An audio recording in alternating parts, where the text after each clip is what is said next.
All right, and we're alive.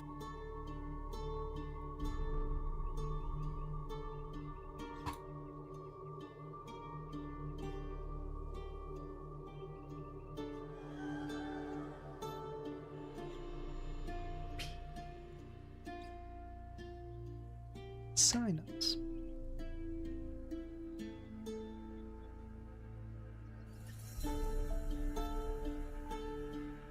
Gil, how's it going, man? How you doing? Oh.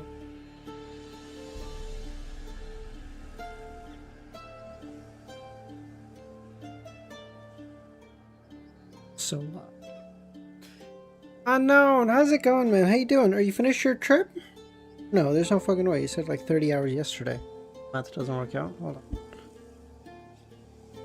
on. Just waking up. Alright, good to have you, Gil. We're here to have a meal. We're here to eat. I'm in a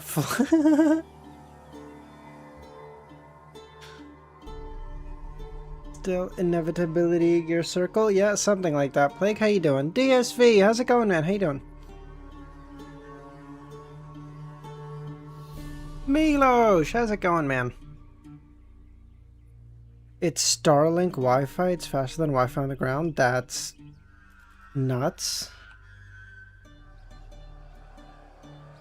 So, but there's no ale.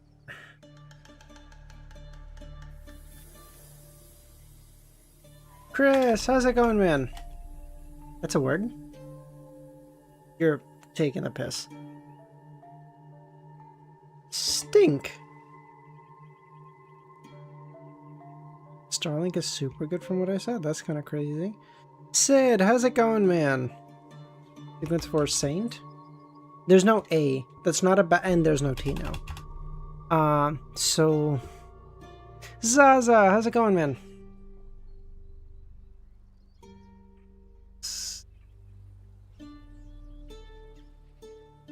Wing...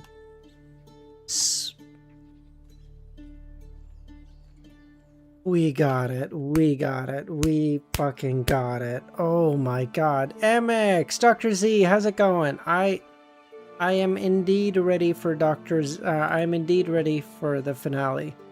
Music isn't ready? Yeah, you're good. Yeah. I'm gonna start in like 10-15 minutes. You're good, Kami. Wanderers, Dr. Z, right?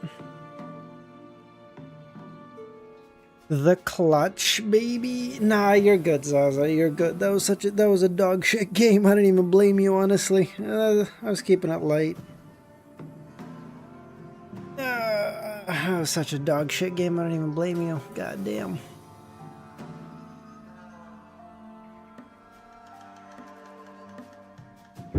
I did. I know. That was so bad.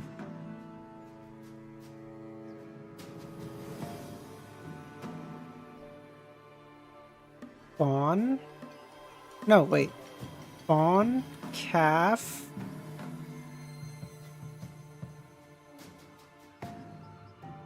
Duckling? Piglet? What? Napoleon? Emperor? No. Flatter? Fawn? Gush? Praise? Let's go. Let's go. You're streaming till you... Oh, we're streaming till we finish volume 1. Yep. Man, do you have a lack of understanding of the monster pathway? Okay, that's a little mean. Playing. Is it true? Probably. Fuck you. But it's still a little mean. I think I'm gonna be here for long. I'm landing soon and I have a 5-hour layover. Alright, no worries, viewer. No worries, I'm down. I'll see you soon, buddy. You're good. We're probably going to be live for like 2.5, 3 hours anyway. Napoleon, Colonel... Oh, the mother path. The mother path. Oh, I see. Okay. Napoleon... Colonel, Princess, Emperor? What would this be?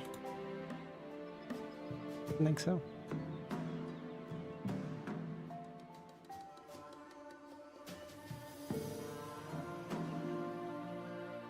Babe, Princess, Duckling, Mermaid? Fuck.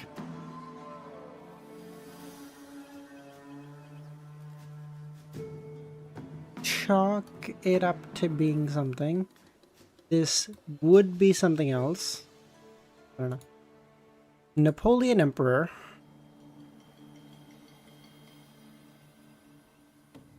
Coulda, woulda, shoulda. I don't know. Calf, babe, duckling, piglet. Calf. I don't think so, because I did calf, piglet, duckling, and fawn, and it didn't give me one away, so it can't be that one. Porky instead of duck, babe.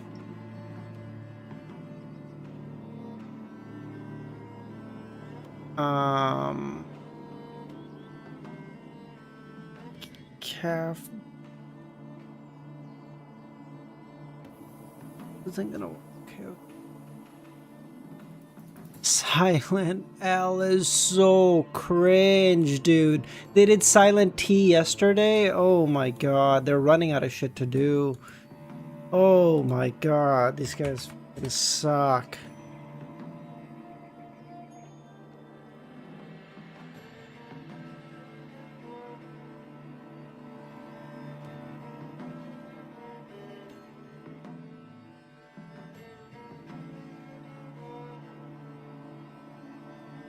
Wong, how's it going, man?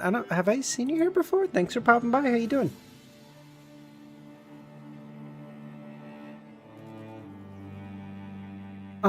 Way, path. What? Way, direction. Direction, path, practice. Practice, betterment. Skill. Skill, betterment, improve.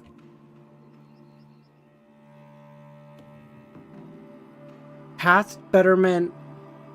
Okay, what's on like the path to betterment? What would this be? Practice, repetition? What the fuck do you spell? Oh, success. Success, path. Hard work?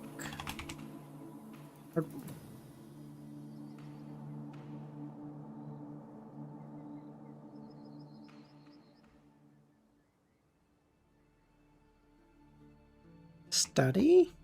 Oh. Success path, job.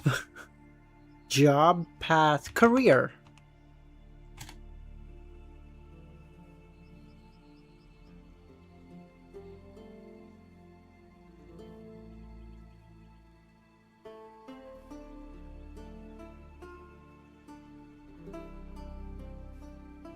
It did not like work, evidently. Fucking site crashed. Way's already on there. Way's the first one, literally, Gil. I agree. How many chapters are you doing?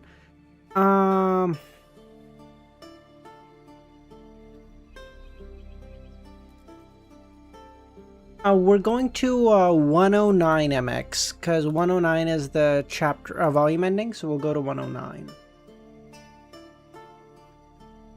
Do, do, do, do. Do. Ooh, degree, maybe. Okay, Nightwalker, how's it going, man? Path, skill, improvement, direction, betterment.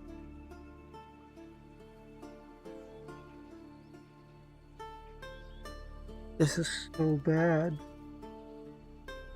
Education. What? This started off so good. What the fuck? How did this go down so bad? License? I don't. Drive. Okay, after lease. Thank you. You gave me the path to success. Haha.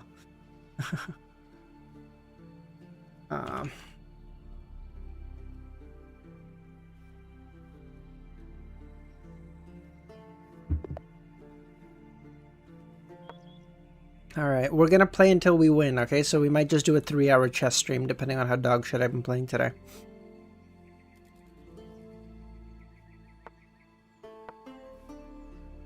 Second time ever, coincidence, I think.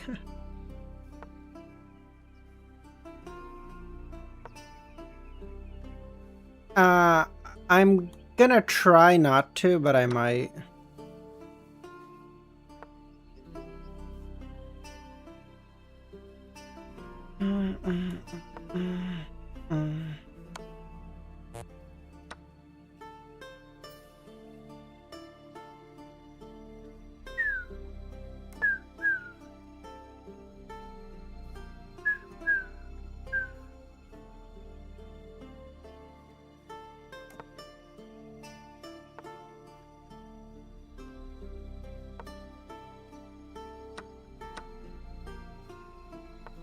Don't pre-move, please.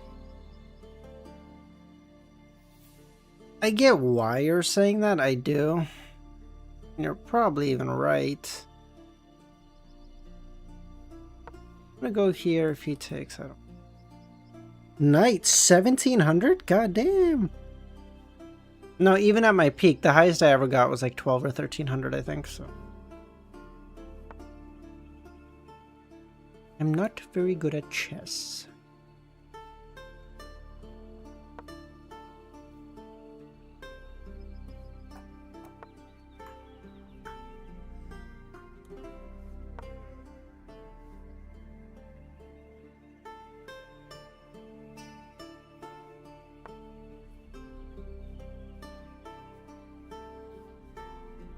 I take, he takes. Attacking.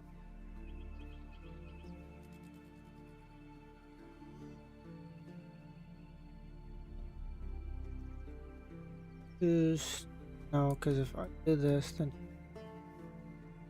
I take, but then take.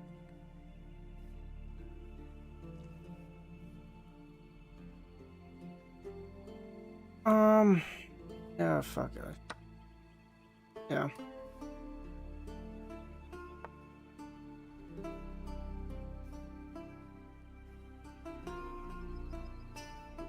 Dude, I keep wanting to take this, and then I keep remembering that this is protected. I'm so fucking stupid.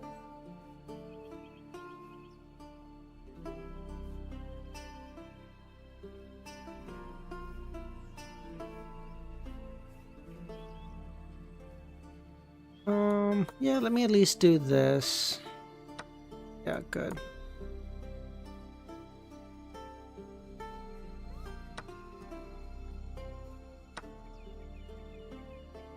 Because this way his king, I moved this up, I let the pawn get taken just because now his king is basically wide fucking open. So here doesn't work. Here he could go. Me.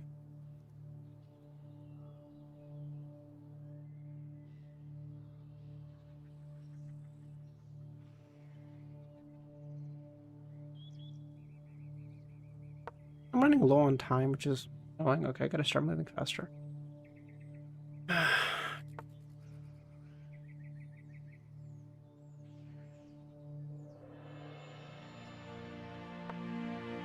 The guy moves very quickly. Whether he's making good moves or not, I can't speak to, obviously, but...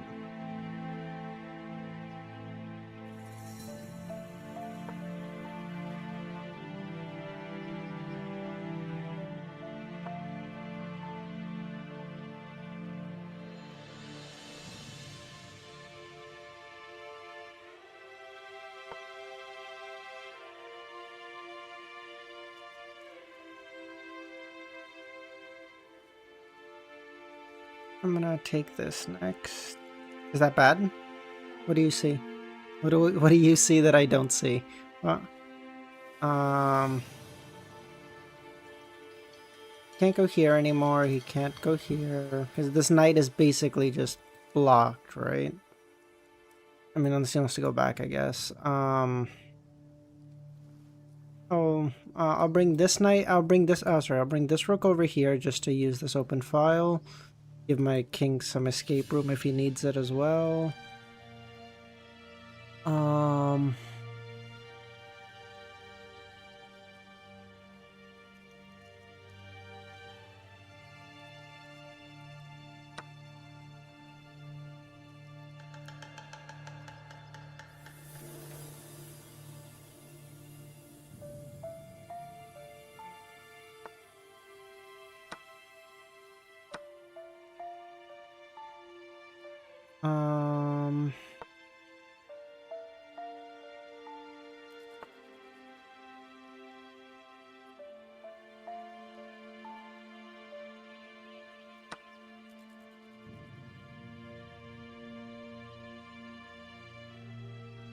Could have made up. Dude, DSV. That was so. I'm not even gonna lie to you.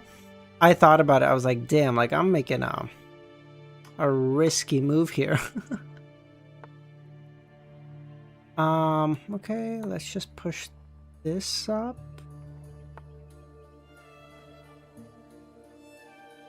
Then I do this. He takes this. Then I go here with a check.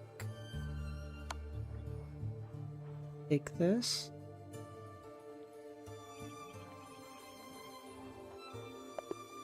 Yay, let's go. He should have resigned. I mean, at fucking 600, never resign, because I could have. Dude, okay. Okay, so you're saying, you're saying this, because then protected by this, and then. Yes. Okay, that would have been a good move for me to realize like 20 minutes ago, but I didn't, so shut the fuck up, okay? But hey, okay. Good game, good game.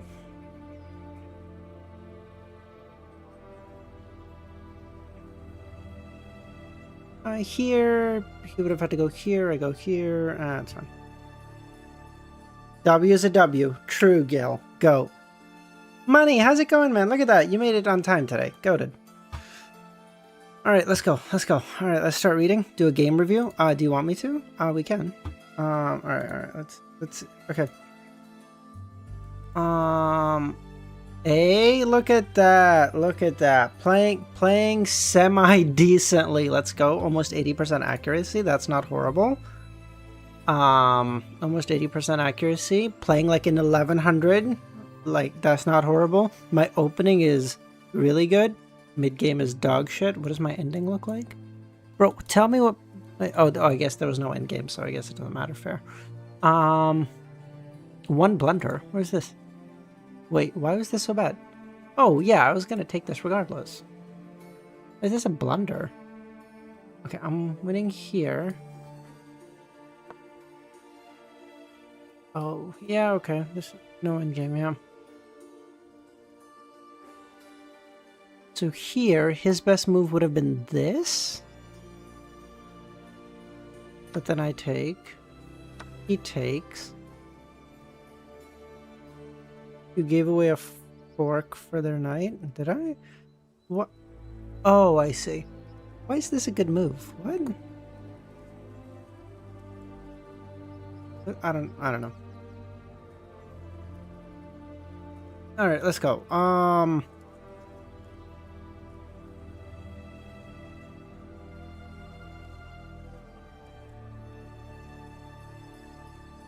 Okay, we're starting on 97. God damn, we're gonna have to do like 13 chapters today. Alright, let's go, boys and girls. Gonna make this shit work. Courage.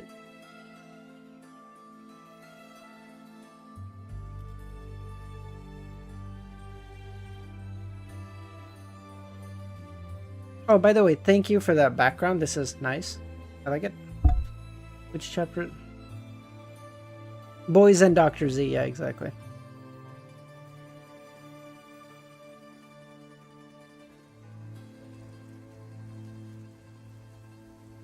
Boys and girls. Okay. Lumion slumped to the ground, gasping for air. He could barely muster the strength to move a finger. Silently, he observed the crimson flames flickering on the ground, their intensity gradually dimming until they snuffed out. During this time, Lumion managed to lean forward and grab the fallen Mercury with his left hand, while his right gripped tightly the iron-black axe, ready for any unexpected threats. Wait, hold on. I should change music, right? I should have, like, something else. This is too somber for this, because we beat a sequence 7. Let's go, baby. A corrupted sequence 7, maybe. Does it matter? Nah, we're goated like that. Lumion managed to lean forward and grab the fallen Mercury with his left hand, while his right tightly gripped the iron-black axe, ready for any unexpected threats, his focus unwavering. Inwardly, he prayed to EBS and the unknown great being, hoping they would shield him from any harm. In his current state, even a mundane foe like the skinless monster could easily take him down, let alone the possibility of the flaming creature reviving. As time ticked by, Lumion's spirituality and stamina gradually improved, but his injuries only worsened, leaving him disoriented and unfocused. Hunters need to be cautious, level-headed and patient, capable of using their environment to their advantage. But above all, they need courage. Courage to confront the unexpected, to persevere in the face of the crisis, to steel one's resolve when escape seems impossible, and to find a path out of the jaws of death. Distracted by these thoughts, Lumion felt as if his hunter potion coursing through him had been fully absorbed. It was as if a barrier shattered and the tiny spark had merged with every fiber of his being.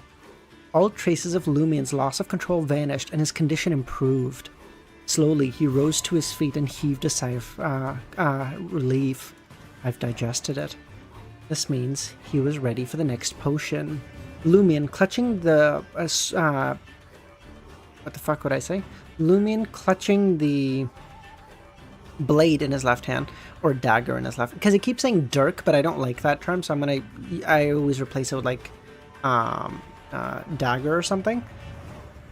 Scanned his surroundings. Occasionally, he fixated on the flaming monster's remains, patiently awaiting the appearance of the Beyonder characteristic. The same message you wanted him to see with that Bleach reference? Exactly, Dr. Z. Steel your resolve. Unlike the shotgun monster's swift transformation, Lumion waited for a half hour, wondering if the monster was still somehow alive and he should attack it a few more times. Finally, on the verge of collapsing from his injuries, red sparks burst forth from the monster's body, like fireflies swarming around the corpse before gradually coalescing into a scarlet object resembling a heart.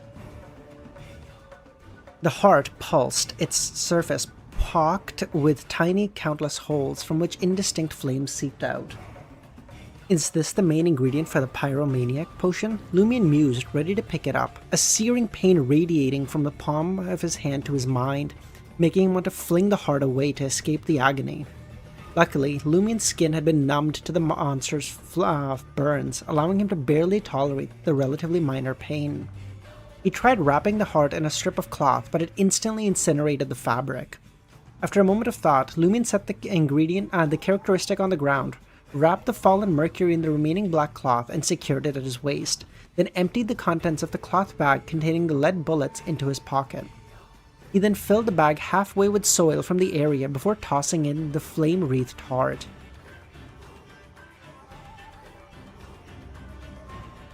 But Lumion didn't stop there. He continued shoveling soil into the bag until the heart was nearly encased in layers of inflammable earth.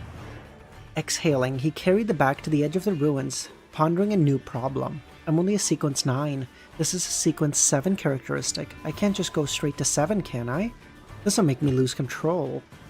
I initially thought the monster would yield a pyromaniac, provoker, and hunter characteristic, but they're all mixed in. Uncertain of what to do, Lumion stumbled away. Miraculously, he didn't find a single monster on the way back. In his weakened state, any confrontation would have spelled disaster. His only hope was to rely on his keen observation and sharp senses to detect danger early and avoid it. See, this is a little bit of plot armor, okay? Klein would have been like stumbling his way back and fucking Amon shows up like, "Hey, little fucker, where you think you're going, huh?" All caked up like that. Ugh. After an indeterminate amount of time, Lumion Sorry, I tried to get through without laughing. After an indeterminate amount of time, Lumion exited the dreams and traversed the barren wilderness, arriving back at at his home.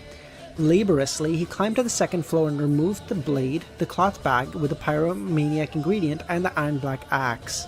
He placed them on the bedside table or tossed them to the floor before staggering to the full-length mirror embedded in the wardrobe. In the mirror, he saw his ghostly pale face, marred by the flame scars and faint silver-black patches on his skin. His blue eyes flickered with an illusory silvery hue entwined with the darkness. This was a sign that he had sustained severe injuries and nearly lost control. If not for his home field advantage in the Dream Ruins or the acquisition of Fallen Mercury and Invisibility, Lumion would have had no chance of defeating that monster. Munching on the jerky and cheese to stave off the intense hunger left by his possession, he collapsed onto the bed. He desperately needed to return to reality and rest. Sunlight pierced through the curtains, casting the bedroom in a soft glow that highlighted Aurora's desk, cluttered with reference materials, reading notebooks, and a stack of manuscripts. Lumion opened his eyes to meet his sister's gaze. Aurora asked, "How was it? Everything okay?" She knew that her brother had ventured into the dream ruins to hunt that flaming monster tonight. I succeeded. Lumion sat up, his head feeling groggy, his skin tingling, his bones threatening to snap. But compared to the excruciating pain that nearly killed him in the dream, this was nothing. He lowered his gaze to examine his body. Red, swollen patches covering his skin, as if he was suffering from an allergic reaction. Good. About an hour ago, you twitched all over and kicked me awake, Aurora said, sighing with relief. Lumion started laughing. It was dangerous back then. I almost lost control. I was hesitant to wake you up, but you quickly calmed down and didn't scare me anymore, Aurora said. And you just kept looking at me? Lumion's heart stirring. Yeah? If anything happens, I'd shake you awake and bring you back to reality. You can't die in your dreams, Aurora said. Lumion suddenly felt the pain, the struggle, and the fear of nearly dying in his dream dissipate, replaced by a warm current surging from the depths of his heart. Aw, W big sis. You didn't wake me up because I kicked you, did I? Did you? You haven't slept at all. That was the original plan, Aurora said. But considering how long you waited for that monster, and how I just finished up my night duty, if I didn't catch up on sleep, I'd be in a daze. It'd be easy for me to make a mistake and not wake you up in time. So I decided to put my hand on you and take the chance to catch some shut-eye. This way, I'd be able to sense any movement and wake up quickly. But you kicked me instead. Alright, tell me the details. Suppressing his voice, Lumion recounted his ordeal, describing how he'd set up the trap, ambushed the monster, and how his clothes caught fire. Unable to turn invisible, he had no choice but to flee into the basement and activate the Blackthorn symbol with cogitation. Aurora listened intently, her expression occasionally betraying her worry for her brother. She was the kind of person who was easily immersed in stories. Yeah, no shit, she's a fucking writer. As the tale drew closer, Lumion asked, "How do I separate the provoker from the pyromaniac characteristic?" He didn't even know where to find the potion formula. I don't know how to separate them. I've only heard that you may need the help of a high-level Beyonder for such things. A demigod, Lumion guessed? There were probably only 3 people he knew who had reached Sequence 4, the enigmatic lady, Madame Polly, and the one lying dead in the coffin. Aurora nodded. I think so, but I don't think you have to worry. I suspect the mysterious lady will come to help soon. She always appears at critical moments. This time should be no exception. After all, the loop hasn't been resolved, and the secret of the dream remains locked away. Go to the old tavern? Lumion asked. Aurora tersely acknowledged his words. Let's wait a while. She might visit us. For ordinary Beyonders, potion formula isn't a problem, but you're different. There's corruption sealed in your body, and you can lose control if there's the slightest issue. You still need a complete and correct Provoker potion. What the fuck does she mean for ordinary Beyonders? The potion formula isn't a problem? Is she suggesting you can just yoink the characteristic and be fine? Is it because the will of the Celestial Worthy, or not the Celestial Worthy? The original creator is weakening? So like your chance of losing control are going down? Is that right?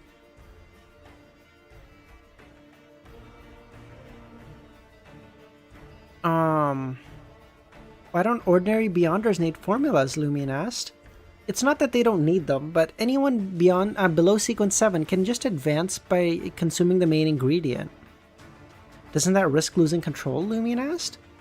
Years ago, there was a high chance of losing control, but recently, sequence 9s and 8s can be consumed directly. However, it's about 20 or 30% more dangerous than concocting a potion.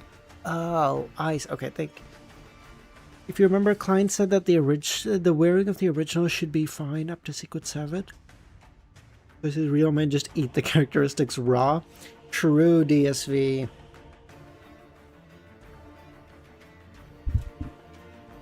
Right, that's the conclusion reached by our president, Gandalf. Just as Lumion was about to ask, a familiar song echoed from outside the house. The siblings exchanged solemn glances. Lent had begun, and the spring elf entourage had reached them. See, this is why I should just read instead of asking questions. They answer me all by themselves. Yet.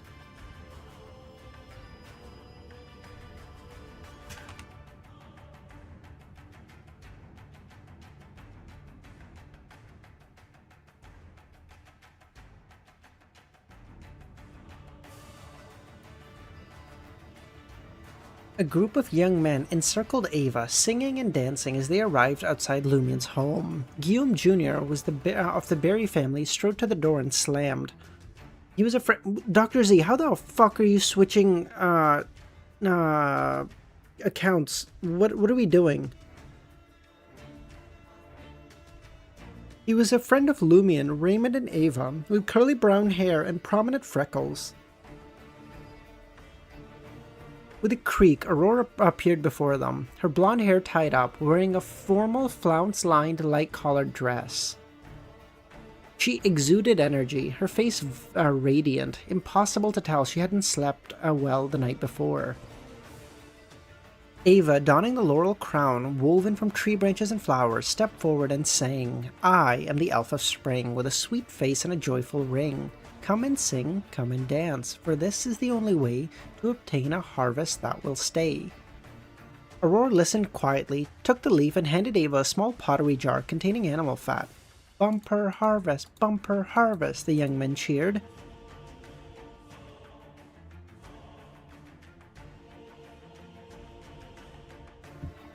Do you know, is it Mrs. Z or is it President Z?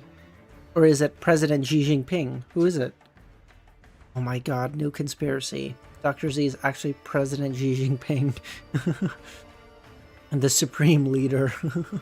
As the spring elf entourage set off for a new location, Guillaume Jr. lagged behind and asked Aurora, "Where's Lumion? I haven't seen him in the past 2 days. Is he not participating in the Lent celebration?" Aurora laughed. "He's sick." "Sick?" Guillaume asked. "He gets sick too?" Music changed this chapter? Okay, sounds good, Kami, thank you.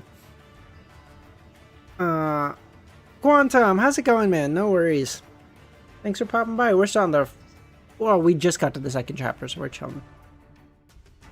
In his mind, Lumion was always brimming with energy, and he'd never get sick. "I'll be worried if he never gets sick," Aurora laughed. Everyone gets sick. Guillaume hurriedly waved at Aurora. "I'll tell Lumion I'll visit him after Lent." Aurora nodded, watching everyone walk away. "How was it?" Lumion asked. "They're still normal, but I wonder what'll happen at the end of the celebration," Aurora thought. Lumion recalled the bloody scene of Ava's beheading at the celebration's end and the strange mood that agitated the young people. They had either gone mad, sending off the spring elf, or succumbed to mental and physical breakdown, collapsing to the ground. No one was spared. Silently, he glanced at Ava singing in front of the neighbor's house and Guillaume Jr. and company surrounding them, withdrawing his gaze slowly. Leia, Ryan, and Valentine also arrived on the first floor, looking out the window. "We have to be careful from now," Ryan said. Yeah, Aurora nodded. Before the celebration ended, they quickly prepared lunch and filled their stomachs. The classic wall clock on the first floor chimed, signifying noon. Lumion and the others tied up the dining room and exchanged tense glances. If the celebration had gone smoothly, it would have ended by now, and if the ritual to send the spring elf off was completed, who knew what Cordu would become? Naya the Hanged Woman. That's a long fucking name, Dr. Z.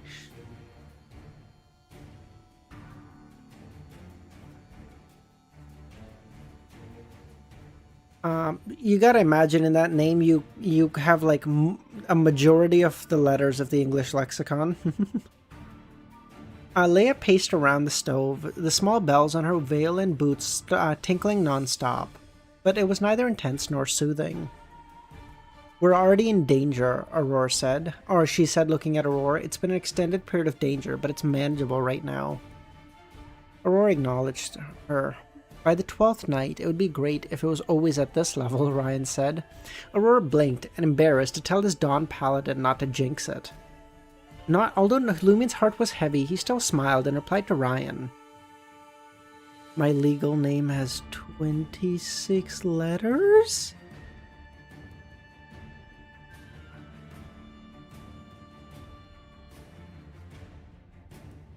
What?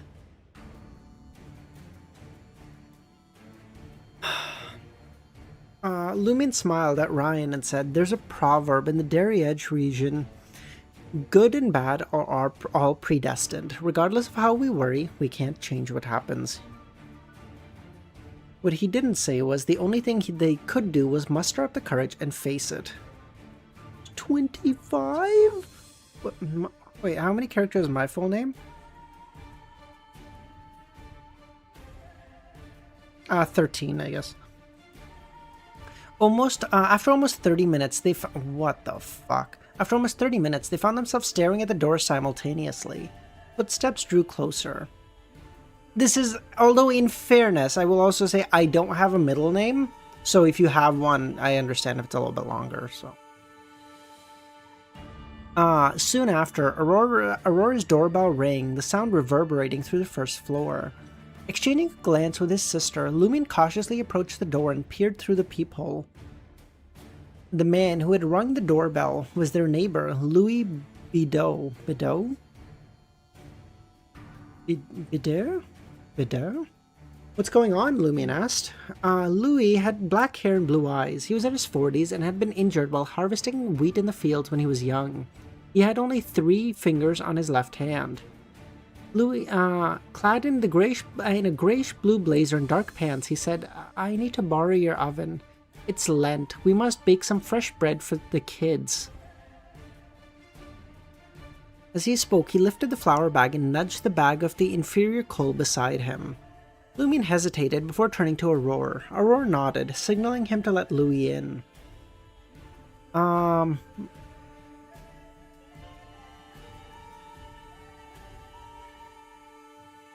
She had already discussed it with Ryan and the others in hushed tones, intending to observe the changes in the villagers who had participated in the Lent celebration up close. Just breaking bread? I thought you'd make some bacon for your kids, Lumien stepped aside and teased Louis with a grin. Thank you, Kami.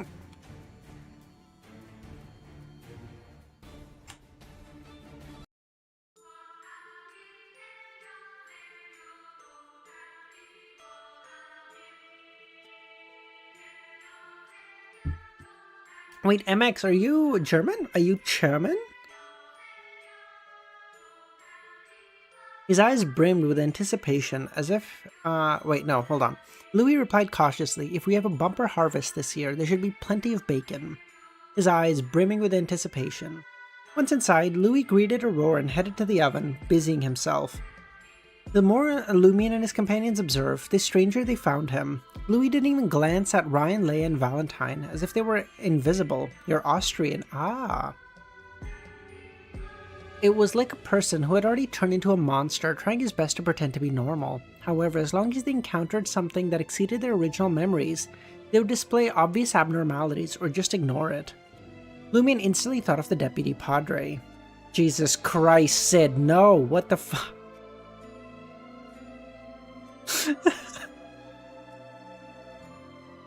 Initially, he appeared fine, but recently all that remained were his daily activities of eating, sleeping, and urging others to pray.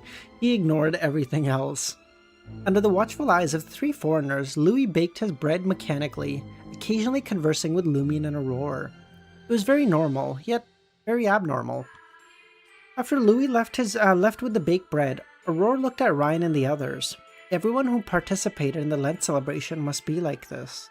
It's like being replaced by a monster, bit by bit, Leia said.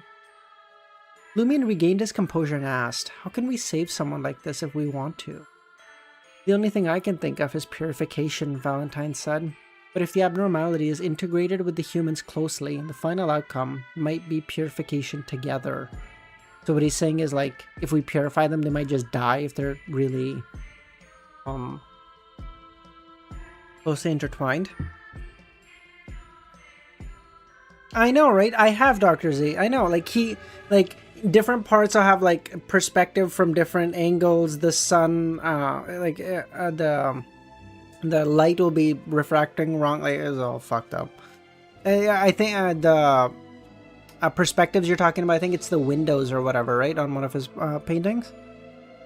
At that moment, two more villagers passed by the window. One of them was a regular customer of the old tavern, and Pierre Guillaume, who had scrounged Ryan's absinthe in a previous cycle.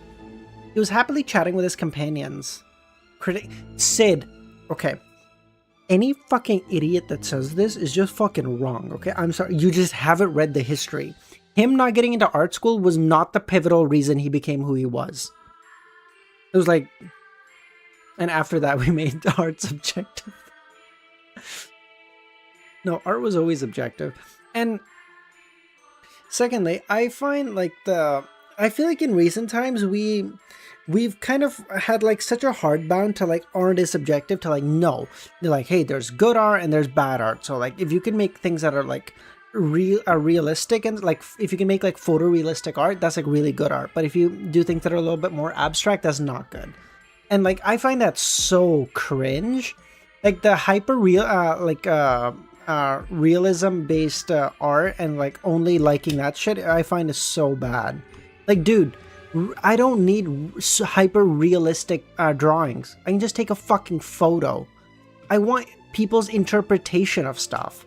I don't just want to see what's objectively there. No. Like that shit I find so cringe.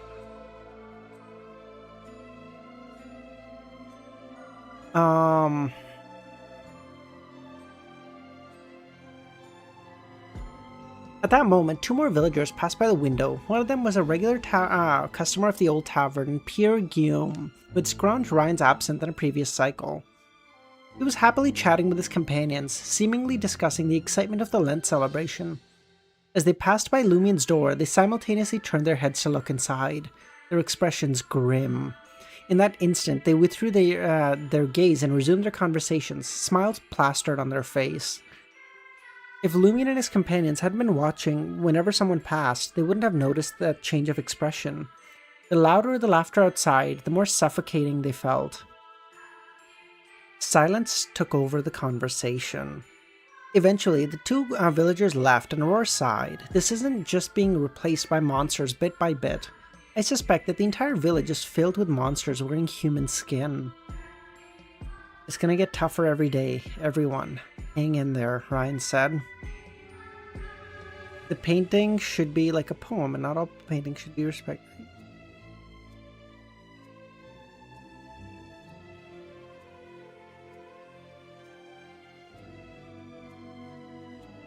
His favorite color was red. Well, he painted the world red for like 6 years, so yeah, I guess so. From noon to night, they kept vigil against mutated villagers attacking the house, but apart from the occasional passerby who gazed in, nothing happened. The situation weighed heavy on Aurora and the others. Ryan surveyed the room and said, there are still a few days until the 12th night. We can't be so tense. After dinner, we'll split into 2 groups and take turns resting. We must maintain a good mental state. With such an inexperienced beyonder and a calm demeanor, both Aurora and Lumion felt more at ease. At midnight, Aurora and Lumion woke Leia and the others up. Lumion glanced at the door and lowered his voice. That mysterious woman hasn't appeared. Should I find an opportunity to go out tomorrow and look at the old tavern? Everyone in the village must be a monster by now. It'll be dangerous if you go out, Aurora disagreed.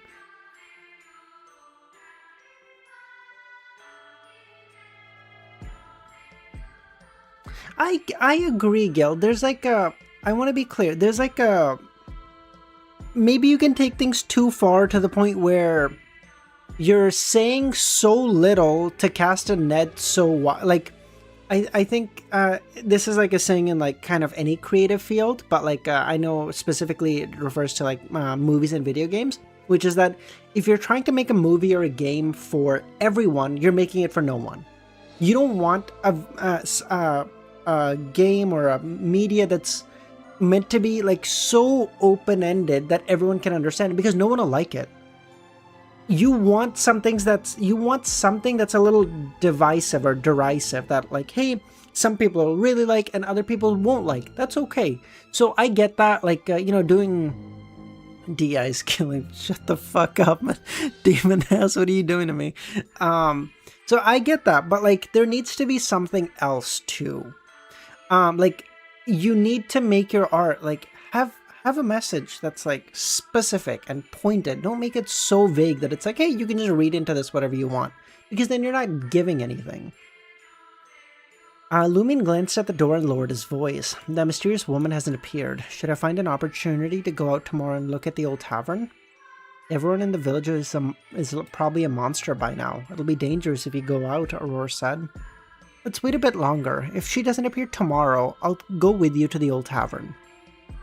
Lumion hesitated before nodding. He planned to discuss with his sister tomorrow morning if they should ask Ryan and the others for help. The five of them could act together. In the bedroom filled with the faint grey fog, Lumion opened his eyes. He checked his body, realizing that his injuries had healed. Just as he was about to marvel at that fact, he heard a doorbell. Oh my god, Forz is visiting him in his dreams. She's like, I'll just split the characteristics here. Someone's ringing the doorbell? The thought instinctively flashed through his mind. He habitually prepared to go down to the first floor to see who was visiting. He had just taken a step where his body froze. This was the Dream Ruins. How could anyone visit? Chapter 99. Guest. Let's go. Cuttlefish's message was that, I think Cuttlefish's message in this was that, capital owners suck. Nah, that can't be right. Capitalism is based. He wouldn't say that. Yeah, I don't know what he was trying to say. I believe cuttlefish men and women are hot. Instantly, Lumion tensed up. He spun around and returned to the bed, scooping up the dagger in his left hand. Grabbing the shotgun, he went to the bedroom window to see while the doorbell continued to ring. He scrutinized the entrance, but there was no one there. In that instant, Lumion's heart felt like it was about to seize. He intended to activate his spirit vision for a better look, since he could hear the maddening and terrifying sounds and show signs of losing control after entering cogitation. He couldn't use this ability smoothly. It took him a while to complete the corresponding operation. However, even with his spirit vision, he didn't see anyone at the door. Yet, the doorbell continued to ring. Sal, it was on— what the fuck you mean? Announce this shit? Bro, it was on the Discord. What you mean? I scheduled it like 12 hours ago, maybe even more. And it was on the Discord. What do you mean? There's no fucking personal responsibility here. Somehow everything's my fault, bro. Oh my god.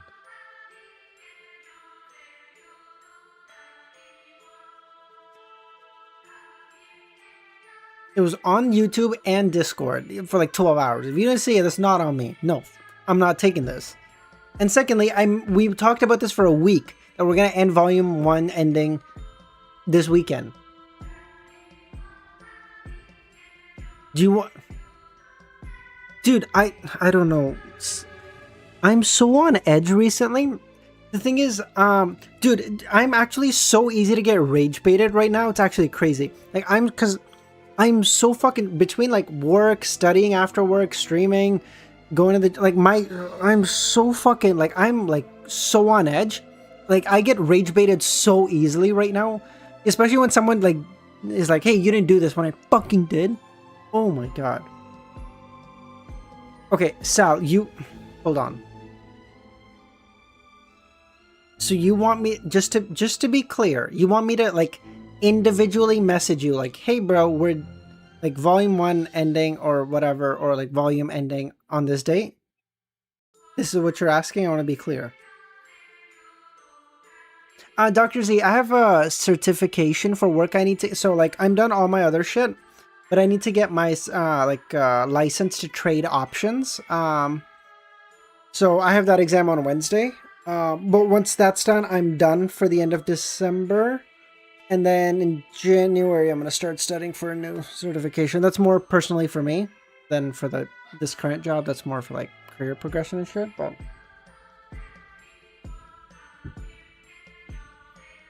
Nightwalker, I might take a few days off because I have that exam on Wednesday, so I do need to study. I don't know. We'll see. Nah, that would annoy me. Okay, one, if he did say yes, I was gonna tell him to fuck off anyway, so that kind of works out. But like, this is so cringe. I posted it and he's like, nah, should have told me. He's like, you didn't even hit me up. I asked him, I was like, did you want me to hit you up? He's like, nah, that would annoy me. This guy's actually trying to rage bait the fuck out of me. Oh my god. That's what everyone is for. Pookie, why do you do this?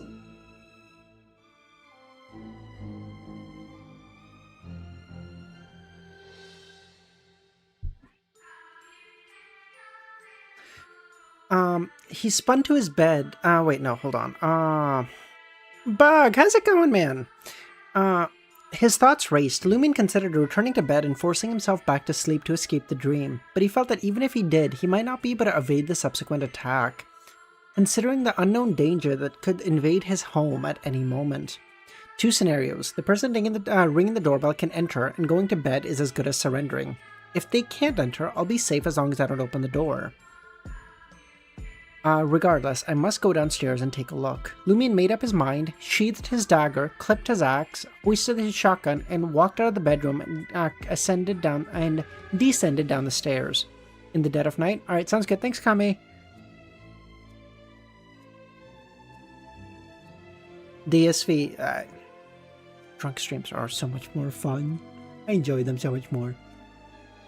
Don't get me wrong, I enjoy regular streams too, but those streams are a lot more fun. McSeely, holy shit, dude, how's it going? Long time no see. At the 6-person dining table sat the enigmatic woman Lumion had been searching for. Wait, no, hold on. A figure came into view. At the 6-person dining table sat the enigmatic woman Lumion had been searching for. Wearing a white blouse and a large bow at the collar and loose pearl gray pants. Her casual attire was deceptively elegant. No, Sal, come on, just stay, come on. Wait, Dr. Z, what is your problem? Just stay.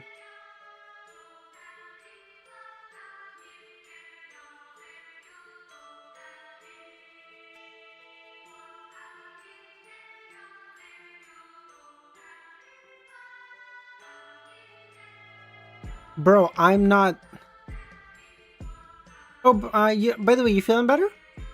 Zaza, I'm not, I don't adhere to that faith, so I'm kind of chilling, you know? Lumion relaxed and approached the mysterious woman with brown eyes and blue hair. That's not it at all. That's actually completely wrong. Lumion relaxed and approached the mysterious woman with brown hair and blue eyes. He set the shotgun aside and...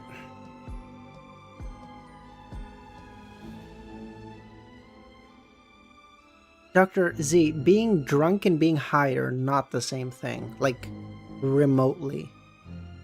You can't put those two in the same category. And being high is like a very... brown eyes, blue white dragon. Sal, it's noon. You want me to start drinking at noon? You son of a bitch. You ask nicely? I'll do it. I'll do it. And yeah, and being high is too vague a term too, because it depends. Like a meth high and a weed high are not. You're up at 4, Sal? You good, buddy? You're off work right now, right? Yeah, you're off work. Okay, you're fine. Like those are two very different highs. He set the shotgun aside, pulling out a chair opposite the dining table and asked, "You can enter here?" The woman just smiled. "How else do you think those materials were delivered to your room?" As she spoke, the jingling sound ceased, and Lumion glanced at the door. Wait, Money, you don't want me to drink either? What?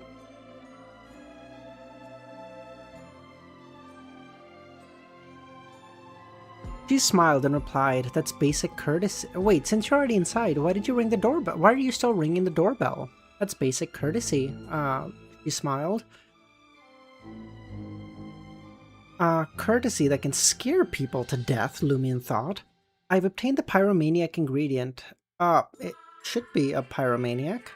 The woman nodded. "I know. That is why I have come to see you." Zaza, go to live chat instead of top chat. I don't know why. He's just... Please join me. Sal, you son of a bitch.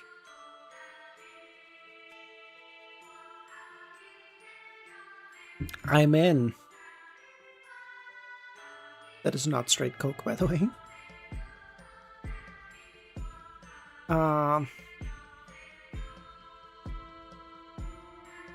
Are you willing to help me separate a provoker characteristic and give me the corresponding potion formula? Lumion asked. "I was planning on finding you in the old tavern." As for the price that he would have to pay, he didn't care anymore. The woman smiled.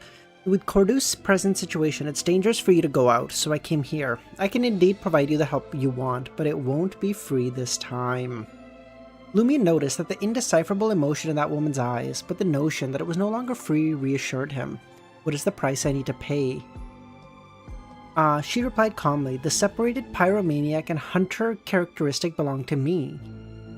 Oh, so she'll only give him the provoker one. Okay, that's fine. That simple? Lumion was surprised. He didn't even think of it as a price. After all, he wouldn't be able to use the pyromaniac characteristic for a long time.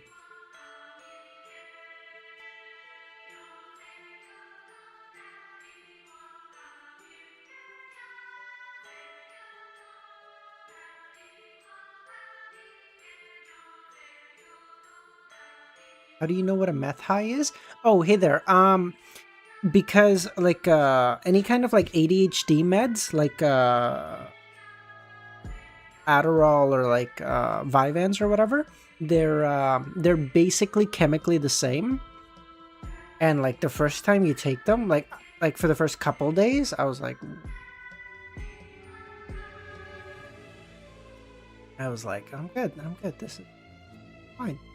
But then after that, once that kind of subsides and you get and you get used to it, it actually starts helping. This is legitimately what I felt like. Hold on. Yeah. Oh, it is almost chemically the same. Almost. Yes. It's like unbelievably. It's chemically. Hold on.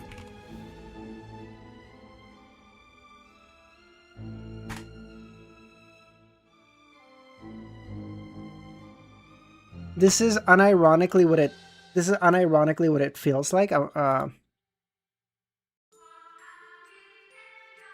Listen, I just want you to know what you did the other day was wrong. Hold on, not this part. You're not making this easy, Kyle. You're not making this easy, Kyle. My name's Numbnut.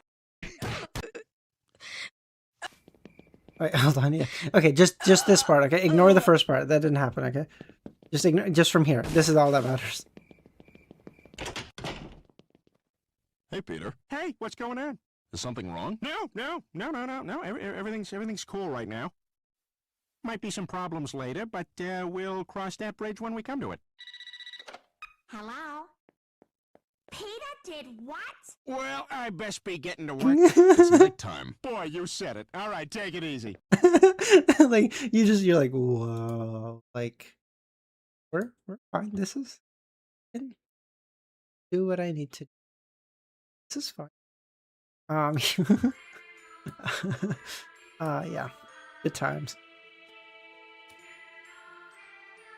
Can't... Wait, what? Money? What? What did I do? What? Why is money so mad?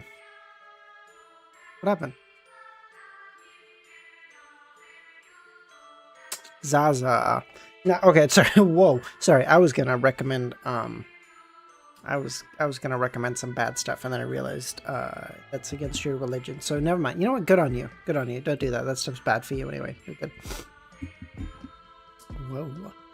She continued, in addition to the help I originally provided, if there's anything more in the future, if there's a future for you, you have to do something for me. Money, I'm not smoking meth out of a crack pipe, brother.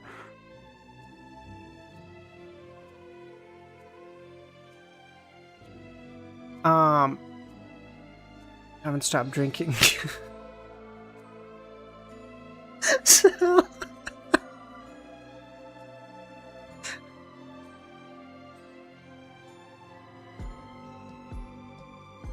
Yes, Zaza, I know something about you that would make me believe that. I agree.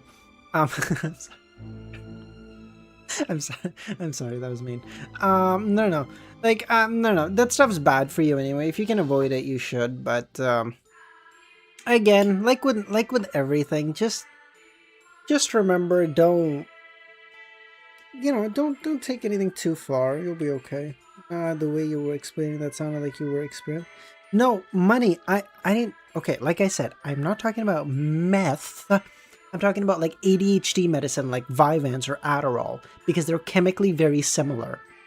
Less addictive, substantially, mind you. But like, no, hey there, no, that is not the key. The key for meth is never touching it. Okay, hold on. No, plague, stop. No. DSV, true, based. Everyone listen to DSV's message. My guy's goated. Hold on.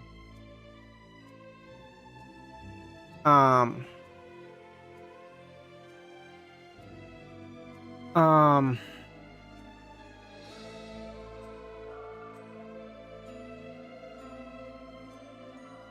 didn't recommend meth to anyone. What are we? Oh my god, you guys are actually rage baiting the fuck out of me.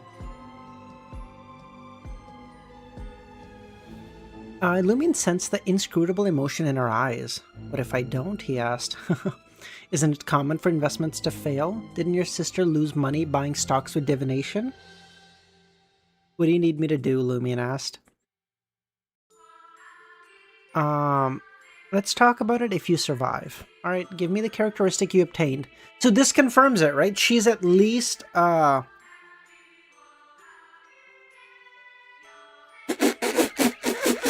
Hell no.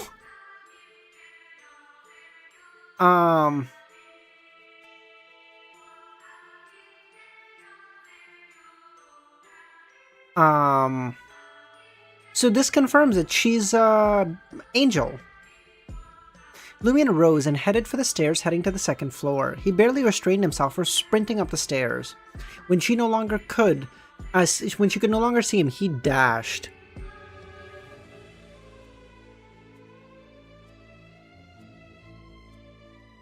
Alright, Dr. Z, thank God. I have, December has been such an expensive month. I didn't even buy anything, which sucks so much. Angel is sequence 2 or above, Sarah. Thank God, dude. I could not afford to do that right now. Say, December has been such an expensive month, and which fucking sucks, because I didn't even buy anything cool. Our fucking washing machine broke, and I had to pay for it, so it's been so fucking expensive. This is so dumb.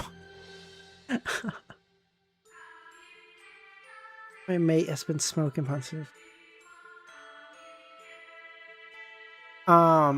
Soon, Lumion returned to the first floor with a cloth bag containing the pyromaniac characteristic.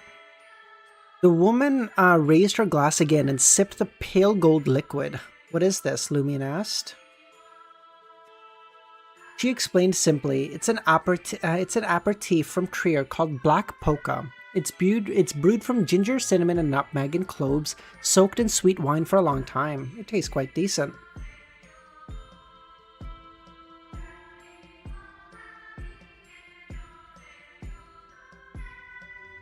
Having raised the topic merely to build rapport, Lumion didn't pry further. He opened the cloth bag and extracted the burning heart from the soil. You have a good couple billionaires sponsoring you. Who are my couple billionaires? Well, D, how's it going, man? How you doing?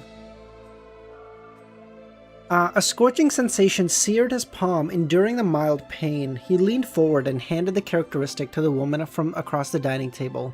Dude, I'm so glad I won this bet. If I lost the bet with Dr. Z in December, I would have been so, like, I would have been financially ruined. That's not even a fucking joke. Oh my god. Like, I already have to, like, I have to... oh my, it's fine. I'm talking about money. DSV, the bet was, I would have to guess who would be the first angel in the tarot club.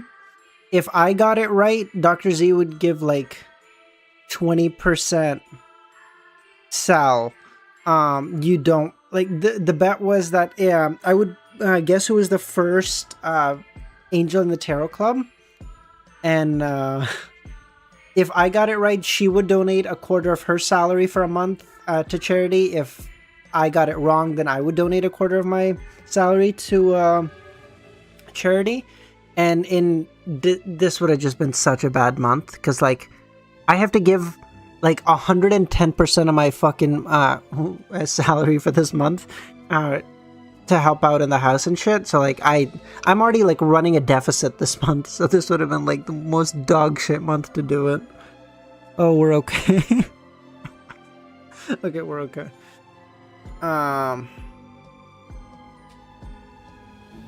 I guessed 4s. I guessed 4s because Klein mentioned that, like, I will help you become a planeswalker or whatever, and I was like, damn, if Klein's helping him, Klein's kind of goated like that. Klein's got it, you know? I don't know. She can pick whichever charity of her choice. I don't really care. That's not... Hey, Sal, if you would like to... Does that include your salary from Sal? It does not. No, in fairness, it does not. So, Sal, if you would like to help me pay for the washing machine, please do let me know.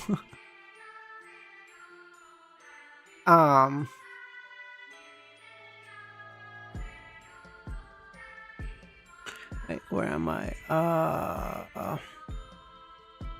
The woman a scorching sensation seared in his palm. Enduring the mild pain, he leaned forward and handed the characteristic to the woman. The charity where Audrey and Dwayne made true. D, let's go. She extended her left palm and her heart hovered in midair. You're playing with the wrong lion's what the who's Hope? What is that sentence? When storing characteristics in the future, she laughed, remember to change their environment every once in a while. If such a thing comes into contact with something for too long, it's likely to fuse with it and become a mystical item. Oh, how often should I change it? Lumion thought. Normally it takes 2 to 3 days, the woman said, but accidents do happen. I recommend switching environments every 24 hours. With proper sealing and preservation, it could be a couple months or even a couple years. Also, if you've already mixed ingredients into a potion, drink it ASAP, otherwise the liquid might merge with the bottle. Yeah, Dr. Z, yeah, there's no, like, rush for it. Don't like, sweat it, okay? If, you know, this is a bad month or whatever, you want to do it, like, in a month or two, like, don't ever, there's no fucking rush on it, alright? Take your time, don't. As she spoke, a flash enveloped her body and the burning heart transformed into countless red butterflies. Yeah, she literally did it in her hand. She's an angel. She just crushed the characteristic, basically. The fireflies danced and swirled, coalescing into 3 distant objects. One was a dark red, springy textured object. Another was a shrunken version of a burning heart. And now numerous holes. The last one was a black stone with liquid-like surface and a potent odor. The woman's right palm caressed the 3 objects, causing 2 to vanish into thin air. All that remained on the table was the dark rock. Is this the provoker characteristic? Lumion asked. Kami, what am I changing music to, by the way? The woman produced a post-it note and a silver fountain pen, scribbled down the potion formula, and reminded him, "You still lack mystical knowledge. After killing the monster, you only took the characteristic. Such creatures are rich in spirituality. Many parts of their bodies can be used to make charms, lotions, and ingredients for certain spells and rituals. For example, its blood is a supplementary ingredient for a pyromaniac. Although the pyromaniac potion requires fire salamander blood, the monster's blood would do. It's essentially the same. The effects might have even been better." Wait, did I say lotions instead of potions? The more Lumion listened, the more regretful he became. Although Aurora's adventure novels only included some scenes of hunting monsters and harvesting parts, he hadn't connected this to reality. He believed the flaming monster's only value was its characteristic. Alright, Sal. And now, retrieving it was impossible. The blood would have dried by now. The woman ignored his reaction, tearing off the top note and letting it float to Lumion. Lumion grabbed it and read, "Provoker Formula." Oh, Lumion looks at Aurora, I see. Provoker Potion Formula. Beyond her skincare must go crazy? True. One Provoker characteristic. 50 milliliters of distilled liquor. Oh, let's go. Sal's got that covered. Let's go. 10 drops of honeysuckle extract, 5 grams of grapevine powder, and 10 grams of fern powder. After finishing, Lumion asked, "There isn't any materials rich in spirituality." "And different potions have different requirements," she smiled. "Yours mainly relies on symbolism. For example, fern symbolizes being easily influenced by others, aligning with the essence of a provoker. So a provoker needs to sway others with their words." Lumion tucked the note away, pondering where he might find these ingredients. Distilled liquor was available at home. Aurora used it in certain dishes. Grapevines and ferns were abundant in Darriege, though venturing out may be risky. The only item left was honeysuckle. He'd have to ask Aurora if she had any amongst her supplies. When Lumion looked up again, the woman across from him, along with the black short hat and the black polka aperitif, had disappeared. He hadn't even noticed when she'd left. This, despite the fact that his spirit vision had been deactivated the entire time. Lumion exhaled and headed back to his bedroom, clutching the provoker characteristic and the formula, anticipation swelling within. He quickly laid down on his bed, intending to return to reality and consult Aurora. He didn't care that his spirit vision was still active. It would deactivate by itself when he fell asleep. In the dead of night, Lumion opened his eyes and glanced over at Aurora. Kami, what am I putting on?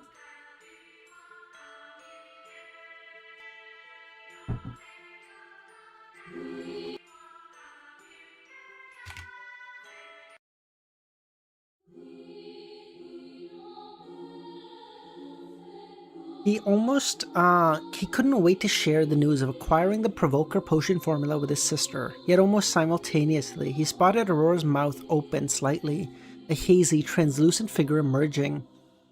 A bizarre, lizard-like creature. Aurora, no! Lumion's gaze locked in place as the ethereal lizard surveyed the surroundings and shut his eyes instinctively. The lizard darted its gaze around before scurrying away from Aurora and exiting the room. Lumion reopened his eyes, staring at his sister in bewilderment. Aurora's face was shrouded in darkness.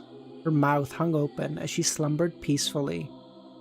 Lumion observed her motionless, as if he'd become a statue. In the thick of night, his heart sank deeper into despair. Dude, restart the cycle right now. Just restart the cycle. This is so cooked.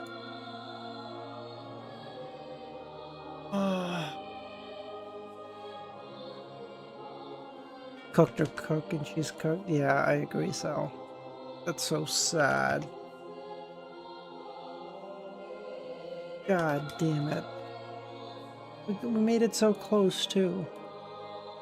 Commit seppuku? But yeah, but... Money, don't do that. Don't do that. tick. You know what? Fuck it. Sorry, hold on. We're on chapter 100. Give me 1 second. I'm just gonna take a piss really quickly. Be right back.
Okay, yeah, sorry about that. We're back.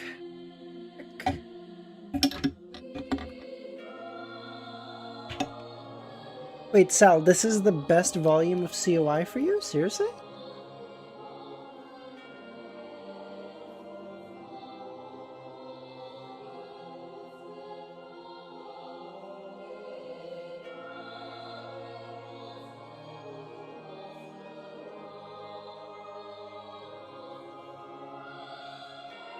Hello. Okay.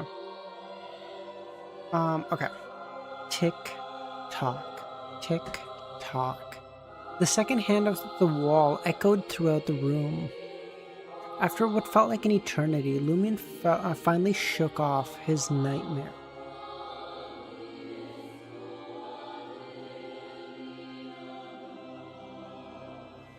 He hastily reached over, gripping Aurora's shoulder and shaking her. Wake up! Wake up! He stifled his voice, not to alert the 3 official investigators. Aurora's eyes remained tightly shut, her mouth agape. No matter how much Lumion shook her, she didn't respond. She appeared like a living corpse devoid of a soul. Lumion's shaking gradually slowed, then ceased together. He gazed at Aurora, frozen in place. He couldn't comprehend what was happening or when the issue had begun. The fear he felt mirrored the night he had witnessed his grandfather's death. From that day on, he had embarked on his nomadic existence. Lumion clenched his fist tighter, his body quivering. He spun around to face the window. The lizard had returned to the room. Lumion leapt off the bed, lunging with his right hand to grab the stunned creature. In that instant, he jammed the lizard into his mouth.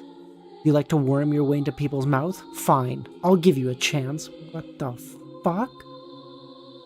Lumion's out of his fucking mind!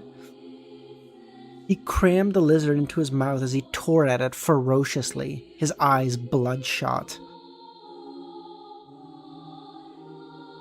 The lizard appeared too petrified to resist. Just then, a voice sounded behind Lumion. What are you doing?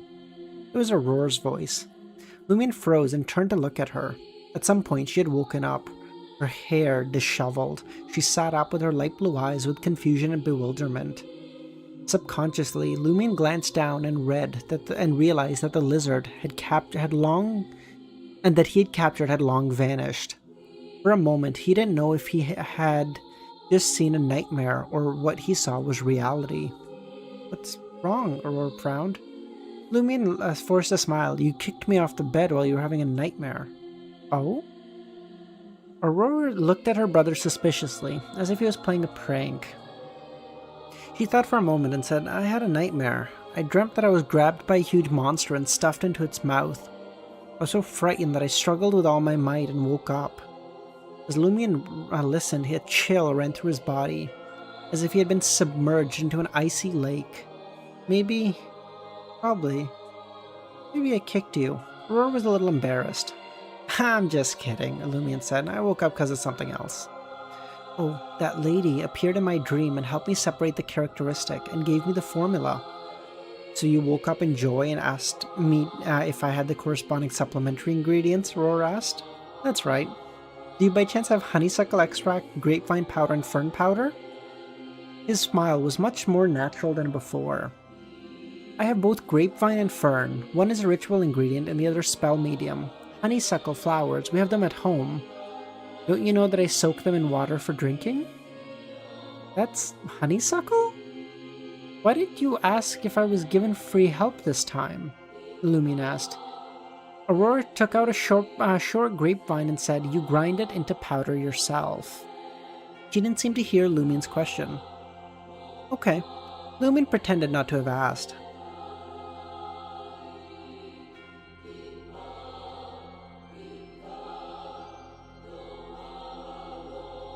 So Sal, you are kind of iffy on everything after Volume 1 in COI?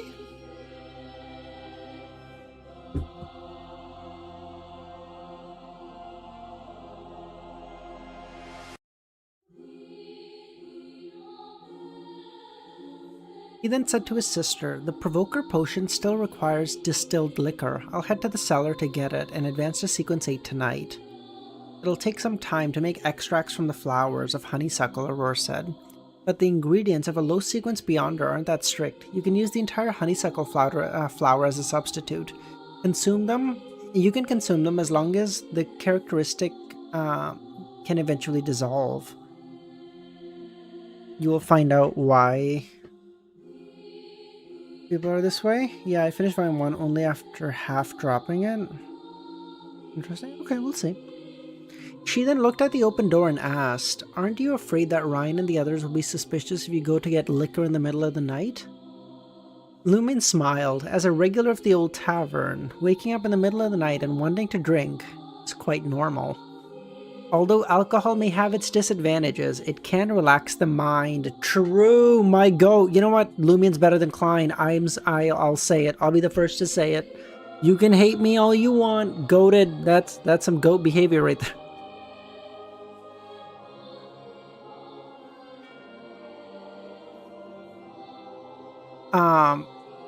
What he meant... I can almost feel Dr. Z's like palpable disappointment. I can feel Dr. Z's disappointment through this monitor. It's crazy.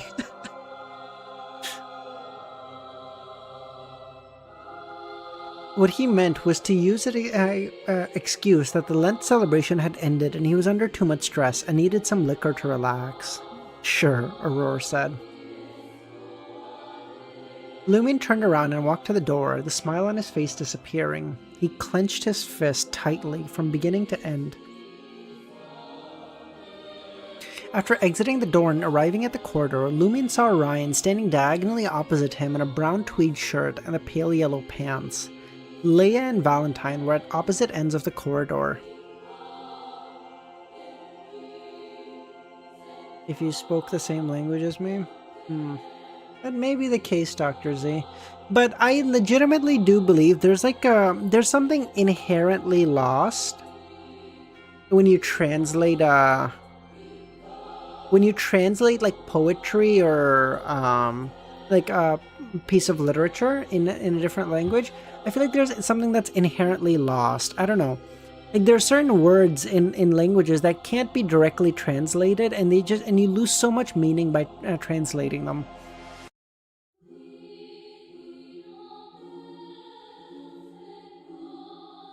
No, he's the one whose poem was used in Lord of the Mysteries? Wait, what? Wait. Okay, sorry. Wait, Sal, sorry. Don't go, please. Sag, I'm sorry. It was a joke. Pookie, don't do this.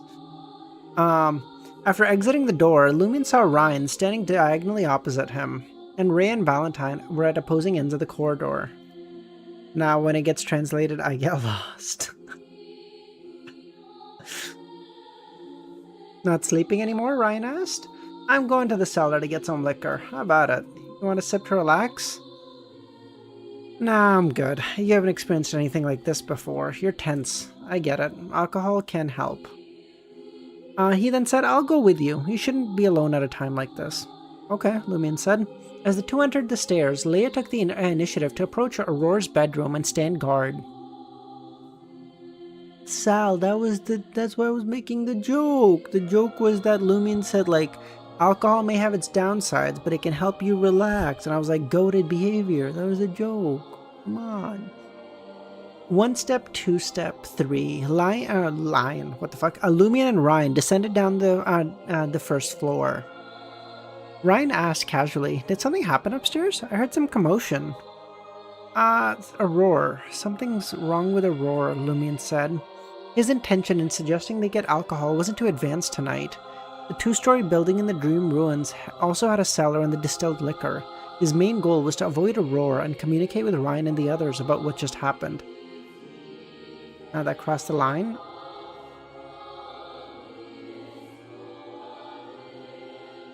Oh, come on. I don't know, I heard it just still too far on.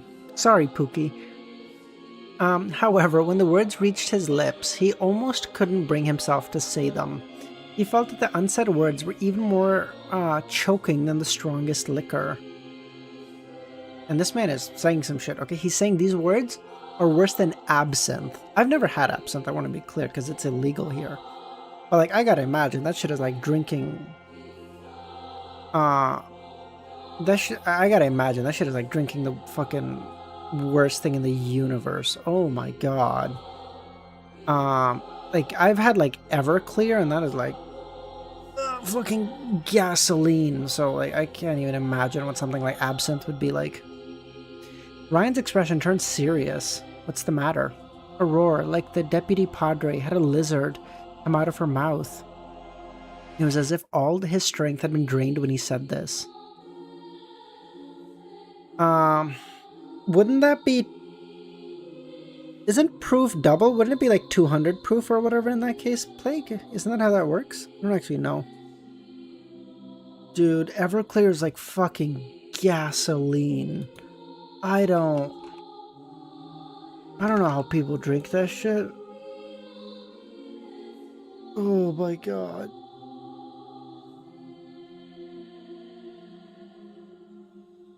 No.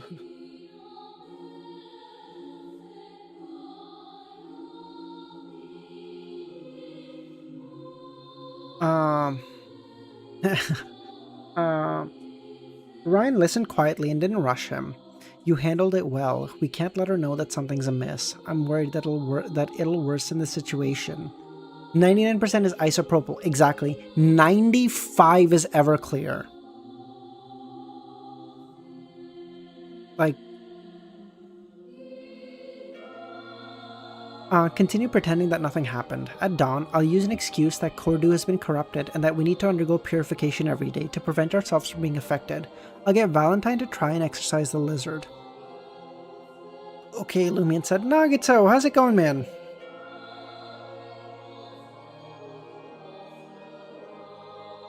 But you have to remember that impatience can't solve any... He felt that the lizard had already deeply fused with his sister's soul. It wouldn't be that easy to exorcise and purify it. Ryan glanced at him and patted his shoulder. I can understand how you feel. If something similar happened to my family, I wouldn't be calm either. But you have to remember, impatience doesn't solve anything. I know Valentine's purification may not be that effective, but we have to try. Yes, that abnormality is most likely related to Cordu's loop. As long as we can eventually break the loop, your sister should be able to recover. That's right. This is like corruption. If I can remove And I can remove all the corruption when the loop is lifted. Aurora, she'll be okay. Lumine's eyes lit up. I need to remind you that you have to adapt to your sister's changes in the next few days. It's very likely that she'll be like the Deputy Padre, gradually losing herself to instinct, acting differently, following her memories and strongest emotions without reacting to anything else. I'll adapt, Lumine said. After getting the liquor from the cellar, the two of them returned to the second floor. Upon entering the bedroom, Lumine smiled. He shook the bottle and said, "It worked." Aurora smiled. The honeysuckle, grapevine, and fern are all there, as she pointed to the desk.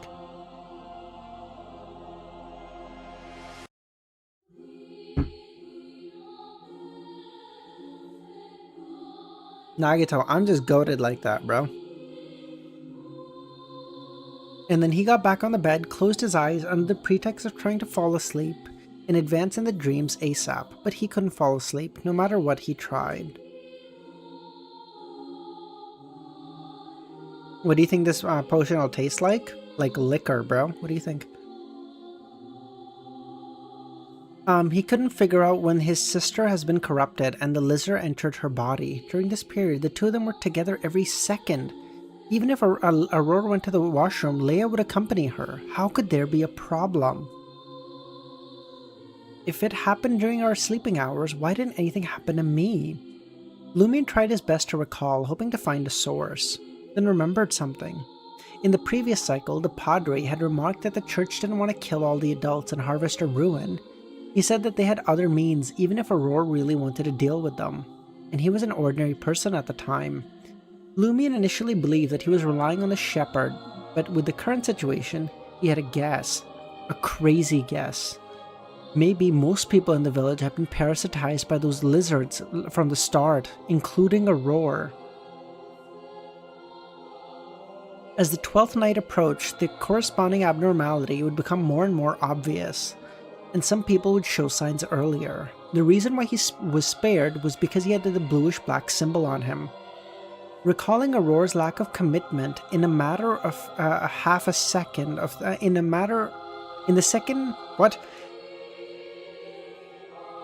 Recalling Aurora's lack of commitment in many matters in the second half of the previous cycle, Lumine felt his guess may be right. He couldn't help but grit his teeth. At this moment, Ryan was patrolling the corridor with a kerosene lamp. On the wall beside him, the shadow lengthened suddenly. Almost at the same time, the silver belt on Leia's veil and boots rang. She felt her shoulders turn cold, abnormally so. Shit, what are we... Thank you. This is most definitely fucking... Oh my god, this is so copyrighted. Wait, Kami, the song is so copyrighted. It's... Oh my god.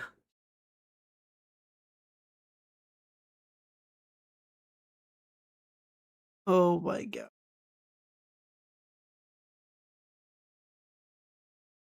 Not today. I mean, it'll be fine. Fuck. Ah, fuck it, fuck. Alright. Yes, Kami, as in, like, the video doesn't get taken down, but it's demonetized instantly, yeah. It's fine. It's fine. I already don't make ad revenue on the streams anyway. What does it even matter? True.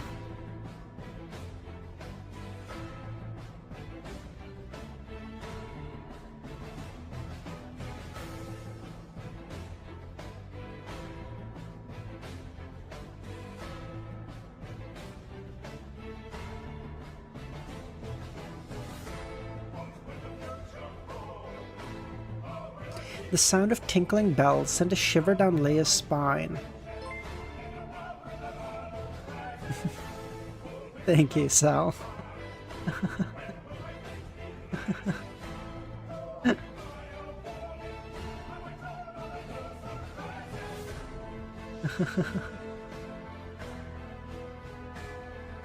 Unable to pinpoint the danger, she instinctively used her paper figurine substitute.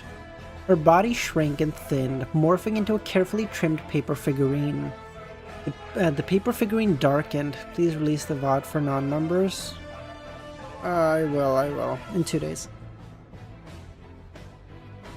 Yes, money. Do you get alerts from Buy Me a Coffee? Yes, Gil. Yep. The paper figurine darkened, turning yellow and brittle as if it had aged a decade in an instant. Silently, the withered yellow paper figurine disintegrated into countless tiny fragments.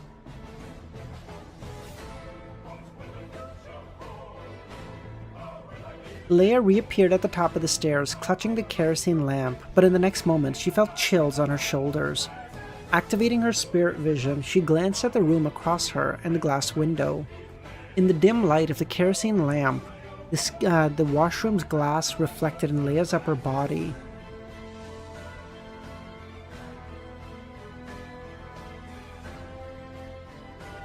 Transparent, ghostly infants perched on each of her shoulders.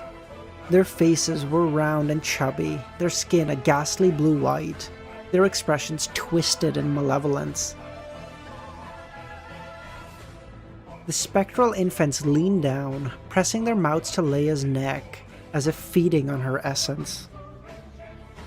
Rather than a panic, Leia breathed a sigh of relief. Identifying the source of the threat was far better than being in the dark. Now that she could assess the situation and make informed decisions, Leia withdrew her exquisite silver revolver, aimed at the infant on her shoulder, and pulled the trigger. She just killed a child. Evil bitch. God, how could she? Here comes the money. Here we go. Money. Thanks, Gil. I appreciate that, buddy.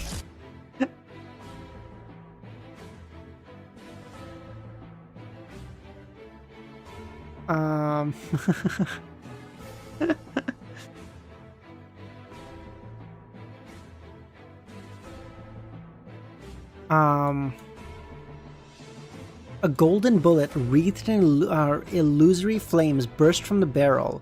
The infant wailed as it flung from Leia's shoulder, consumed by the golden fire. Bang! Leia fired again, this time at the infant above her other shoulder. The second ghostly child, ablaze with the same intense fire, cried out as it followed its companions down the corridor. A woman's figure materialized, her eyes a piercing blue, her features delicate. She was the Padre's mistress, Sybil Berry, sister to Shepherd Pierre Berry. Her skin was coated in a sickly blue hue, and on both sides of her neck grotesque growths protruded. The spectral infants returned to her, latching onto her corresponding growths to feed. As they nursed, the golden flames that engulfed them dissipated. But Leia would not stand idly by. She aimed at Sybil Berry and pulled the trigger. The bullet traversed mere meters before striking Sybil squarely in the forehead. For some reason, Sybil made no attempt to dodge. A bloody hole bore through her skull. Within the wound, white and red mixed as illusory golden flames devoured them both. Sybil fell lifelessly to the floor, the ghostly infants and their pale faces contorting in anguish. Vanished. That's it? Leia couldn't believe it. The silver bells on her veil and boots continued to tinkle, growing more and more intense by the second. In the blink of an eye, Leia felt a cold, malevolent force growing within. Frantically, she glanced at the washroom and the glass window. Her skin had taken on a bluish hue at some point. In the next instant, her body reverted to a paper figurine. A paper figurine crumpled into a ball, hitting the floor with a thud. Leia reappeared in the bathroom, an icy sensation growing inside her. Almost simultaneously, she whispered, "I made a pact with a strange spirit world creature and gained one of its abilities. Whoever kills me, I can be reborn within their body and take control."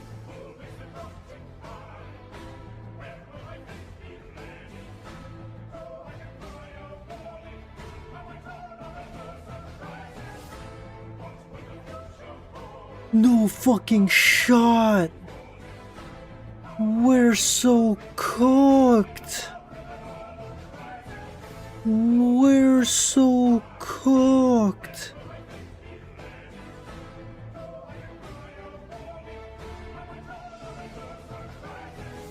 The Padre should like you very much too. Oh! That's so disgusting! Oh! Oh, God. Without hesitation, Leia bolted from the bathroom. Silver revolver and kerosene lamp in hand, she had to find Valentine.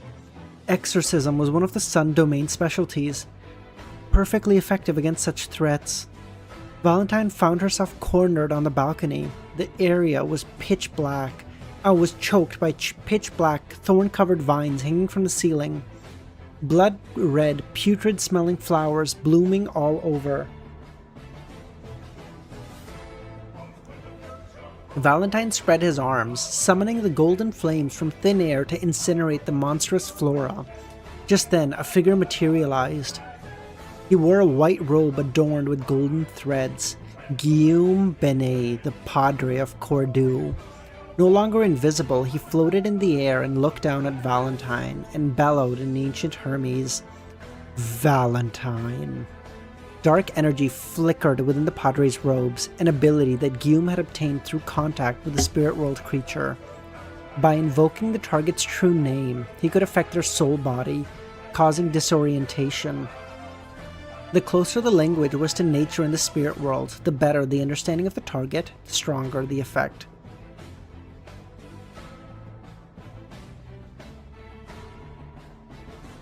Plague, I think so. I think that's a goated power to have. If his spirit body was far superior to the target, he could even extract their spirit, leaving them disoriented and defenseless. Valentine's head began to spin as he heard the Padre shout. He suddenly felt dizzy and couldn't think straight. However, he quickly regained control and shook off the disorientation. Ever since entering Cordoue, he had never revealed his full name. The Padre's ability had a very limited effect. Guillaume hadn't expected success either. Before Valentine could shake off the dizziness, the Padre hurled a human bone he had prepared earlier. As the bone hit the ground, the Padre recited, "Blind, deaf, unawakenable." Unawakable. Did he just describe me after a hangover? What is this?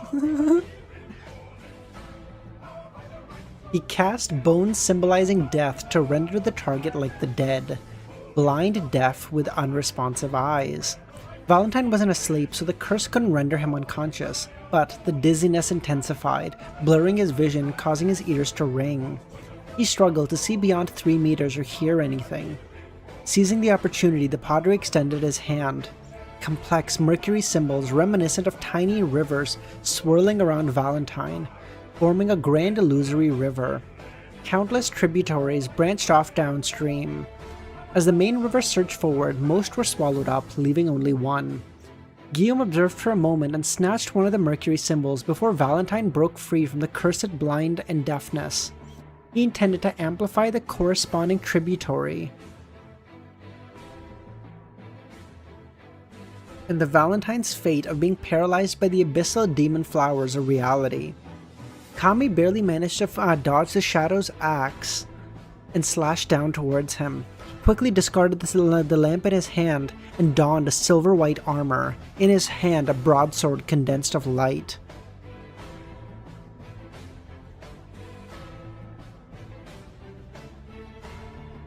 Ryan continuously slashed, forcing the Shadow against the wall. The specks of sunrise gleam The specks of sunrise gleam he released covered the surrounding area, exorcising the shadows in the area. The pitch-black, pale white, evil or terrifying arms that were about to reach out from behind the Shadow were pushed away, making it hard for them to grab Ryan. With a clang, the Shadow shrank back into the wall and reverted to normal. It disappeared under the illumination of the sunrise gleam. Not long after, a remnant shadow enlarged, and the shepherd, dressed in a long wooden coat, walked out. He bent down slightly and charged at Ryan with his axe, accumulating powers in his body with every step. After a few steps, Pierre seemed to have the posture and strength of a giant. Ryan loomed over his opponent, gripped the Sword of Dawn with both hands as he prepared to strike the enemy charging at him like a rampaging bull. The broadsword and the axe clashed, sending a shower of sparks in every direction. Both Pierre and Ryan recoiled simultaneously, one stumbling back 3 steps to regain balance, while the other needed only one. Ryan halted his retreat, one leg stretched back, seizing the moment before Pierre could steady himself, lunged forward. Just then, Pierre's mouth gaped open. His tongue morphed into a chameleon. The chameleon's head was tucked between its legs, a front foot stuffed into its mouth. What the fuck is this describing?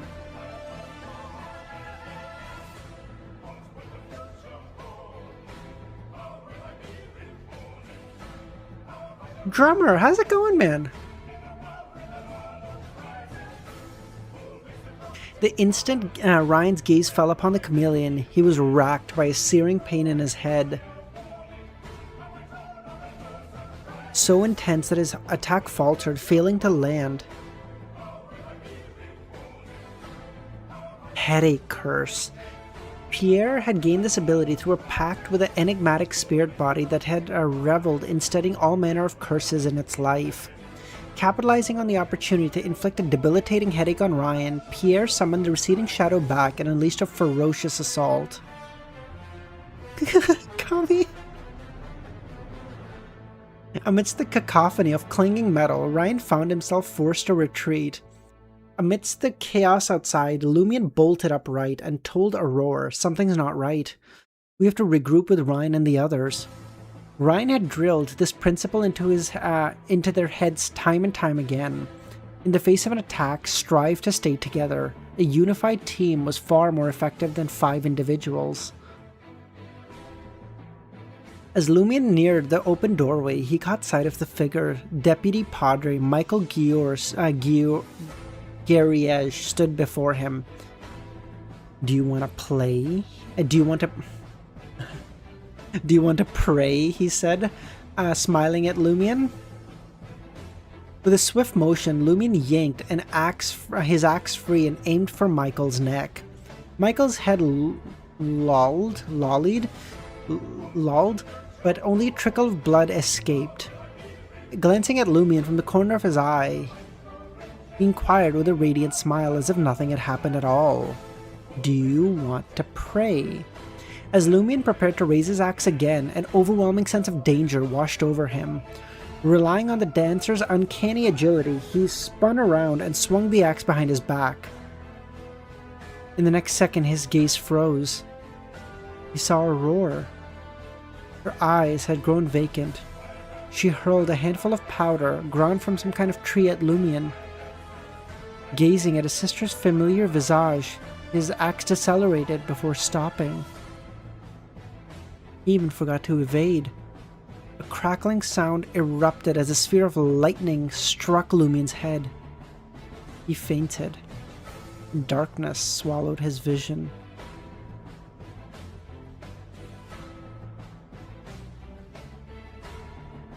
He's been corrupted. I didn't think it was that bad.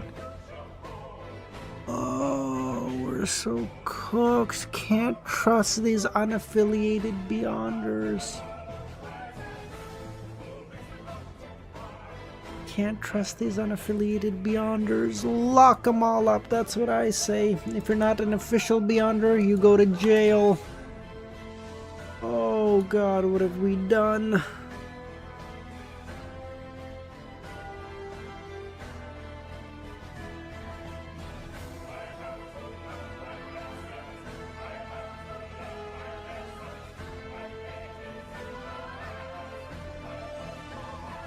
Ryan retreated, barely managing to parry the shepherd's onslaught.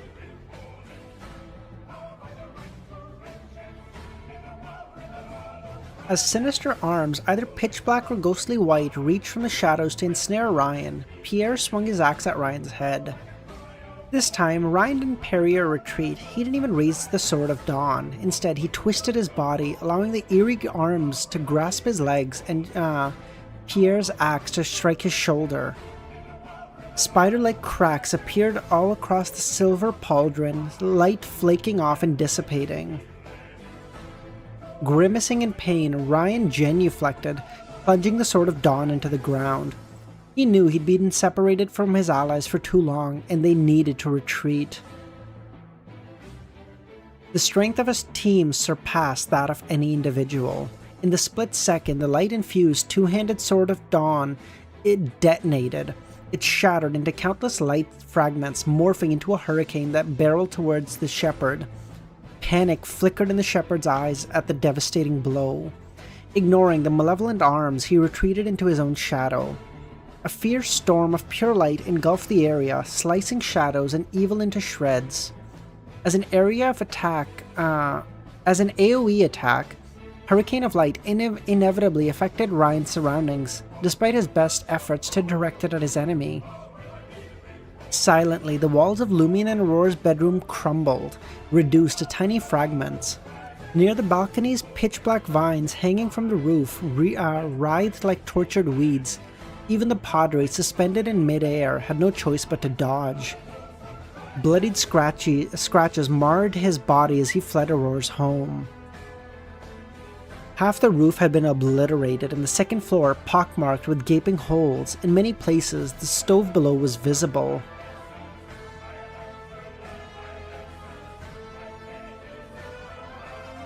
Leia also caught in the storm of light, her figure rapidly writhing and shrinking, transforming into a paper figurine. When the tempest subsided, she reappeared in the study, barely intact. Ryan knew that she had a paper figurine substitute, allowing him to unleash such a brutal attack with the shepherd in a confined space. As for Aurora, Lumion, and Valentine, their positions offered some protection from the attack. Ryan had tried to control the storm's direction with limited success. Guys, imagine just for a moment, close your eyes, okay? Imagine. As I finish COI, I'm on the last volume, okay? I'm about to finish. And book 3 gets announced. How fucking dope would it be to be reading it while it's coming out? Holy fuck. That'd be so based.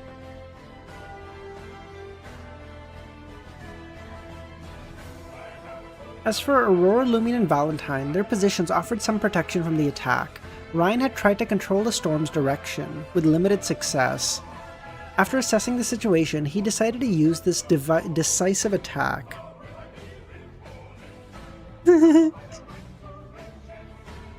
That too, Sal. Come again.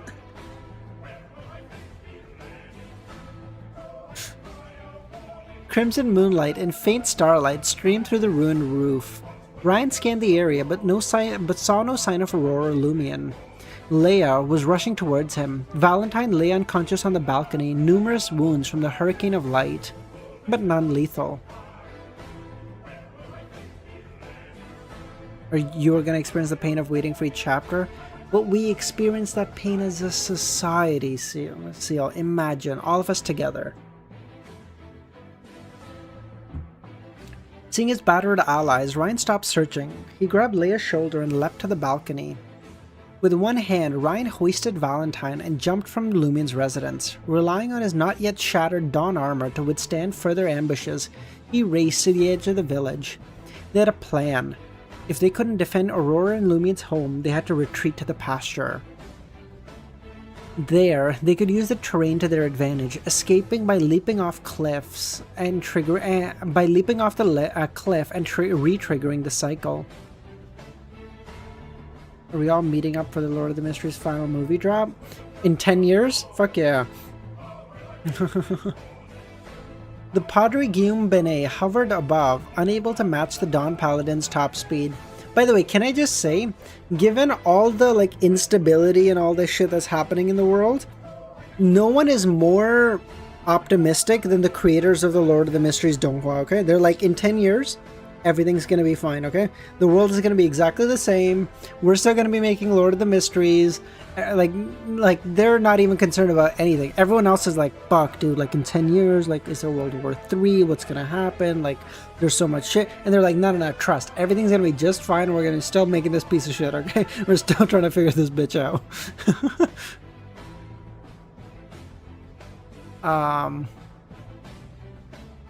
Beneath him. His dark robe was shredded. Oh, wait, hold on.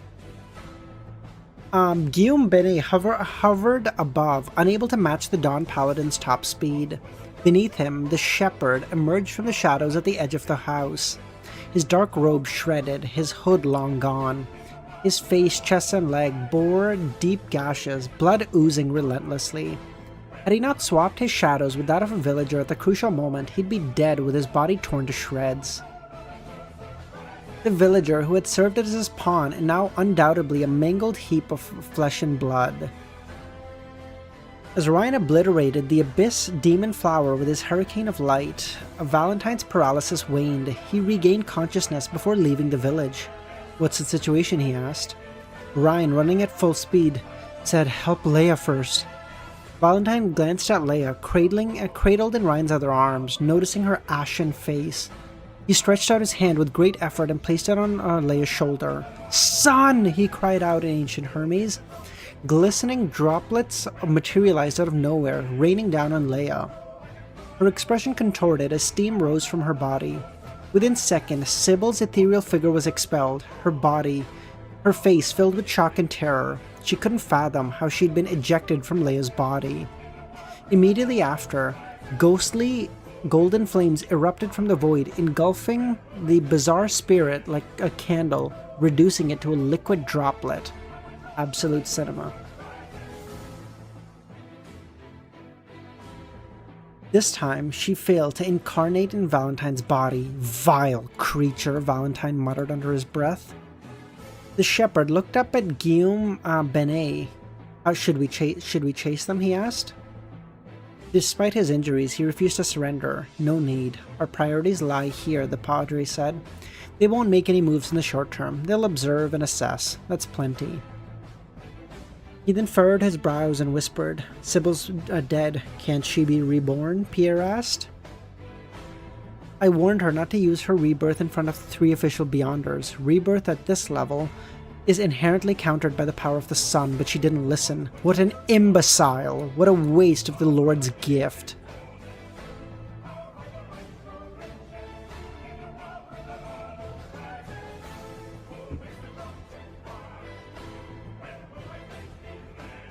Lumine's eyes snapped awake, taking in the wispy gray fog and the familiar ceiling above. He had awoken in his dream after losing consciousness. Gasping for breath, Lumine struggled to sit up. As Aurora's attack struck him, he had been filled with despair, thinking it was better to just surrender. She could reclaim the beautiful life she had granted him, alongside the 5 years she had given. Lumine exhaled sharply as 2 realizations pierced his mind. That wasn't Aurora. She was possessed by a monster. To give up now and to abandon her to the creature and snuff out her last hope. Lumine rose to his feet, his resolve stealing within him. This is good. But that's so sweet though. He's like, I'm only alive because of her. If she wants to kill me, she totally has that right. Because he's like, I'm only here because of her. So if she wants to take that back, that's okay. Like I don't hold any negative ill intent to her. Is like so sweet. Like legitimately like a child, saved from like a life on the streets or whatever. And he's like, dude, I'd probably be fucking dead a long time ago. I got no qualms with this. Taste. He glanced to the window and spotted a bottle of liquor, honeysuckle flower, and some grapevines and fern powder. That woman sent these materials? She saw the attack? Why didn't she... Lumine shook his head, dispelling his intrusive thoughts. In this dire circumstance, he could only rely on himself and his allies. No matter how powerful others may be, they were useless to him now. Wasting no more time, Lumine retrieved the instrument he had used to brew the hunter potion and poured 50 milliliters of liquor into the beer mug. He then added the flower powder, grapevine powder, and fern powder, one after another. Lastly, the stone. A sizzling sound accompanied the dissolution of the provoker characteristic, and the flower had vanished. The colorless liquor in the mug turned deep black, becoming viscous. The mere sight of the potion made Lumion want to hurl it away, but he steadied himself, using shallow cogitation to calm his mind. Moments later, he snatched the mug and gulped it down. Settling the mug, he felt his insides grow heavy as if plummeting. Drawing on his experience, Lumion sat cross-legged on the floor, closing his eyes, bracing for the transformation. His breaths growing heated, his emotions veering wildly between anger, sorrow, frustration, and exhilaration. Simultaneously, a voice, infinitely far away yet intimately close, assailed in his ears. A searing pain engulfed his mind. I must succeed. I must unlock the secret of the dream. I have to save Aurora. I have to shatter the loop. Enduring the scorching, tearing sensation and the illusion of losing control, Lumion didn't open his eyes or alter his position. He felt his tiny vessel in a tempest, battered by the waves and gales, powerless yet not submerged. After what felt like an eternity, the pain began to ebb as the bloodthirsty, insane thoughts receded. He opened his eyes, knowing he had become a Sequence 8 provoker. I still have 7 fucking chapters to go. What the fuck? How long am I gonna be here for?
Hold on, I need to go get something to drink. Give me 1 second.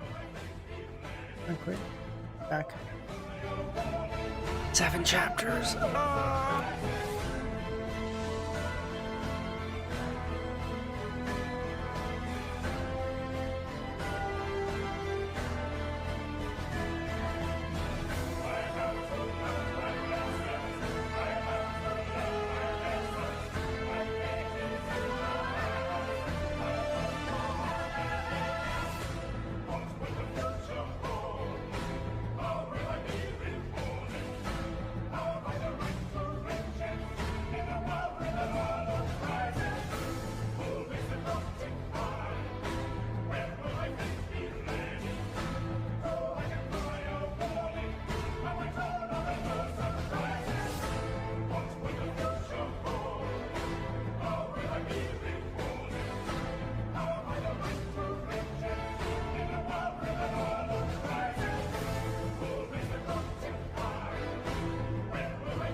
Jesus Christy, neither of those. What the why are those the only two options I'm given? What the fuck? I'm either taking a dump or I'm... What the fuck, dude? Having had read 1,400 chapters with you guys, I'd expect some faith. Jesus. Alright.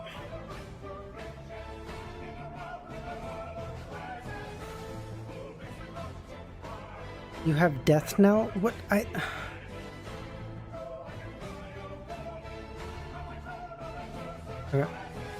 Can you change that background, please? Zaza, as soon as I get a better one, and I'm hoping there's some fucking art about the volume ending, I will change it, okay? I don't have anything else right now, so fuck off.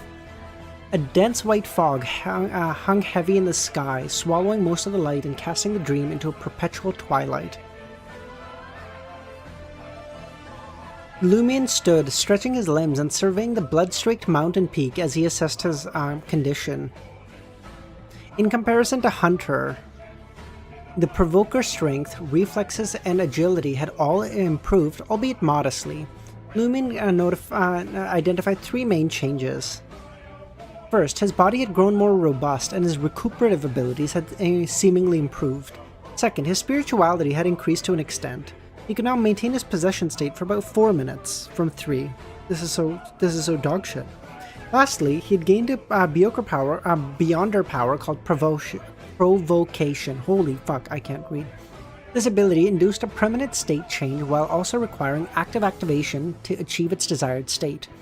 Lumion's observation had experienced a qualitative change, far surpassing those of an ordinary person. He could now effectively discern which words, actions, and situations would most easily trigger the target's sensitivities and provoke agitation. Oh my god, this is what Sal has. Sal is a fucking sequence 8. Because he's so good at fucking rage baiting the piss out of me. Holy fuck. The more tainted the taunts and humiliations, the more effective the provocation. However, even a single word like dog shit could incite anger to an extent. Are you telling me Danitz was fucking acting this whole time? Against an uncommunicative opponent, provocation allowed Lumion to exude a repugnant aura. This ability was well suited to the traps and ambushes hunters excelled in. You think so low of me, dog shit?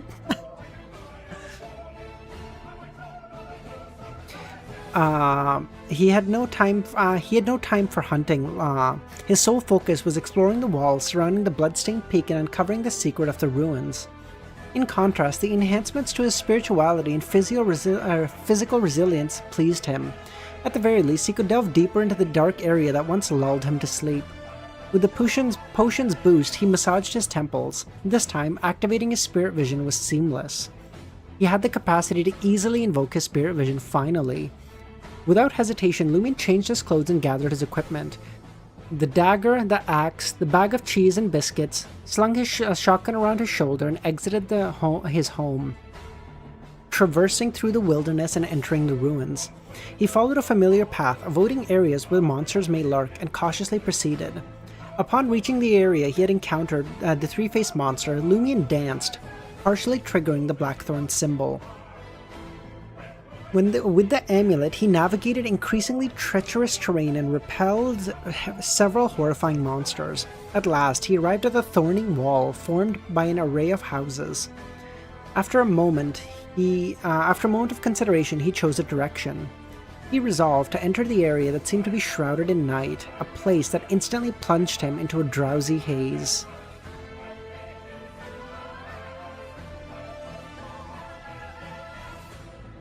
His intuition suggested that something significant lay beyond the towering wall of twisted trees. However, an area resembling the onset of night held a greater likelihood of harboring the secrets of the dreamscape. After all, night, slumber, and dream were often related terms. In due course, night, slumber, and dream, all domains under the Evernight Goddess. In due course, Lumion, having performed another dance, found himself in a place notably dimmer than its surroundings. He exhaled slowly and stepped forward with determination. Almost immediately, he felt a transition from foggy day to cloudy evening.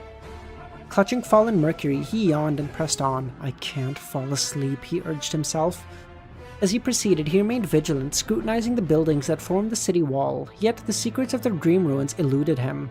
Gold coins and other trinkets held no interest. That's crazy. What if Klein lets you keep him at the end? Delving deeper, he trudged dozens of meters, his willpower alone keeping his eyes open against the overwhelming drowsiness that engulfed his mind. After a moment of contemplation, he opted for a retreat. He would investigate the area behind the wooden wall and enter the sleep-inducing zone from another angle. Perhaps that would grant him access to previously unreachable locations. Lumion pivoted and retraced his steps, but the drowsiness persisted, growing in intensity with each passing moment. At last, his resolve crumbled, his eyes slid shut, and he slumped to the ground. Darkness consumed his vision. Lumion was suddenly gripped by the sharp pain in his abdomen, curling him to curl up and open his eyes. He saw a dazzling mural with a curved dome, followed by a stern visage of the Padre, along with his slightly hooked nose. Pons bent his right fist, which he withdrew with a sinister grin. They captured me and brought me to the cathedral, Lumion recognized. He saw Raymond's father, Pierre Greg, Ava's father, Guillaume Lizier, and his neighbor, Louis Bidot, and nearly all the villagers. The altar had transformed beyond recognition. I saw Chris and Kami, thank Chris. Now adorned with lilac tulips and other symbols of the hidden entity. The sun's sacred emblem had vanished, replaced by an unnaturally twisted thorn ring, seemingly oozing black liquid. Spotting the familiar figure, Lumion felt a wave of dizziness as he felt heat surge from his chest. He knew this was a sign that the corruption within him had been stirred, but remained trapped within the bluish-black symbols. The Padre and his followers have turned the cathedral into an altar for the hidden deity. Poor Saint Sith. Lumion envisioned Valentine losing his mind upon seeing this. Bound tightly, he surveyed his surroundings, relieved to find the stained glass and the murals depicting EBS and Saint Sith unscathed. It seems the alterations were done quickly, Lumion deduced. The villagers stood eerily silent. After observing Lumion, the Padre scolded Pons. How could you let him sleep? You should have woken him up the moment you brought him back to the cathedral. Understood, Pons said. Where's Aurora? He said. You'll find out soon enough, the Padre smiled cryptically. What about the 3 foreigners? Lumion asked. They escaped. They should be at the nearest alpine pasture by now, but don't expect them to rescue you and Aurora tonight. Knowing the officials, they'll stall and merely observe, only acting after confirming. Sometimes they'd rather do nothing than make a mistake. That's how they wasted a decade of mine.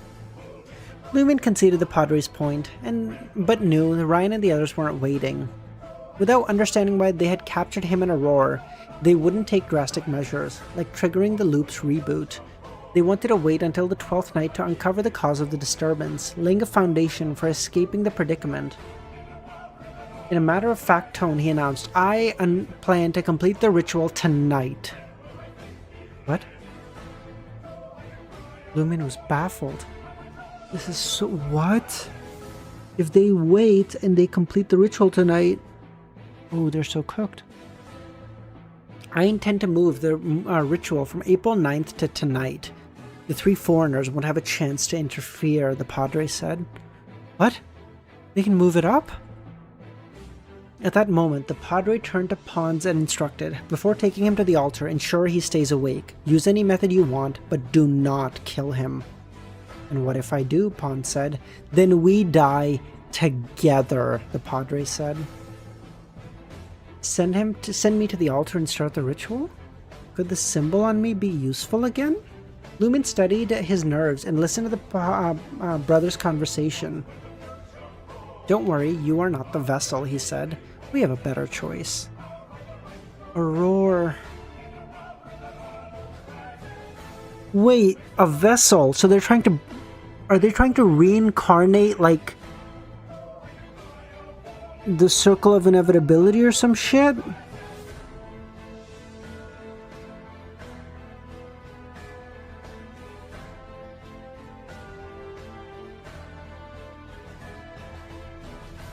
Aurora had appeared at some point in time, dressed in a plain white robe, her golden hair unadorned and her light blue eyes vacant.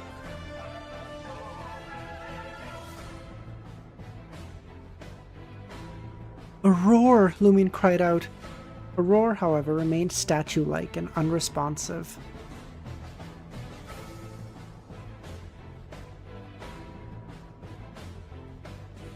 The Padre smiled and nodded. Yes, your sister is the superior vessel. Your role in the ritual is to help us expedite the timeline. We needn't wait for the exact moment or time or shift in the constellations. Why can I help bring forward the 12th night's ritual? The Padre leaned in once more, a smile of anticipation on his face. Because most of the boons we prayed for are within you. What? How does he know? Lumion whispered in, the Padre whispered in Lumion's ears, did you really think you and Polly were the only ones able to retain memories in the loop?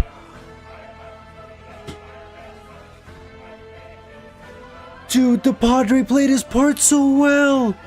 Oh my god, he's so goated! He did the... I don't know what's going on.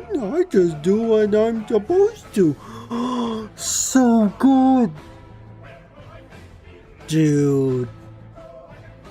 That's really fucking good. What?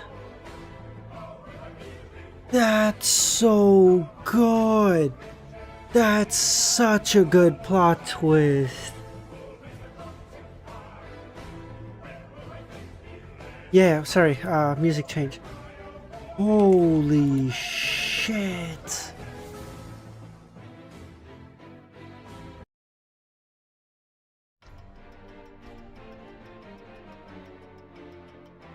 Okay, you're just even okay, so even the fucking you're not even gonna let the video of this be monetized, Kami, I see. Okay, just 2 back-to-back Evangelion songs. Lovely. Yeah, this is great.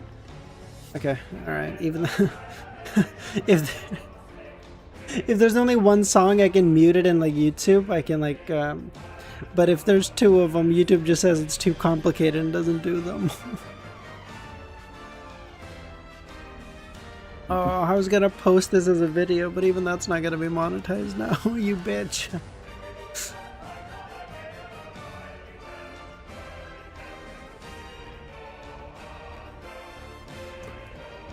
Hold on. Dude, the Padre is so smart though. What the fuck? Are you kidding? He played his part to perfection, but he's now let down his thing. But now he's let down his thing. He's let down his guard. Beacon, I don't know if that's a thing. I don't know if I can do that. Plague, sorry, not Beacon. I will try though. I don't know if it's possible. Pushcar, how's it going? Final Fantasy 14 or 7 tracks. This is actually a good point. Upon seeing Lumion's blatant shock, the Padre straightened up his back and said, "Keep an eye on him," to his brother. With that, the Padre strode to the altar. As he left, the villagers around him seemed to come alive. Our horoscope is about to change. Our good fortune is coming. It won't be long before we're rich. When the time comes, I'll drink a bottle of wine every day and eat a pound of meat every meal. What the that's a lot of... I want to meet a beautiful woman. I want to watch a play. Lumion's mind was a whirlwind. He barely noticed the Padre departing. The Padre's words were like a boulder tossed into a placid lake, sending ripples throughout Lumion's mind. The fuck is that possible? I killed him because he didn't understand what made him special last time. But I didn't know what was special about me either. After that battle, he didn't have any conflicts with me in the next cycles until Aurora started being strange. He didn't seem to know about the loop. He did when I led the rest to catch him in the adulterous act. The cursing. Him being knocked out by Leia when we infiltrated the cathedral, and being spied upon by Aurora using white paper. If he was putting on an act, the level of restraint is bone-chilling. Moreover, he knows that Polly retains her memories too. Yet he still had an affair with her, allowing no one to suspect him. Would that be the reason, or is he just because he's like, damn, she hot as fuck, we take the risks? Listen, I'm just saying, okay? He might, even if he didn't know she retained her memories, he might be like, worth the risk, baby. That demoness is what it is.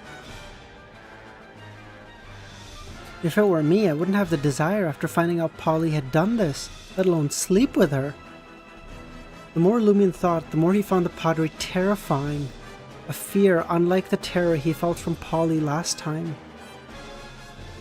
Would you make the same choice as same choice with Polly? With Polly? Fuck yeah.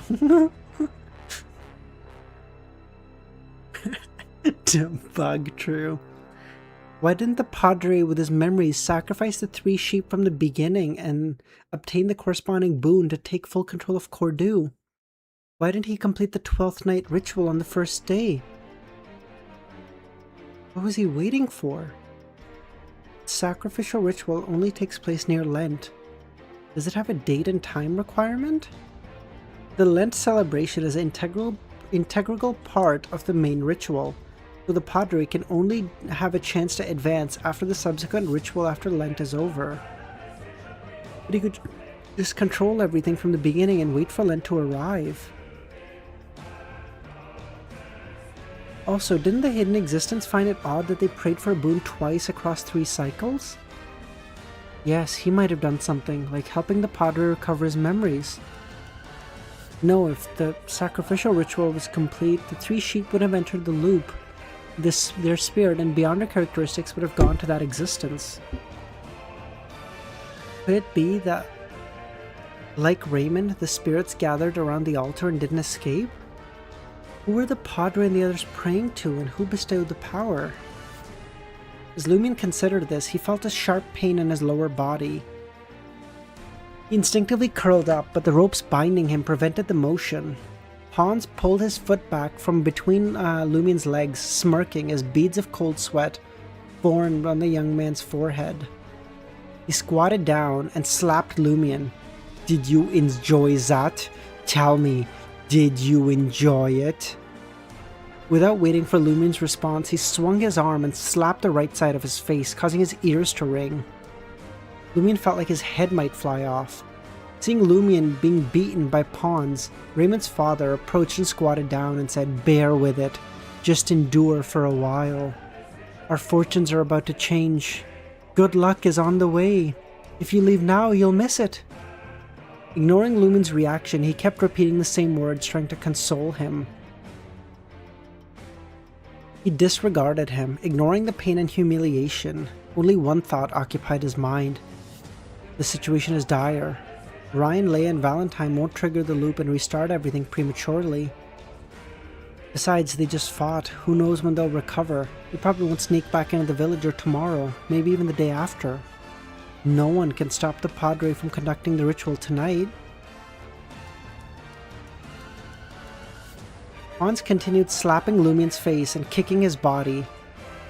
Lumion's thoughts were repeatedly interrupted by the pain as he tried to focus. This only infuriated Pons even further, causing him to strike even harder. My specialness has been discovered and targeted. What do I do? What can I do? Lumion endured the pain, searching for a way to escape his predicament, as Pons grew tired of beating him and stopped. "If the Padre hadn't forbidden me for killing you, I would have sliced off your flesh piece by piece, including what sits down below." Hearing this, Lumion was taken aback and said, "Kill me? Kill me!" He raised his head and glared at Pons. "Is that all you've got? Are you using that pathetic little knife of yours to pick lice?" He embraced his role as a Sequence 8 provoker. In the alpine meadow next to Cordu, Ryan, clad in his armor, asked Leia and Valentine, "How do you feel?" "Wait, what, Sal? How is that L?" By the way, Sal, who is your fucking profile pic? I keep thinking it's someone from like Bloodborne, but I don't know who that is.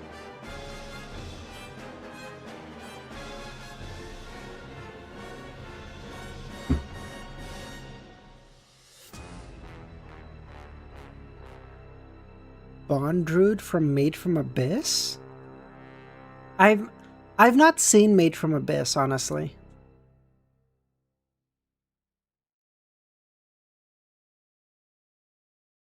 I've not seen it, so that... Sorry, yeah, bad timing, whoa. In the Alpine meadow nearest to Cordu, Ryan, clad in armor, stood at the entrance and asked Leia and Valentine, "How do you feel?" "I'm fine," Leia said. "My spirituality is almost recovered." Ryan nodded and dissolved his armor. "After I rest and recover, we'll return to Cordu." "Now?" Leia said, sounding surprised. "We need to find out ASAP why the Padres group attacked tonight and not the 12th night. Besides, they got Lumion and Aurora and didn't pursue us. Something's telling me this is off."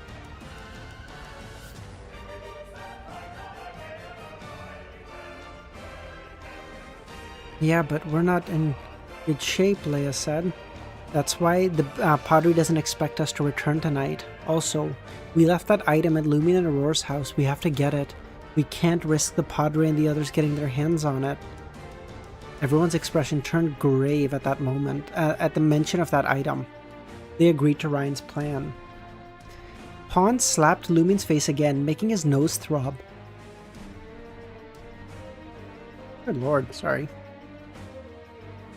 Lumion studied his how about this, Pons replied. Lumion studied his expression and actions, realizing that his words hadn't had the desired effect. Any woman could hurt me more than you, loser.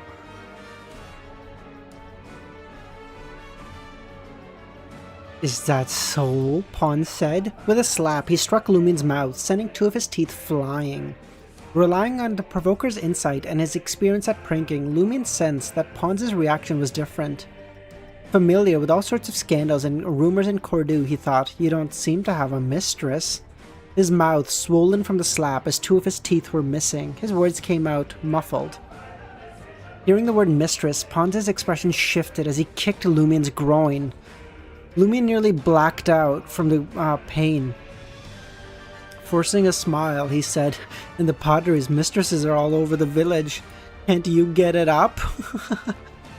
"You got no bitches!" Pons' expression darkened. Lumion knew he had guessed right. He had endured the pain, his eyes narrowing. He hadn't dared use provocation earlier, fearing that he would be discovered if he used it too quickly, but now was the time. "Does the Padre fuck your wife too? Are your children his?" Oh shit! Pons' eyes turned bloodshot. He reached out and grabbed Lumion's neck, yelling, "Why don't you just die?" Lumion heard a cracking sound from his neck and found it hard to breathe. Yet he wasn't afraid. He smiled as he calmly awaited the pain and inevitable death. He had done his best to enrage Pons so that he would kill him. And if he died, the loop would be triggered. Nah, Sal, you don't get me that mad. Nah, Sal, I will watch it though. A friend of mine recommended it a long time ago, but I tried watching like the first episode, but the art style was so unique. I never got into it, but like now that I'm older and like that stuff doesn't bug me as much, I should watch it. Cause like a friend of mine really loved it, and I just never finished it. I barely fucking started it. Not only had Lumion considered provoking Valentine to commit suicide to verify the nature of the loop, he had also thought about sacrificing his own life in an emergency. Compared to the usual situation, what was there to fear? He glanced at Pons, whose expression was vicious, and his lips quivered as if to say, "Please, kill me quickly." Noisette, how's it going, man?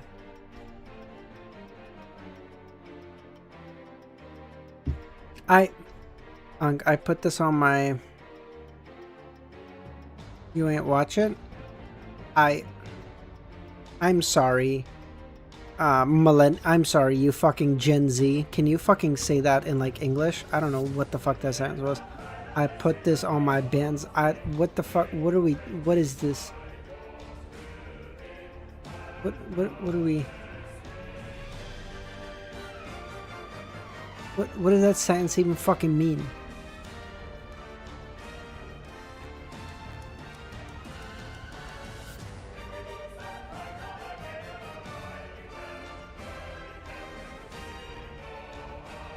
Is you not?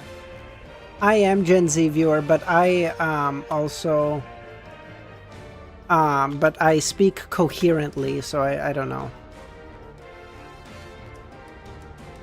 I put that on my money, you don't watch it. So, are you betting me that I won't watch it? Is that what you're trying to say? I'm so confused.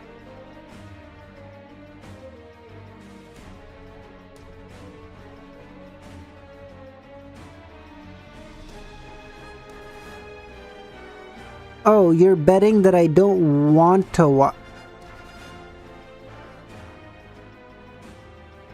You're betting that I don't want to watch it, but that's your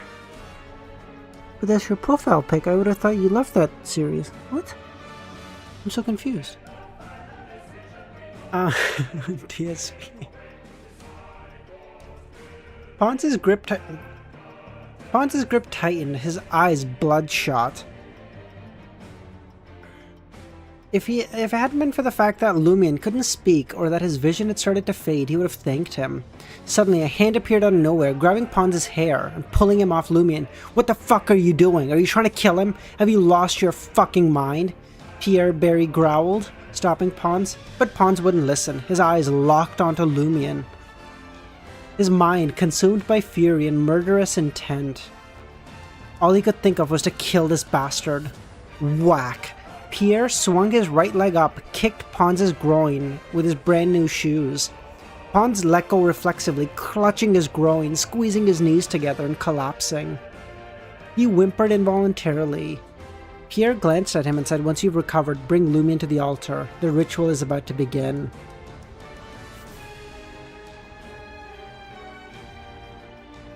Anyone else from the 90s here? No. They call me Unk, but it's more like a... They call me Unk, but that's more of a honorific name. It's truly the greatest hate slip. Hate? From... is this better now? Yeah, this should be better, sorry.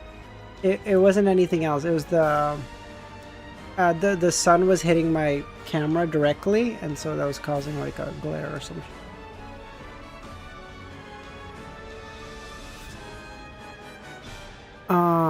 He shifted his gaze to look at Illumion's condition. As Lumion's senses returned and he opened his eyes, he straightened up and nodded, his vision restoring to clarity, the pain in his neck becoming more apparent. Lumion was disheartened to find that his view was not of the familiar ceiling, but of Pierre Barry's face. Aaron, not at all, man. Am I still alive? Fuck. Pathetic, Lumion spat. If you can't satisfy women and can't even kill a man, what the fuck good are you? Ponce felt a wave of rage go through his head. If it weren't from the pain in his groin and Pierre's watchful eye, he would have snapped again. Lumion and Aurora's house lay in a ruin, more than half of its roots gone. The official Beyonders crept back under the moon and starlight. Once they confirmed the area was clear, they said, "Tonight's situation is worse than we thought. Perform divination," Ryan said to Leia. As they traveled to Cordu and Lumion's house, they noticed every house was empty. They had no idea where everyone had gone. "Alright," Leia said. Be cautious. Choose the direction of divination carefully. Don't attempt it if it feels too risky," Ryan said. "Understood," Leia said. She knew that Cordu was a place filled with danger and abnormalities. A minor error in divination could lead to severe injuries or loss of control.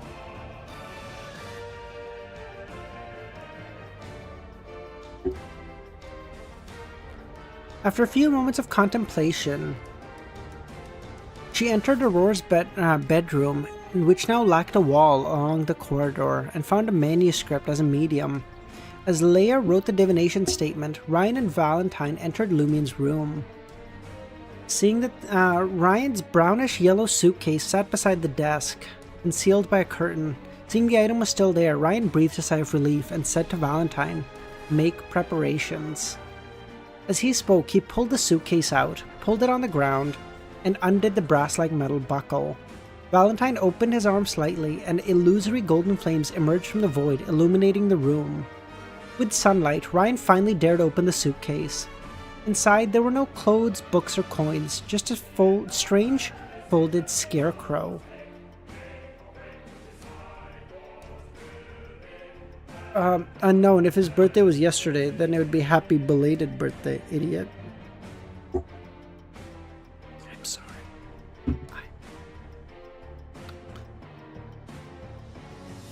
The scarecrow's eyes were covered with thick black cloth strips. Its face, neck, palms and feet and calves made of brownish-green straw, but its arms, chest and thighs covered in real, slight, pale white skin. This was a mystical item that the Joint Operation Team had acquired from the Church of EBS Ristone Diocese before departing. Teams at their level could request artifacts to handle abnormalities. Ryan closed his eyes as the mystical item name appeared in his mind. Number 2. Name: Tenego Scarecrow. Danger Grade 2. I'm sorry, viewer, I've been drinking. Tell anyone. Sorry. I mean, as a term of endearment. Grade 2. Dangerous. Used with care and moderation. It can only be applied for operations that require 3 or more people. Security clearance requires a diocesan bishop. Security clarification. Bishop, team captain, or above. This scarecrow was first discovered in the Tenego region of Ristone province, near the remnants of a village annihilated by a cult's ritual worship. 2 purifiers, 10 police officers, and 76 farmers vanished after passing by a farm where the scarecrow was placed. This scarecrow killed 88 people? Oh yes, we did also reach 3K viewers. If you guys weren't there at that stream, thank you. Thank you, Pushkar. I appreciate it. Research suggests that those who enter a 30-meter radius of the scarecrow and lock their eyes with it will lose self-awareness and be drawn towards it uncontrollably. Within moments, they disappear, leaving behind only their possessions and garments. At the zenith of sunlight, the scarecrow loses its power. Touching it or meeting its gaze has no effect. A farmer from the neighboring village claims the scarecrow was once ordinary, indistinguishable from others, until the village farmland it protected was decimated. With each disappearance, flesh and skin appear on a small portion of the scarecrow. Its ultimate transformation remains a mystery, but revival seems a likely outcome. The scarecrow already displays signs of life, moving at night and attempting to break free from its confinement. Usage process: remove the scarecrow only under sunlight and unbind the black cloth from its eyes. Appendix 1. Avoid its gaze at all costs. Even under the protection of sunlight, you risk enduring lasting nightmares and mental debilitation. 2. Limit interaction with the scarecrow to no more than 2 minutes per session. Excessive use intensifies its determination to escape and resist.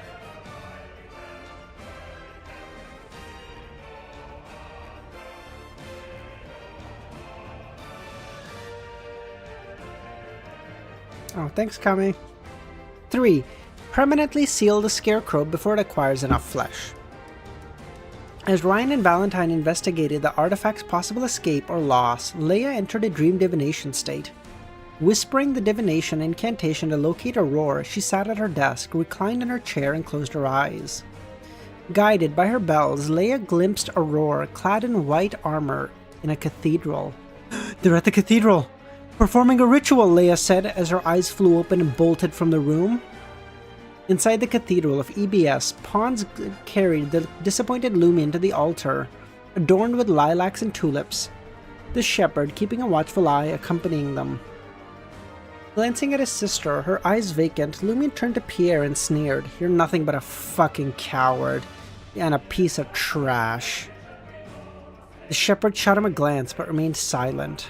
Undeterred, Lumion continued, "Your woman died of illness and you did nothing. You put your faith in a malevolent god. Didn't she die because the factory owner overworked her and paid her fucking nothing, you broke bitch?" I might be adding a few words here. "If I were you, I'd have hunted down that man, and hung his whole family. But you didn't. You were a fucking coward. Scared you would die too, you coward." As Lumion studied Pierre's subtle reaction, he slyly added provocation to his final words. Pierre's expression contorted, his gaze slowly morphing into a menacing glare. That was exactly quantum-based, my god. As if a hidden seal had been broken, unleashing the demon within. The demon within. Shut the fuck up. Padre glared at him and said, "Control yourself." The shepherd shuddered as he came to his senses. In retaliation, he ripped a piece of cloth from his ragged attire, crumpled it into a ball, and shoved it into Lumion's mouth. Fuck, Lumion struggled. He kept cursing and adding provocation, but time was against him. His mouth was fully gagged by the cloth, and he could no longer speak. Panic and despair welled up in Lumion's heart. Guys, imagine— oh my god, I think I see it. Let me cook. What if, hold on. What if they do the ritual and they can't, and the official Beyonders can't stop them in time? What if they do the ritual and the official Beyonders can't stop them?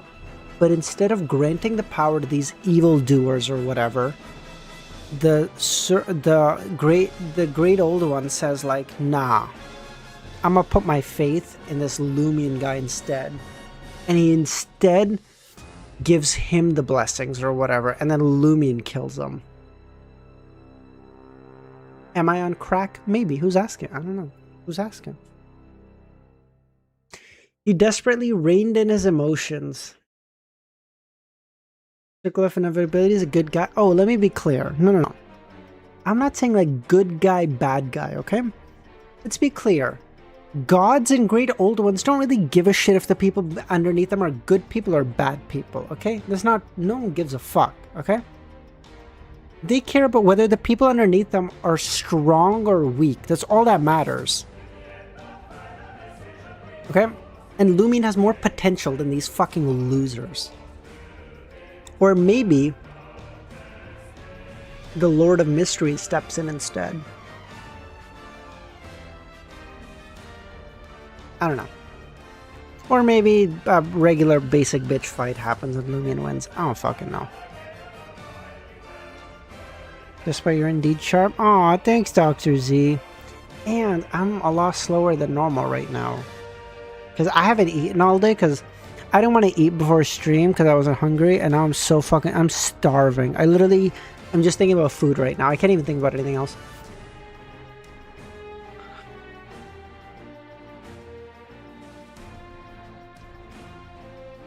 Dude, I'm gonna go get a snack and everyone's gonna be like, "Oh, look at him, he's fucking old, he went to take a dump." Meh. Fuck you guys. Soon, he was presented before the Padre, the massive blackthorn symbol separating him from Aurora. Wait, I just skipped like a whole bunch of shit. Never mind, hold on. Undeterred, Lumion continued. Panic and despair welled up in Lumion's chest, threatening to overwhelm him. He tried to rein in his emotions, warning off any thoughts of surrender. Carried to the altar, Lumion's mind raced, thinking of ways to end his life. But soon he was presented before the Padre, the massive blackthorn symbol separating him from Aurora. The Padre motioned for Pierre to help Lumion to his feet, then scrutinized the young man as he smiled. "You're tougher than I thought, but you're still lacking. The world is so hard for a man.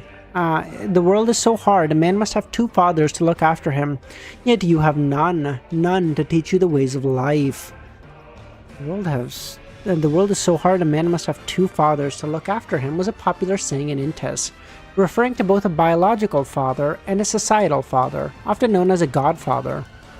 This is why the people of Intes often acknowledge godfathers and godmothers. The Padre taunted Lumion for being an orphan, having neither.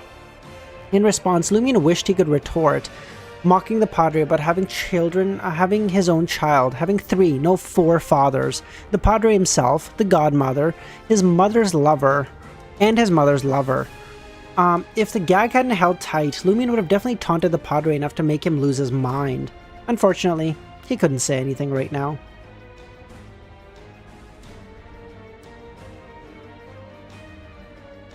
Should we begin the ritual now? Pierre said. The Padre shook his head. Let's wait a bit longer. What for? Pierre said. The Padre offered no answer, but Lumion was already devising a new suicide plan. Suddenly, inspiration struck. Enter a deep state of cogitation and submit to the scrutiny of the two entities. Eagerly, he sought the enigmatic and horrifying voice, hoping to provoke his own breakdown and lose control. But bro, if fucking characteristics carry over, so does losing control. You're gonna wake up a monster. Lumion glanced at Aurora, her face blank and empty. But otherwise unchanged. He closed his eyes, first envisioning the crimson sun. Then calm, he transformed it into an orb adorned with eyes and a cross. Silently, Lumion saw the faint grey fog once more. He saw the chaos of overlapping colors and indescribable, non-existent things. Yet this time, he didn't sense the gaze of an entity lurking in the grey fog or looming high within. Why is it different? Lumion's eyes snapped open. Just then, a figure emerged in the cathedral doors. Clad in black robe and a wide hood, his face obscured by the shadows, standing tall, 1.8 meters in height. As the figure approached the altar, the Padre stepped aside deferently, his demeanor humble and reverent. Who's that? The one behind the Padre? Lumion thought. The more he studied the man, the more familiar he became. As Lumion thought he had seen him before, it clicked. The figure lurking in the corner of the Warlock's tomb. The black-robed man ascended the altar and stood before Lumion, leaning forward and stifling a chuckle. Did you realize that cogitation is useless? What? Does he know? Lumion stared at him, shocked and bewildered. At this proximity, even with the hood concealing his features, Lumion could discern the man's face. A young man in his late teens, his limbs long and lean. His short hair was jet black, his eyes a light blue, and his features sharply chiseled. He was strikingly handsome. What? Lumion's gaze locked onto the man. He knew him all too well? He saw it every day when he looked in the mirror. It was himself? The plot chickens! What the fuck are we talking about? What the fuck? What the fuck are we talking about?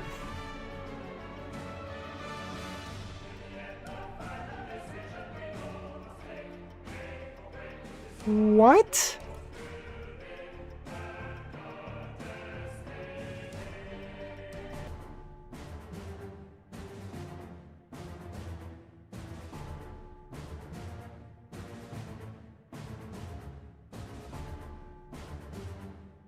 Oh, true. Absolute cinema. What the fuck?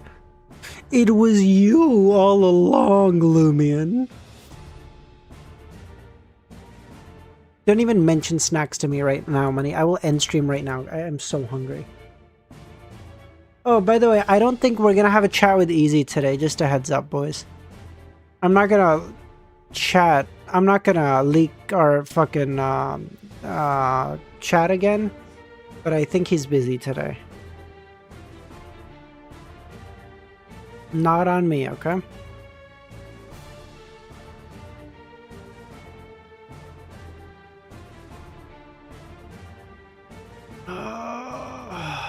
Okay. 4 more chapters, Doctor. 6, 7, 8, 9. Yeah, 4 more chapters. We're good. Lumion noticed the black-faced robed man was nearly identical to his own, except a few subtle differences. The depths of the stranger's light blue eyes had a faint silver black hue. It was unknown whether the shadow of the hood affected the man's complexion or if his skin was naturally a shade darker. Everyone is Lumion now. I'm Lumion. You're Lumion. Everyone's Lumion. Why do you want me to check Discord? Zaza, you're such a piece of shit, dude. I'm so hungry. Oh my fucking god. I actually hate you so much. Holy fuck. Oh my god. This motherfucker sent a photo of a pizza he's eating right now. The pizza doesn't even look good, but I'm so hungry right now. I would eat anything. Oh my god.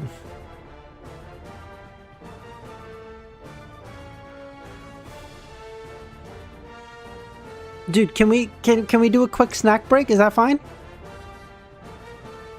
Okay, you know what? Let's do like a 5-minute snack break. Okay, let me go get some food, and then we'll eat. Okay, let me go get a snack. Okay, hold on. I'll be right back. Okay, I'm gonna go get a snack. Hold on. I'm gonna change the music though, because with just the music, this stream's probably gonna get fucking copyrighted into oblivion. Okay, so I'm gonna put on some other music. I'll be right back. Okay, take like 5 minutes. I'll be right back. Okay. I'll be back.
Hey guys, okay, sorry about the wait.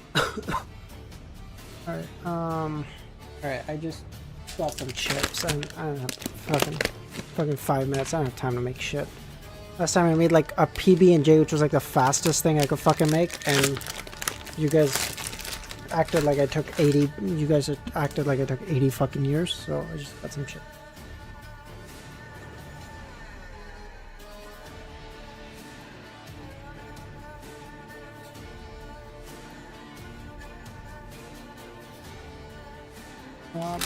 It's like, what the fuck are you guys talking about?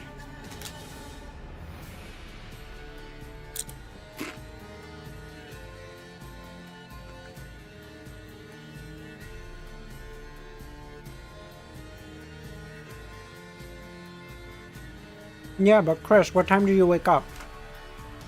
Because I woke up like early. I woke up at like 8 o'clock.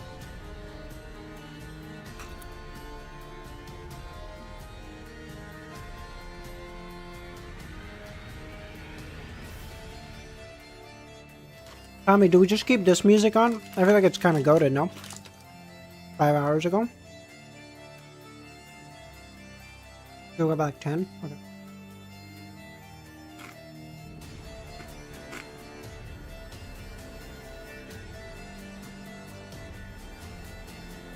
Go back.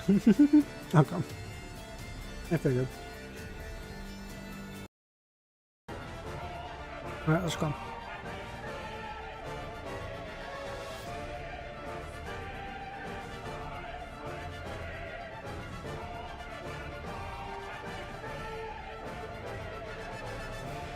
No sleep. We make drink and make. Hey mate, you having chicken tenders? Base cell.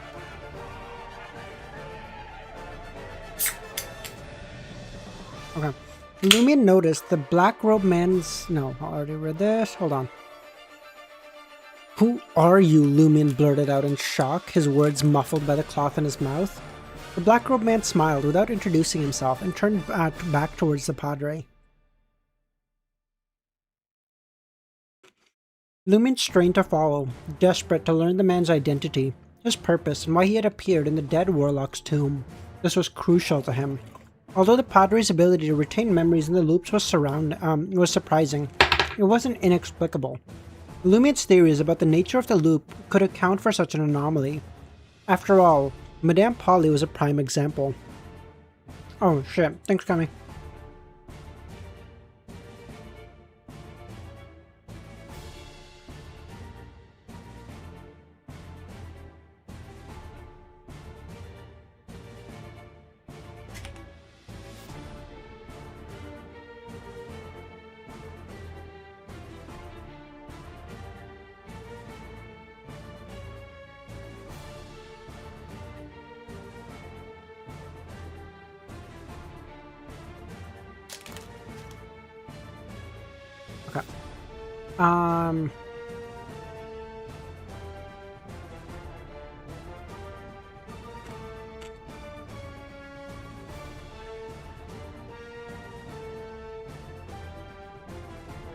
What shocked him was the resemblance between the black robe man and himself, suggesting the man could be another version of Lumion.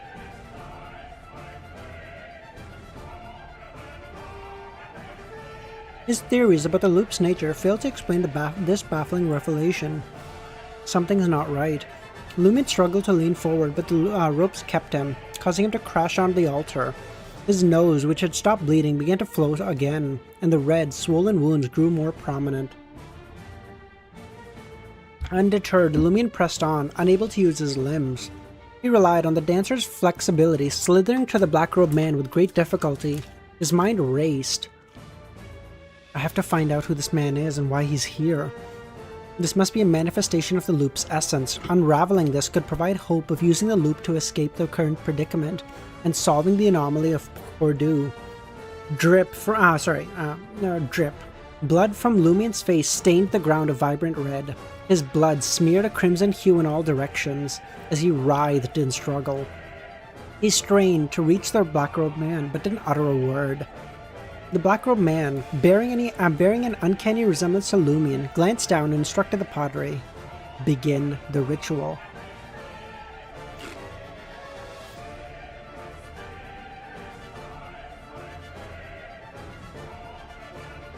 Alright, the Padre told the shepherd, bring Lumion to the altar. Pierre strode over, gripped Lumion under his arm and hoisted him up. No! Lumion thrashed with all his strength, like a fish being yanked from the water. Pierre nearly lost his grip due to Lumion's slipperiness. The gentleness in Pierre's eyes vanished, replaced by ferocious, brutal glint. His strength surged as he restrained Lumion with his strength and slammed him onto the altar. You better hope you die during the ritual rather than live through it. You'll regret it. I promise, Pierre chuckled. Thanks, Luvion. I appreciate it, buddy.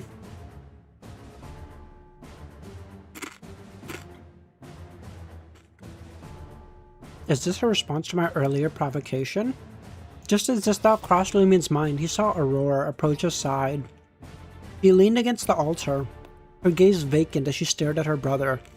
The villagers swarmed forwards, forming a semicircle around the altar. Lumion, Sal, you don't put anything on your chicken tendies. What are you talking about? They're chicken tenders. You just eat them with like some kind of dipping sauce or whatever. What the fuck are you talking about?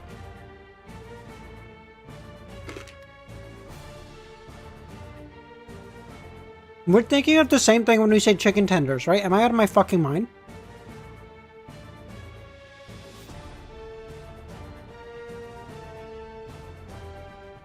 We're okay, hold on. Okay, let me show you what I mean when I say chicken tenders. This is what you're fucking talking about, right?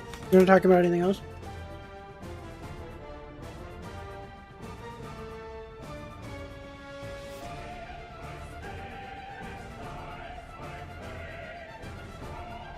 Like, these are chicken tendies? This is chicken tenders? But, like, you're not talking about anything else, right?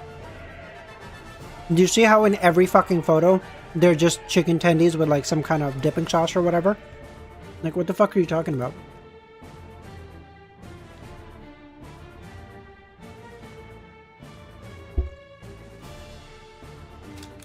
Dinosaur-shaped DSV trip.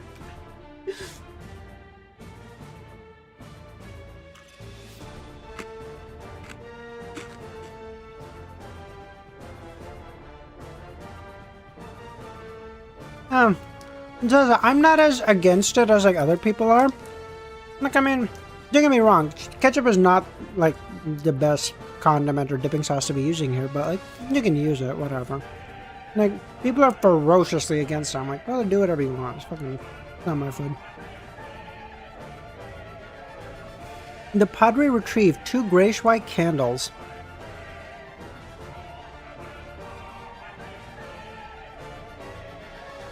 Dude, this is... Oh my... What the fuck? No, Sal isn't lying. Okay, hold on. Sal isn't even lying. He just lives in the land down under. That was the fucking worst Australian accent I've ever seen. Holy shit. No, I just looked at the photo, Sal. He's not even lying. What the fuck? There's literally like limes on the fucking chicken tendies. What the fuck is this on the packaging? Sweet chili is goated, true.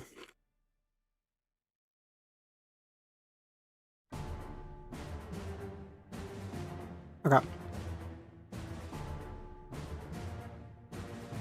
He then placed the candles beneath his feet, creating a pattern on the altar with 2 candles above and 1 below. After a few minutes, the Padre ignited the 3 candles in sequence, from top to bottom and left to right. A faint sweetness wafted into Lumion's nostrils, leaving him disoriented. I bet him and his mates and blokes. I think mates and blokes are more English than Australian money.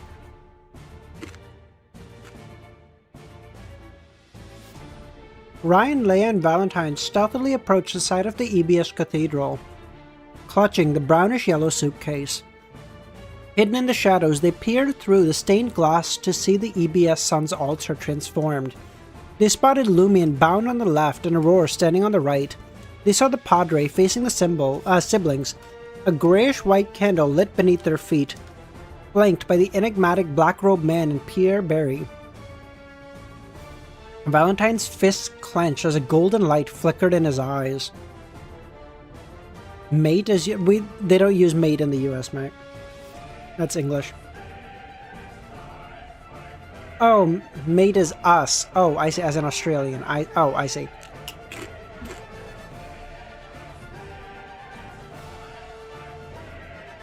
Really? I thought you guys were like just cunts.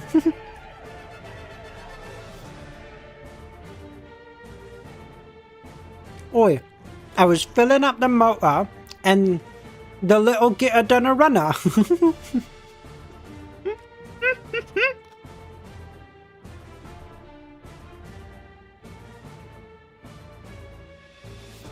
Valentine's fists clenched as a golden light flickered in his eyes. Leia cast a sidelong glance at him, concerned her companion may be consumed by his rage. Fortunately, Valentine was a seasoned purifier who had completed numerous missions. He understood what needed to be done and what to avoid. Orion averted his gaze and lowered his voice. We'll move closer to the altar, shatter the glass, and launch a surprise attack. Our goal is to grab Lumion and Aurora and be out of the village within a minute. If we don't achieve our objective in that time, we abort the mission and flee to the river. Trigger the loop proactively. Alright, Leia and Valentine's hushed. Valentine, ready your sunlight. We can't hold back any longer. We must deploy 2-217 now. No problem, Valentine said. She manipulated the silver bells on her veils and boots, sprinting around Cordu Square at breakneck speed while tossing matches at various points.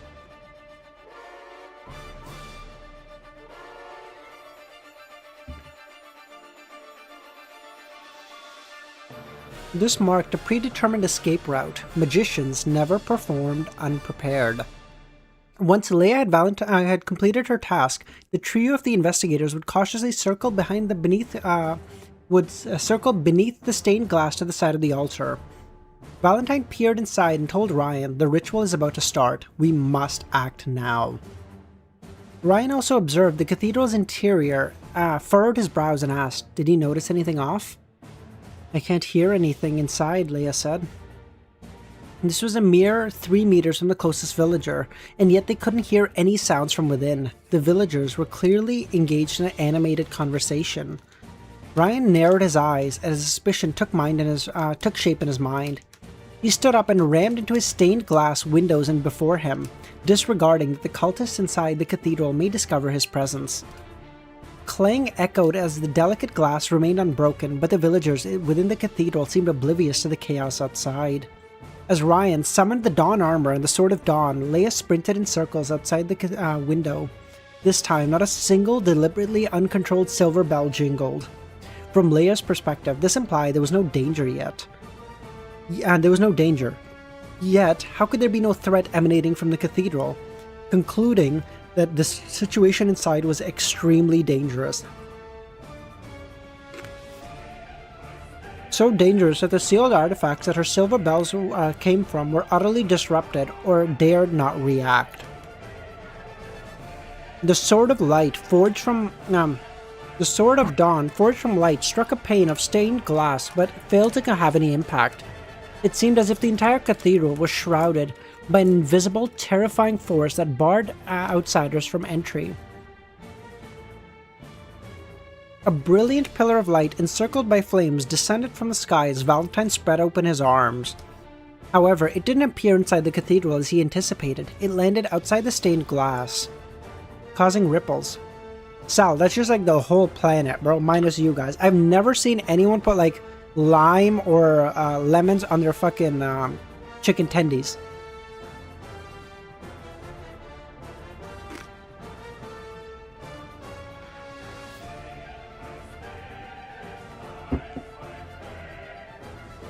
It appeared that the interior and exterior were extremely isolated. Okay, wait, Sal, quick question. So you also have some kind of dipping sauce with the lime, right? You don't just have the lime or lemon? Ryan made a quick decision and said to Valentine, let's try the sealed artifact. If it doesn't work, we'll leave the village to trigger the loop. Ryan didn't suggest immediately retreat because he had hoped to barge in and save Lumion and Aurora. He suspected that once the ritual truly began, the loop may be affected. In that case, they wouldn't be able to leave Cordu or restart everything here. Wasting no time, Valentine summoned the illusory golden flames. With 2 pops, Ryan opened the suitcase and retrieved the Tenego scarecrow, its skin already half covered.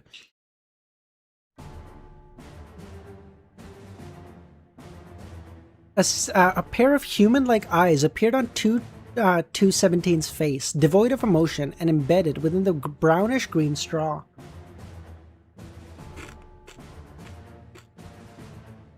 The eyes swiveled and locked onto Pons Benet, standing at the edge of the altar.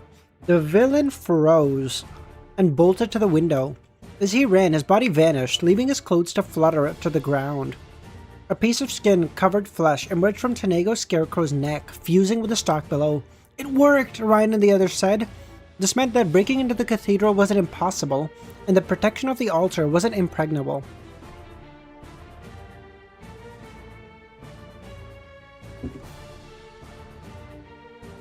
The horoscope is about to change! It's happening! Amidst the villagers' uproar and the surrounding scent of the grey amber, cloves and musk and tulips, Lumion experienced an uncanny deja vu.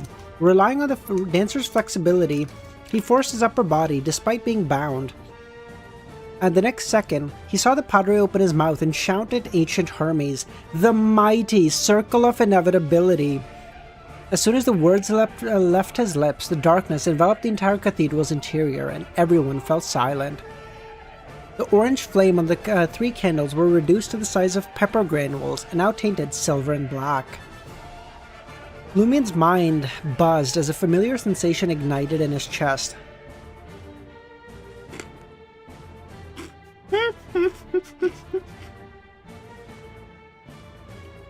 His vision blurred, and the vacant-eyed Aurora and the solemn-looking Padre and the hooded black-robed man appeared before him in layers beneath the dazzling gold dome. A sharp pain stabbed at his head, as if something being yanked from the depths of his memory. It felt eerily similar to the scene unfolding before him. A sense of familiarity and deja vu surged within Lumion's heart, dozens or even hundreds of times stronger than before. He could hear his heart pounding. The drums of liberation!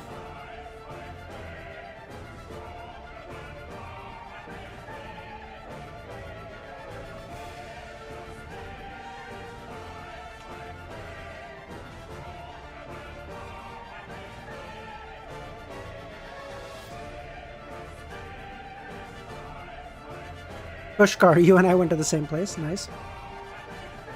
Okay.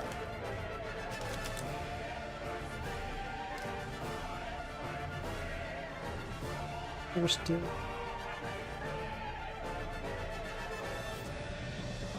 Okay. Yeah, sure. I'm done. I'm done eating. I should be fine now. Hold on. Let me just go wash my fucking hands. Right back. And then we'll finish the last 3 chapters. I'll be back in literally 2 seconds.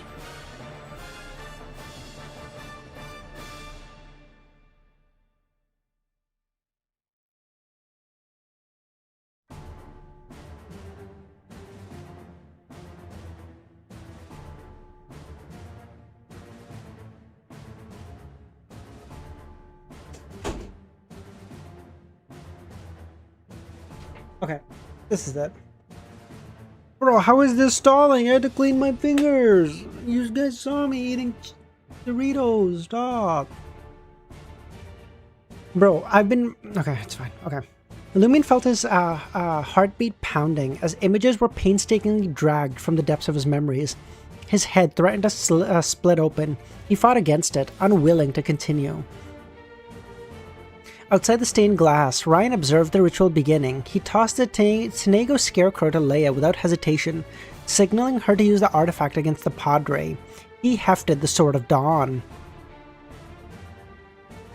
Beneath the golden flames, Leia and Valentine moved to another stained glass window, a half-exposed cylindrical wall separating them. They did this to evade the damage from the hurricane of light without hindering their movements. With the cathedral's defensive capabilities, they believed a barrier between them would suffice. Sounds good, Kami. Thanks, man. Leia embraced the Tenego scarecrow from behind, pressing it against the stained glass depicting Saint Sith's sermon. She aimed it at the altar and Guillaume Benet. At the other side, Ryan gripped the handle with both hands, plunging the Sword of Dawn into the windowsill. The two-handed broadsword, forged from pure light, shattered and transformed into a whirlwind of razor-sharp fragments and specks of light. The hurricane exploded and slammed into the stained glass before him. With a cracking sound, the entire cathedral trembled, but it held fast. Seeing this, Ryan summoned the minuscule particles of sunrise gleam, forging a massive two-handed axe. Unable to use the Hurricane of Light now, he switched weapons. Leia and Valentine, shielded from the protruding wall, dodged the Hurricane of Light's remnants. At that moment, the Tenego Scarecrow's gaze locked onto the priest, its eyes set in the brownish-green straw, reflected in the white-robed figure with golden threads. Leia noticed a faint silver light tinged with black materialize around the altar. With a snap, the Scarecrow's eyes burst open, weeping blood-red tears. The Padre glanced over before looking away. As the two sheep willingly entered the altar, he intonated the incantation with a calm fanaticism. You are the eternal cycle, the predestined destiny, and the cause, the effect, and the process. Suddenly, the two deity representing candles elongated to the size of a human head. A howling wind swept through the cathedral, turning the villagers into statues. But the silver-black warts emerged from their exposed faces and hands. The silver-black light enveloping the altar rapidly spread, engulfing the entire cathedral. The mural-filled dome became transparent, clouds dispersed, and the crimson moon darkened to the shade of blood. The stars on the black velvet backdrop flickered into existence, one by one, glowing into the intensity of the sun. In an instant, the night became day and the villagers stirred and muttered. The horoscope has changed. The fortune has changed. With three thuds, Ryan, Leia, and Valentine, who hadn't heard but witnessed the scene, crumpled to the ground, writhing in agony. Ryan's skin turned grayish-blue, Leia's face appeared to teem with maggots and pulsing tendrils. Valentine radiated like with a sunlight glow. They were on the brink of losing control. And the Tenego Scarecrow lay cast aside, trembling violently. Lumion felt his chest burn as a terrifying voice, seemingly originating from an infinite distance away, yet seemingly right beside him, echoed. Invisible steel drills penetrated his skull, stirring his brain. Blood vessels bulged in pain, and silvery black spots emerged beneath his skin. An unseen force enveloped him, lifting him from the altar. The ropes binding him and the cloth gagging him crumbled to dust. Aurora too was hoisted by the invisible force floating above the altar, facing Lumion. His bloodshot eyes mirrored his sister's long blonde hair, vacant light blue eyes, and pristine and emotionless face. He recoiled, sensing a déjà vu from the depths of his memories. The pain was as intense as the madness. I'm really sorry that you guys had to hear that. I apologize.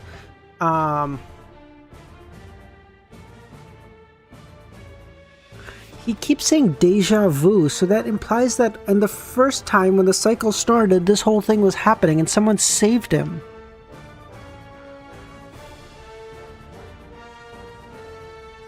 The surrounding scenes melded together in Lumion's mind. The Padre's solemn and fanatical expression, the black-robed man advancing to the altar, Pierre Barry's prostrated on the ground, the cathedral's transparent dome, the crimson moon and constellation in the sky. The villagers with stiff expressions welcoming their fortune. Aurora, her face contorted with pain. Lumion's head spun as his body was torn apart by an invisible force. Silver black spots multiplying on his skin. He was powerless to break free or resist. Lumion screamed involuntarily as his chest was pried open, casting a silvery black light onto Aurora. Aurora's eyes darted around, hearing the agonized cry. Her empty gaze mirrored Lumien's swollen blood vessels, his twisted face with black hues beneath the surface. After a momentary pause, she reached out and pushed Lumien away from the danger.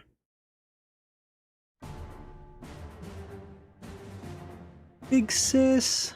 Lumien stared, dumbfounded, as Aurora shoved him out of the altar's reach. Dude, she's so goated. What? Even under the control of a... Oh my god. Big sis. Suddenly, the dreadful sound in his ears vanished, and the invisible restraints on his body disappeared. The burning sensation across his skin subsided, yet the pain in his mind remained unchanged. It was as if someone had used a hook to extract memories from deep within his mind. Aurora's light blue eyes tainted with silver black, her blank stare, her lifeless face, and her resolute, forceful actions pushing him away. It was nearly identical to what he had seen moments ago, but the black-robed man was missing. This amplified deja vu led Lumien to an instinctive question, as if something had happened before. Something similar had happened before. He screamed in pain again as he plummeted to the ground. Ignoring the pain in his head and the disorientation, Lumien sprang up, prepared to seize Aurora and run away from the altar.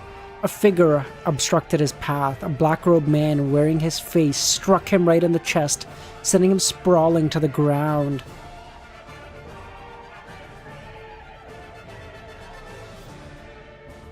Lumien refused to give in. With a desperate courage, he rose again and lunged at the man blocking his way. Whack! The man swung his fist and Lumien instinctively evaded. He stood stunned for a moment before a twisted smile crept across his face. "Why are you so damn weak?" he snarled. "As weak as me." Lumien dismissed thoughts of the Padre and Pierre Berry as he lunged at the man. The man sidestepped, raising his right foot to trip Lumien's calf. Lumien didn't evade. With the terrifying flexibility of a dancer, he forced a half-turn and extended his hand to grapple his foe. He tumbled to the ground, taking the man down with him. The man nimbly raised his right hand, gripping Lumien's throat and delivering a brutal knee to his groin. But Lumien didn't flinch. His eyes locked onto his opponent, clawing at the man's eyes. Ah! The man screamed as Lumien tore out his eyeballs. Blood spurting forth, Lumien instinctively curled up, nearly passing out from the agony of his lower body. "Come on, let's die together, you coward!" he screamed at the writhing man. He lunged once again, encircling the man's neck in his arms. At that moment, the shepherd at the edge of the altar staggered to his feet, brandished his axe, and sprinted to Lumien's side. Whack!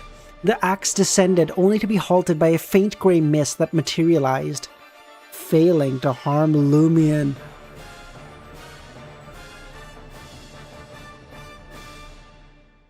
Sounds good, Kami, thank you. Grey fog? The Pierre Berry employed two different abilities but couldn't penetrate the Grey Fog's defense. Guillaume Benet, the priest, didn't hesitate and began reciting a prayer. Kami, what's the music? Thank you.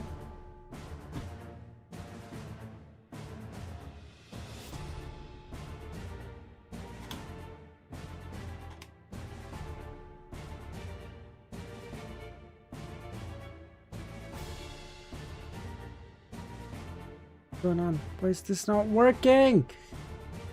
It's a shit. This is so cringe. Come on.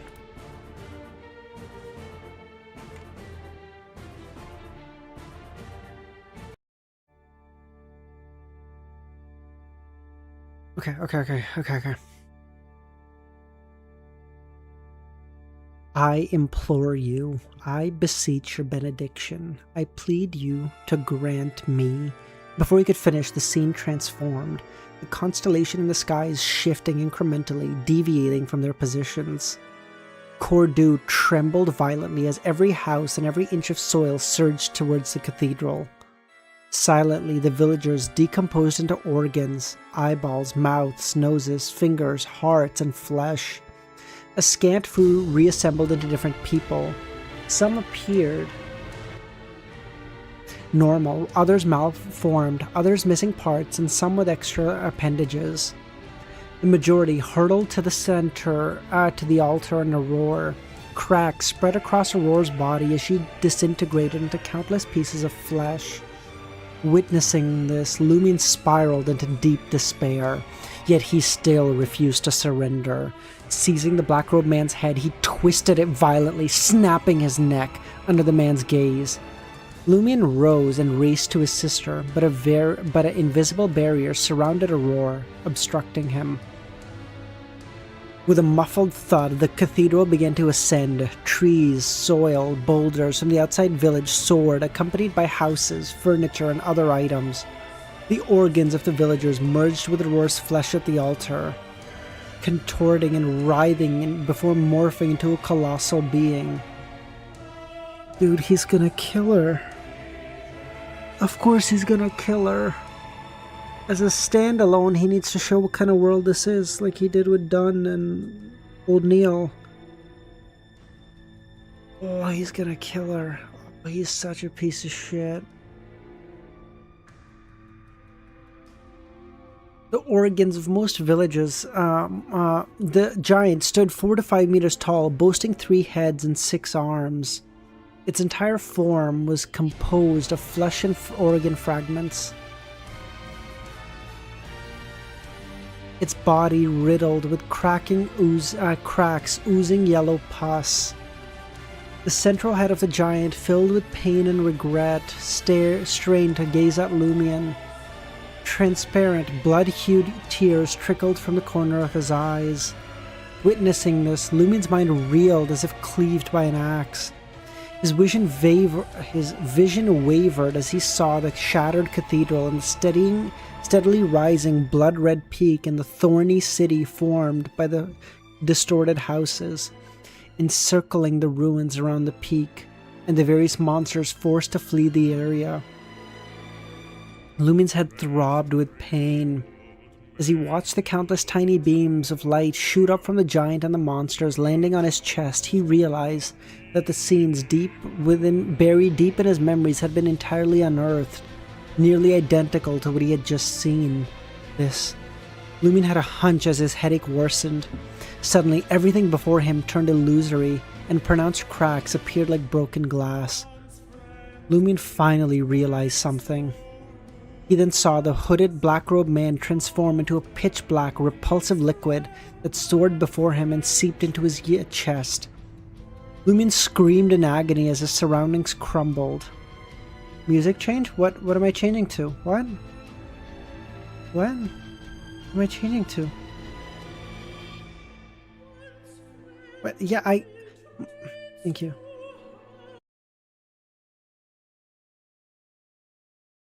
Okay, never mind. This stream was never going to be monetized. I don't even know what I was sad about earlier. This stream was never going to be monetized. Lovely. Oh my god, work, please.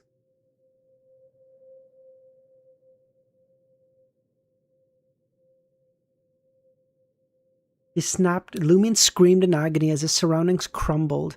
He snapped his eyes open and found himself lying beneath the blood-red crimson peak. The encroaching darkness, signaling the onset of night, had nearly vanished. Lumion sat up, leaning forward, placing his hands on the ground and scanning the area around. He saw a twisted, thorny wall, a barren landscape devoid of vegetation, and the dream ruins beyond. He spotted Ryan, Leia, and Valentine lying at the edge of the room not far away, sound asleep.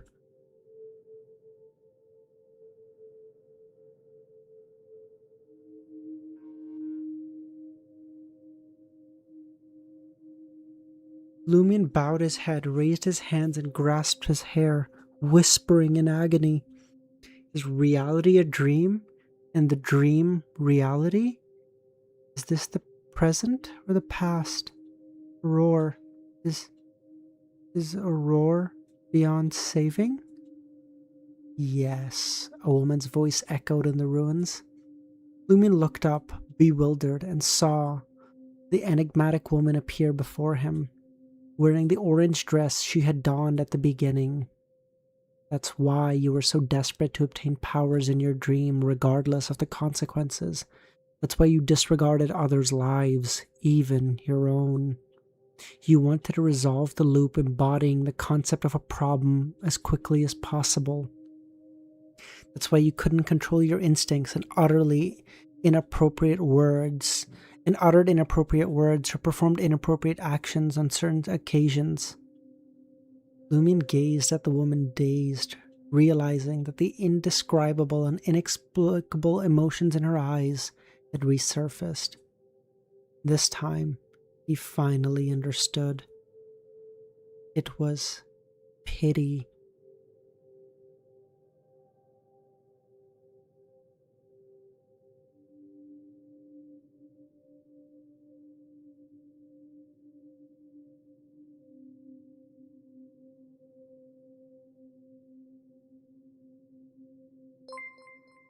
Sal!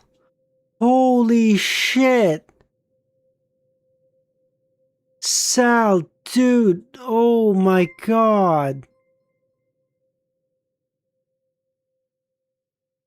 Oh my god. Sal, thank you so much. Holy fuck. Sal!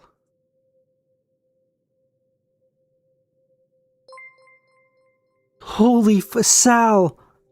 Holy shit.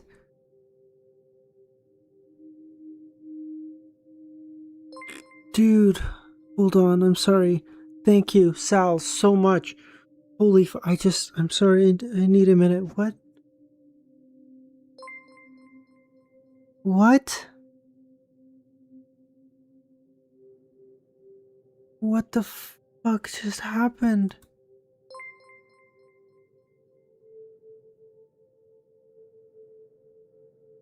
Sorry, Sorry, hold on.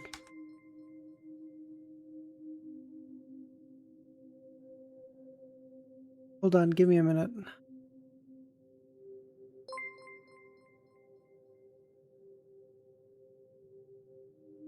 Money, what's up? Sorry. Yeah, you're asking something.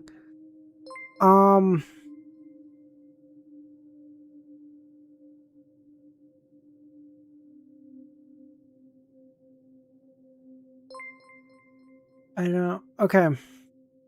So I'm sure they're gonna um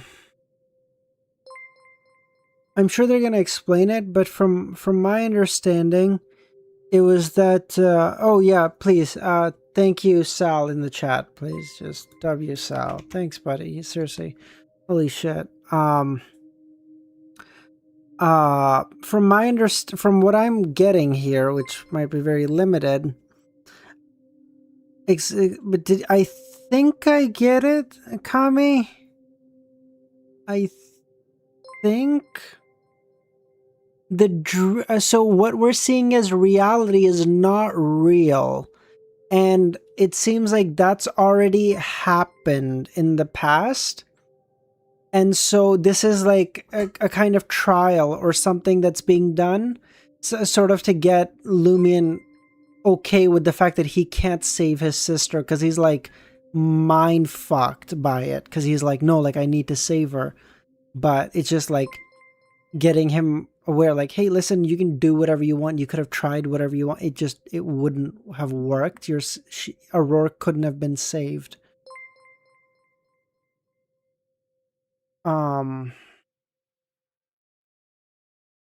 That sound's gonna keep going, by the way, for like fucking forever, because Sal just donated $100. What the fuck? Sal, seriously, thank you so much, dude. Oh my god. Okay, that definitely... Oh my god.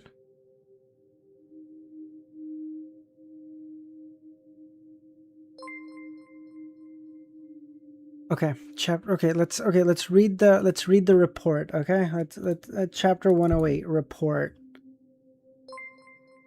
Oh my god.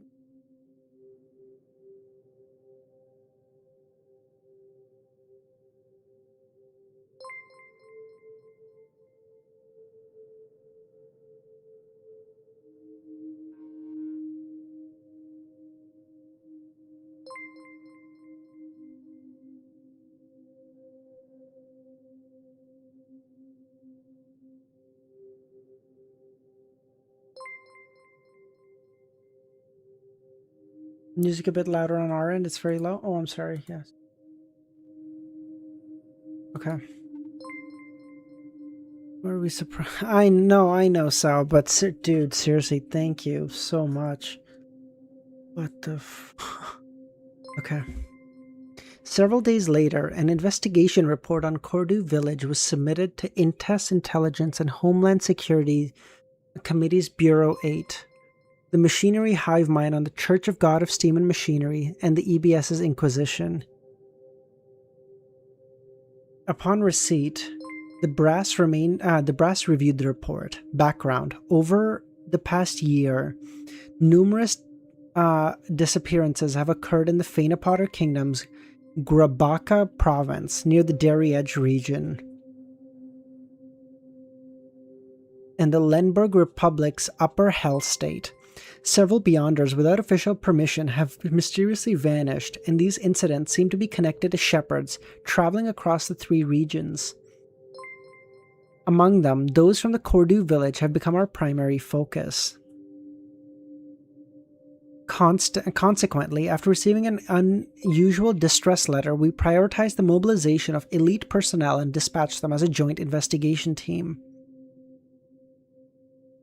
The investigators' complete written statements are as follows. The anomaly in Cordu village can be categorized into two levels: reality and dreamscape. Reality. Cordu was ultimately destroyed by a large-scale but ultimately unsuccessful evil god sacrificial ritual? We couldn't save them. They died, huh?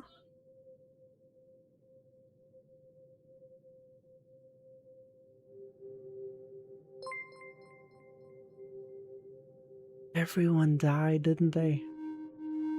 Only a small number of villagers survived. Most villagers were utilized as nutrients for the failed creation of an evil god. The remaining individuals were reassembled in peculiar ways and transformed into monsters. The evil god's sacrificial ritual altered the landscape. The river dried up and changed course. The village square and the cathedral were elevated nearly 40 meters by a small-scale orogeny? What? I don't know what this fucking word is. Orogeny. Orogeny. Okay. By a small-scale orogeny, forming a blood-colored pillar. The failed evil god's creation was located atop the pillar, but when we discovered it, it had already been destroyed. Potentially by self-destruction or interference from other factions. Cordu's houses also underwent reassembly. Some formed a twisted, thorny city wall around the blood-colored pillar, while others were arranged in a circular pattern. In these severely damaged buildings, we only found a few coins in the most common blue book. We didn't find any written information or anything that could be clearly identified in Cordu. The reason remains unknown. Only the House of Lumion Lee, the target, contained books, newspapers, magazines, and other items that clearly identified it. Within the ruins of Cordu, there are two abnormal areas surrounding the blood-colored pillar. One can induce a deep slumber, leading to a dreamscape, while the other is teeming with life, filled with flowers, trees, and features a self-rocking crib. Viewer, thanks, man. 2 months. That's crazy. I appreciate it. Thank you so much. At the other edge of the blood-colored pillar, we unearthed 4 relatively well-preserved corpses. Wait, no, hold on. Our assumption regarding the latter area is that it's closely related to Madame Polly of Cordu. For a detailed explanation, refer to the Dreamscape section. At the other edge of the blood-colored pillar, we unearthed 4 relatively well-preserved corpses. Their location likely corresponds to the original cathedral cemetery. The first was a woman no more than 20 years old who had been strangled to death. The second corpse was a young man no more than 20 who had drowned. I assume the woman was Ava and the guy was Raymond, is that right?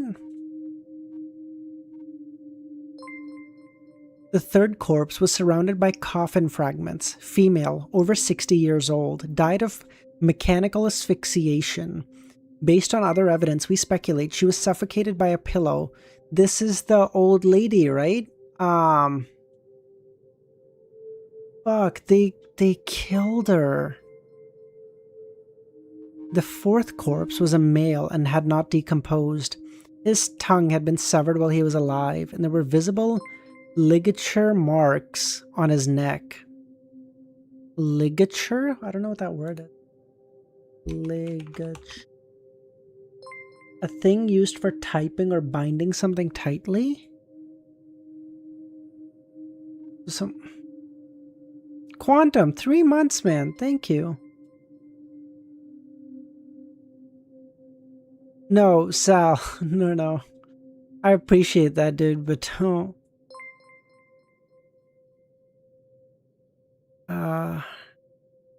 I appreciate that, but there's no need. What?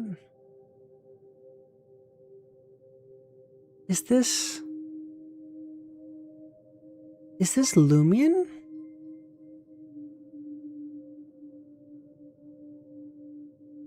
Is the fourth one Lumion? Because he hadn't decomposed, which would make sense because he just... The guy who went mute! They cut out his tongue! Plague! Oh, his wife! The guy whose wife was cheating with the padre. Oh!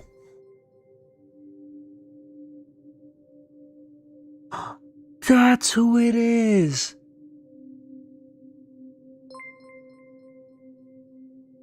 Relevant speculation about the aforementioned corpses can be found on in the Dreamscape section.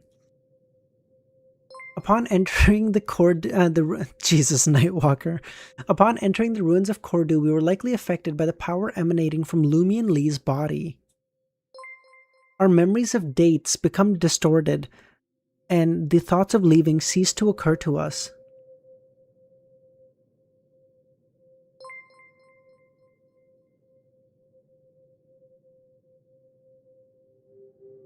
The power emanating from Lumion's body?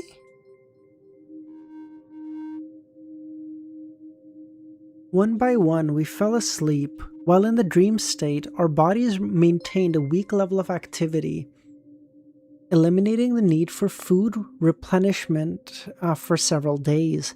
Had we remained in the state for another half a month, it is uncertain if we would have ever awakened from hunger or perished from the dream. The entire ruin was locked in a loop capable of reverting to its original state at any moment. The triggering loop is most likely tied to Lumion's self-awareness and the restriction he imposes. The former refers to the inevitable restart if Lumion's subconscious anticipates it, while the latter stems from his desire to prevent anyone from disrupting Cordu's current state and the development of the dream. Any relevant event would immediately trigger a restart.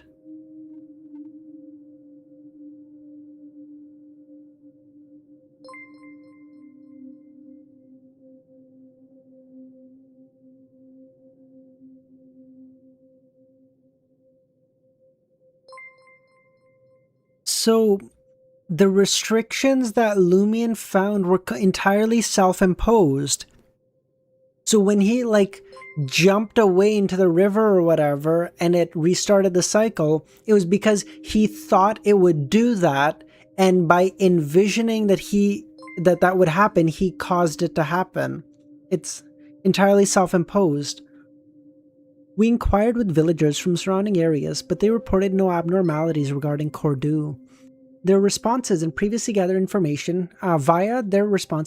gathered information, we confirmed 3 things. First, there was never a legend of a deceased warlock in Cordu, referring to a story that Lumion told in the Dreamscape. Second, no elves suspected of being in the form of lizards have appeared in the Dairy Edge region. Third, Lent is a traditional folklore and had no issues originally. Dreamscape. The Dreamscape originated from Lumion and is so realistic that we couldn't discern that we were dreaming. We consulted psychologists and dream experts and synthesized their opinions to form a hypothesis. It is an amalgamation of Lumien's personal experience and all the novels he has read, and his assumptions and conjecture based on previous events. The dream exhibits obvious coincidences and characteristics of wish fulfillment at certain critical junctures.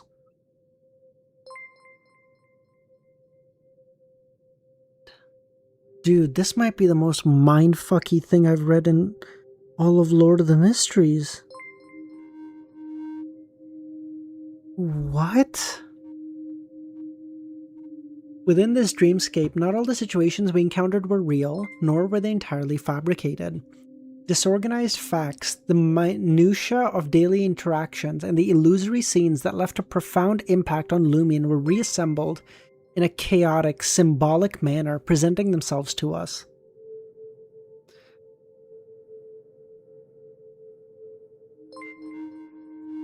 This is both a characteristic of the dreamscape and a manifestation of Lumien's subconscious avoidance or fear of certain issues. Moving forward, we will provide a detailed account of every aspect of our experience. Hope, this is so much better than Volume 1 of Lord of the Mysteries. I love Volume 1, I want to be clear, but like, this is so much better. This is so much better.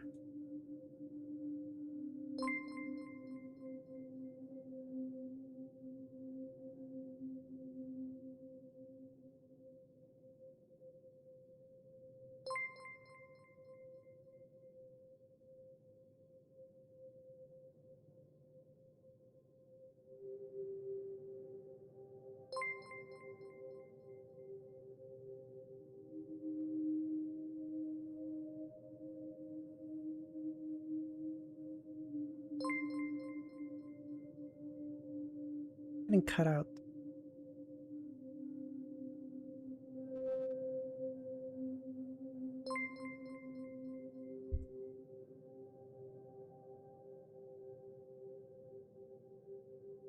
The later volumes don't really hit this hard, Cal? Okay. So wait, Sal, you think COI is 8 out of 10, but you still hate it?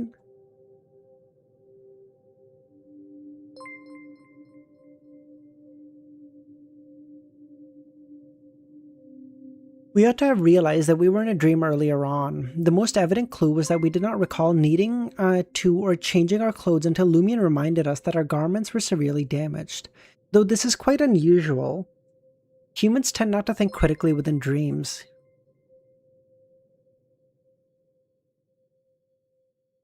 It has been confirmed that we did not send telegrams. The corresponding responses may have originated from Lumien's subconscious and the knowledge he possessed. By combining the events in the dream and the situation in reality, we have arrived at the following conjecture. Our consciousness and knowledge to some extent enrich the dream, and we may have inadvertently exposed some of our secrets to Lumien Lee. There are at least two distinct evil god faiths in Cordu. One represents a power akin to the Earth Mother, embodiment of Administrator Boast's wife, Madame Polly, and the other followed by Guillaume Benet, the former padre in the majority of villages. The latter's faith led to the destruction of Cordu.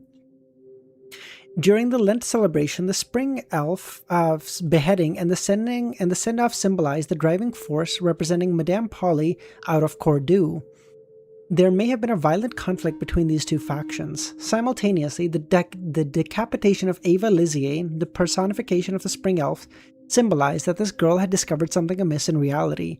When she attempted to escape or inform others, she was clandestinely strangled to death by Guillaume Benet's group. Raymond Gregg was thrown into the river. The appearance of his spirit body beneath the cathedral symbolizes that, like Ava, he was deemed a snitch and drowned. Jean Maury discovered that his wife Sybil had an affair with the former padre, and in a fit of rage became mute, symbolized that as a devout believer of EBS, his tongue was cut off when he tried to inform others about the village's abnormalities. His subsequent disappearance implied that he had been murdered. Naroka's death shares the same potent symbolism as Ava, Raymond, and Jean's. First, she may have covertly followed Madame Polly, intending to allow her deceased husband's spirit to return home through the aid of the soul messenger. Thus, her post-death behavior was to enter Paramita. Second, it is highly likely that she was killed by her youngest son, Arnaud Andre, because she had discovered the issue with Guillaume Benet's group and wanted to inform Madame Polly. You asked me to explain and then ignore me? Oh shit, I'm sorry, Sal. Wait, hold on. Because of the written plot holes, and that doesn't match up with the level of TM later. No, Sal, that's fine. Like, you can say, like, you don't like it. That's okay. That's no problem. I'm thinking more like, because you rated 8 out of 10, and, like, 8 out of 10 in my mind is, like, a really good rating. Like, if I have an anime or a manga that I like 8 out of 10, bro, that's a fucking thing I love. Like, I would read that bitch twice, 3 times, no problem. And, like, if someone asks, like, is it good? I'd be like, yeah, that shit's fucking great. You should read it. But, like, anytime you talk to it, you're like, nah, fucking, you're reading COI. Ugh, I'm not watching. Fuck off. I'm like, hey, I'm so confused. I was referring more to that.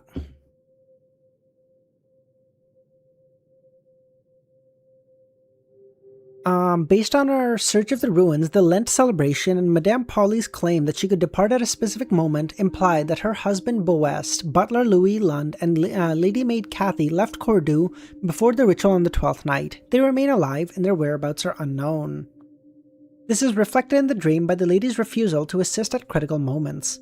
However, considering the circumstances in the peculiar area teeming with vitality, we suspect that Madame Polly left something behind before her departure and indirectly participated in the ritual of the 12th night. The black-robed man in the warlock's tomb likely symbolized Lumien's mutated persona due to his corruption. However, for some reason, Lumien did not appear to be deeply corrupted, enabling him to easily triumph during the skirmish, given his increased courage. The bizarre lizard-like creature found in the mouth of Aurora Lee, Michael Garriedge, and the others may symbolize their corruption and mutation, eventually transforming them into alternate versions of themselves. So, the dreamscape that we were seeing was the real Cordoue after the events of the 12th night, and the reality was the dream that he was trying to, because it was like his own delusion trying to fix it because he wanted to save his sister so badly. Is that right?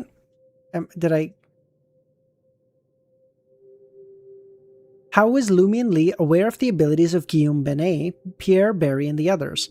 If he had secretly observed them in reality, it would be understandable if he remained undetected once or twice. There must be an inherent reason why he could obtain so much information without facing consequences. Why did the village and Aurora Lee behave indistinguishably from real people, making it challenging for us to recognize that we were in a dream until Lumien believed that something abnormal should have occurred to them? What does Paramita symbolize? What did Madame Polly's numerous children in the castle and crib do with an invisible object represent? Why did Lumiens use lizard-like elves to portray the villagers' corruption? What do Lumien Lee and Aurora Lee's attempts to escape Cordoue and enter Paramita signify? Why did the ritual on the 12th night fail? How can Lumien Lee enable us to enter his dreams? He evidently lacks the ability to do so. Why did he suddenly acquire normal Beyonder powers? How did he survive and cause the ruins of Cordoue to enter a loop? Aurora Lee's abnormalities occurred at different times throughout different cycles. What does that indicate? What does the legend of the deceased warlock symbolize? Why does the warlock's corpse in the coffin in the underground represent? What does the owl represent? What does the change in the horoscope signify? What is the origin of this matter? Conclusion and recommendations. This is a quintessential disaster resulting from the worship of an evil god. Currently, 6 known survivors exist.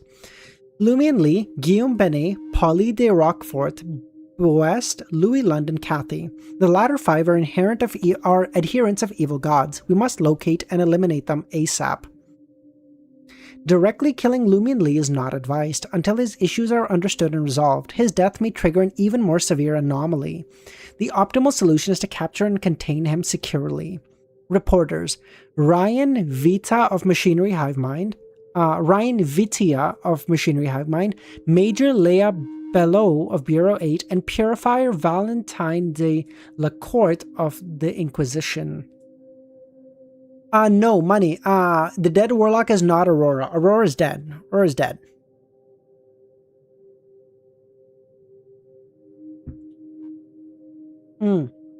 Oh, true. I should take note of the questions.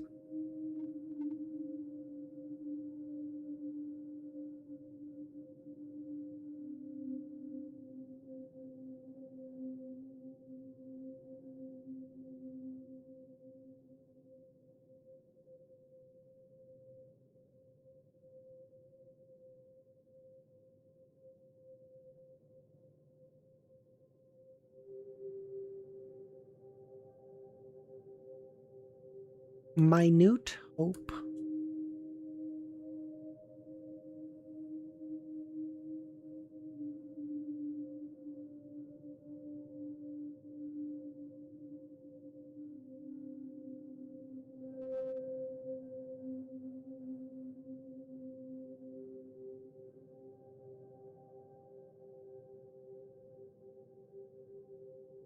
Oh, I see, Sal. Okay, I appreciate that. Okay, that makes sense. Okay, that makes more sense. Okay. Sorry, because... Okay, that makes more... So, like, personally, you really dislike it. What is your opinion of Lumion and Aurora characters in general? That's so sad, Pushkar. Lumion's a fucking great character, and I'm so sad Aurora's dead. I knew she was gonna die, because we can't have nice things because of this piece of shit motherfucker. But, it's sad all the same. She was a good character. Would have liked to have her around. Would have been nice to, you know, move around in a group instead of all alone, but oh well. Days earlier, beneath the Crimson Peak, adjacent to the warped city wall, Lumion knelt on the ground, gazing up at the enigmatic woman as she approached, her voice echoing in his ears, only to grow muffled. Lumion's hands pressed against the ground, clenching the soil, as if in an attempt to crush it into liquid. As the woman halted about a meter away, he scrambled to his feet. "But didn't you say there's still hope? Didn't you claim Aurora and the others could be saved if I broke out of the loop?" His voice growing more and more hoarse with each word. The woman remained silent, her eyes filled with pity. Lumion hesitated before asking, "There's still hope, right? That's not just a fleeting dream?" During my discussion with Aurora, she spoke of things I never heard of, like how the description of an honorific name can hint at two different entities. Zaza, we're on the last chapter, bro. Just finish it at this point. What does it even matter? Why are you gonna watch the VOD for the last one chapter? You're like 12 chapters in. You're like giving up 92% of the way through? What is even this? 2 a.m.? No, it's fine. Yeah, so it'll be 2:30. What's the difference, really? It's the last chapter, Zaza. It's 109.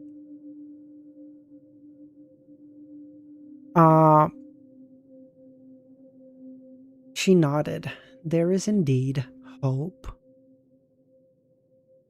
In truth, Aurora has already died, but mystically, she is not gone entirely.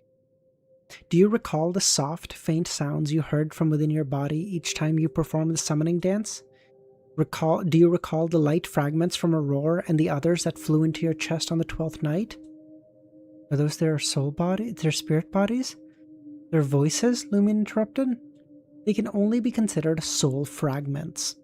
At the end of the 12th night, you become a conduit for the hidden entity to unleash its horrifying power. The surrounding believers, including the soul fragments of the sacrifice, were absorbed by you. Guillaume, who led the ritual, was the sole exception. Those whose soul fragments and the potent corruptive powers were sealed in your left side of your chest by my lord. That's why you became increasingly awake in your dreams and sensed the date and loop more clearly. Aurora and the others seem more and more lifelike, even displaying a degree of self-awareness and cognition. To truly awaken from the dream and restrain the looping powers consuming the ruins, you have to rely on yourself. You have to find the courage to confront the pain, face the truth, and chase after the elusive hope. If I were to resolve it, there is only one option: to annihilate you completely in the ruins of Cordu. Otherwise, the corruption will seep out uncontrollably, and Aurora and the others will truly perish in the realm of mysticism.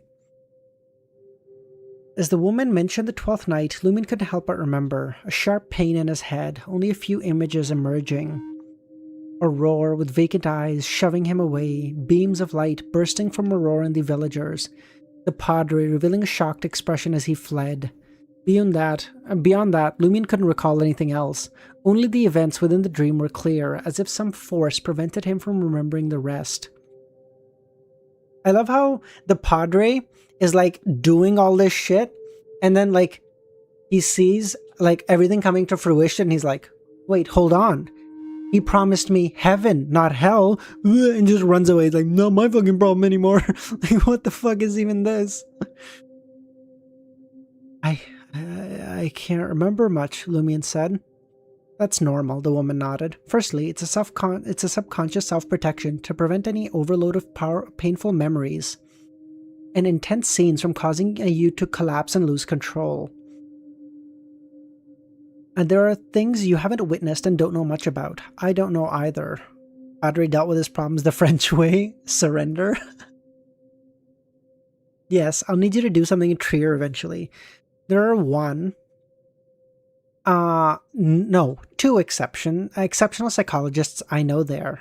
Two. I have to imagine one of them is Audrey. I can arrange an appointment for you and see who's available to treat you. They can help you remember more and reconstruct the events in Cordu as much as possible. Thank you, Lumion said.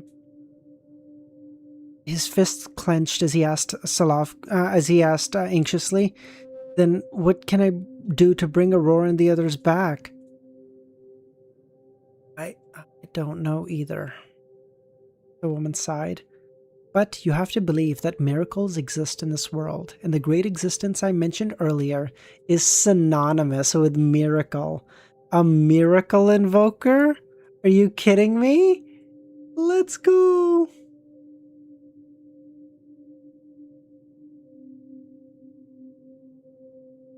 Although he knew the mysterious woman before him was likely offering comfort and hope, he couldn't help but say, You said that once I unlocked the secret of the dream, you'd tell me the honorific name of that great existence. Her expression grew solemn, her tone serious. I'll tell you now. Remember it well.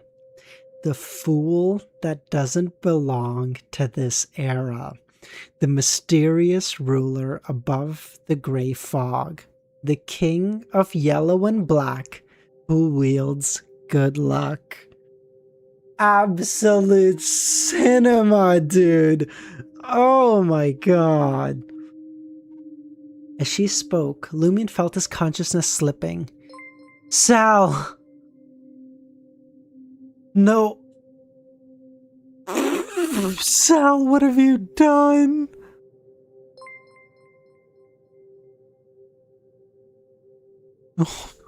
President, the third fucking dono has hit the towers. Oh my god.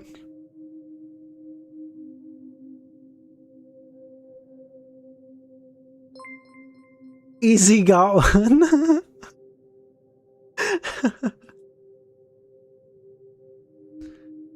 Oh my god, Sal. Dude. Holy shit. Thank you. Oh my god. Oh, dude, you really shouldn't have. Like, seriously, thank you so much, but... Oh my god.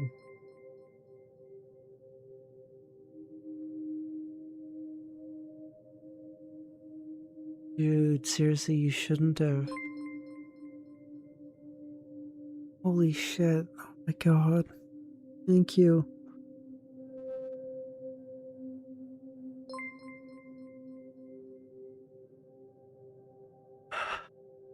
As she spoke, Lumion felt his consciousness slipping, as if he could see a thin grey fog in a looming castle above. A gaze waited upon him.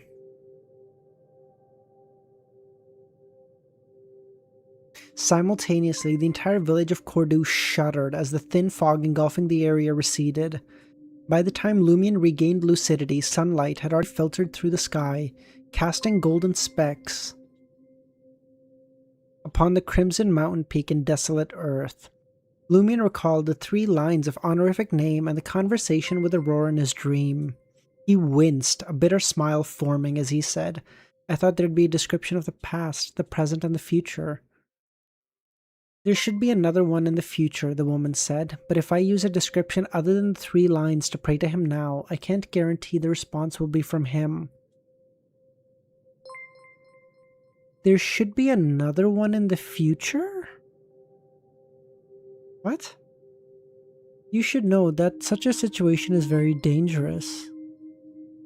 Lumion, silent for a few seconds, asked with a glint of hope in his eyes. If I work diligently for you, can I eventually summon that great being to resurrect Aurora? That's one way, the woman said.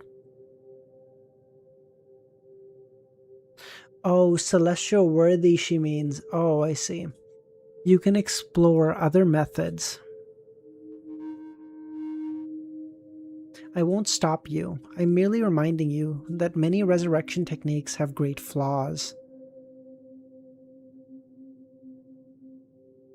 Lumion nodded, signaling his understanding. He didn't dare inquire, yet he couldn't help but ask. Is there a significant chance of resurrection? The woman sighed.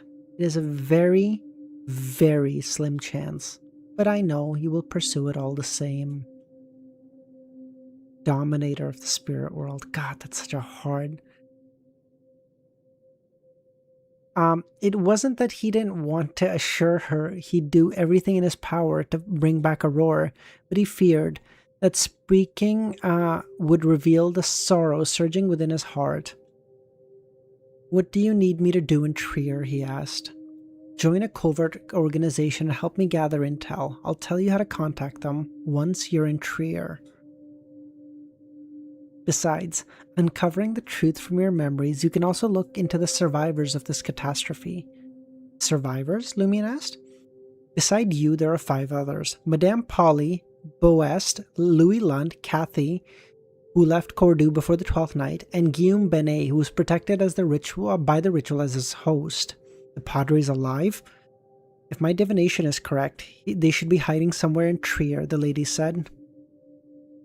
Will you dispute this? Will I dispute what? James Bond's music? Why do we need James Bond music? Wait, what? Spy Lumion Arc. Oh, true, DSV. True.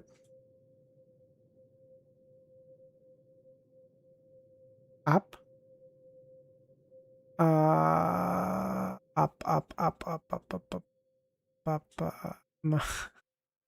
I'm a 4 type of... No, Sal. No, 3's good. 3's a sacred number. They're right. No, 3's a sacred number. No, Sal, no. Any chance you can do this one on Buy Me a Coffee? Any chance I can persuade you? Any chance? If you have to, again, you don't have to at all. You can just leave it at 3's a great fucking number. We can just leave it there. But if not, can you do that one on...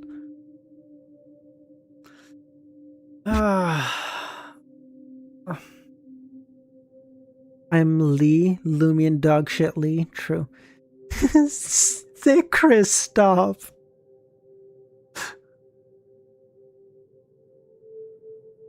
The covert organization? Which was the one that he told him to study?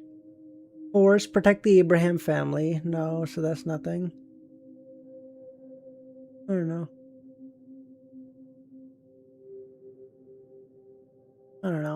Rose School of Thought or some bullshit? Yeah, Hope, I'm well goddamn aware.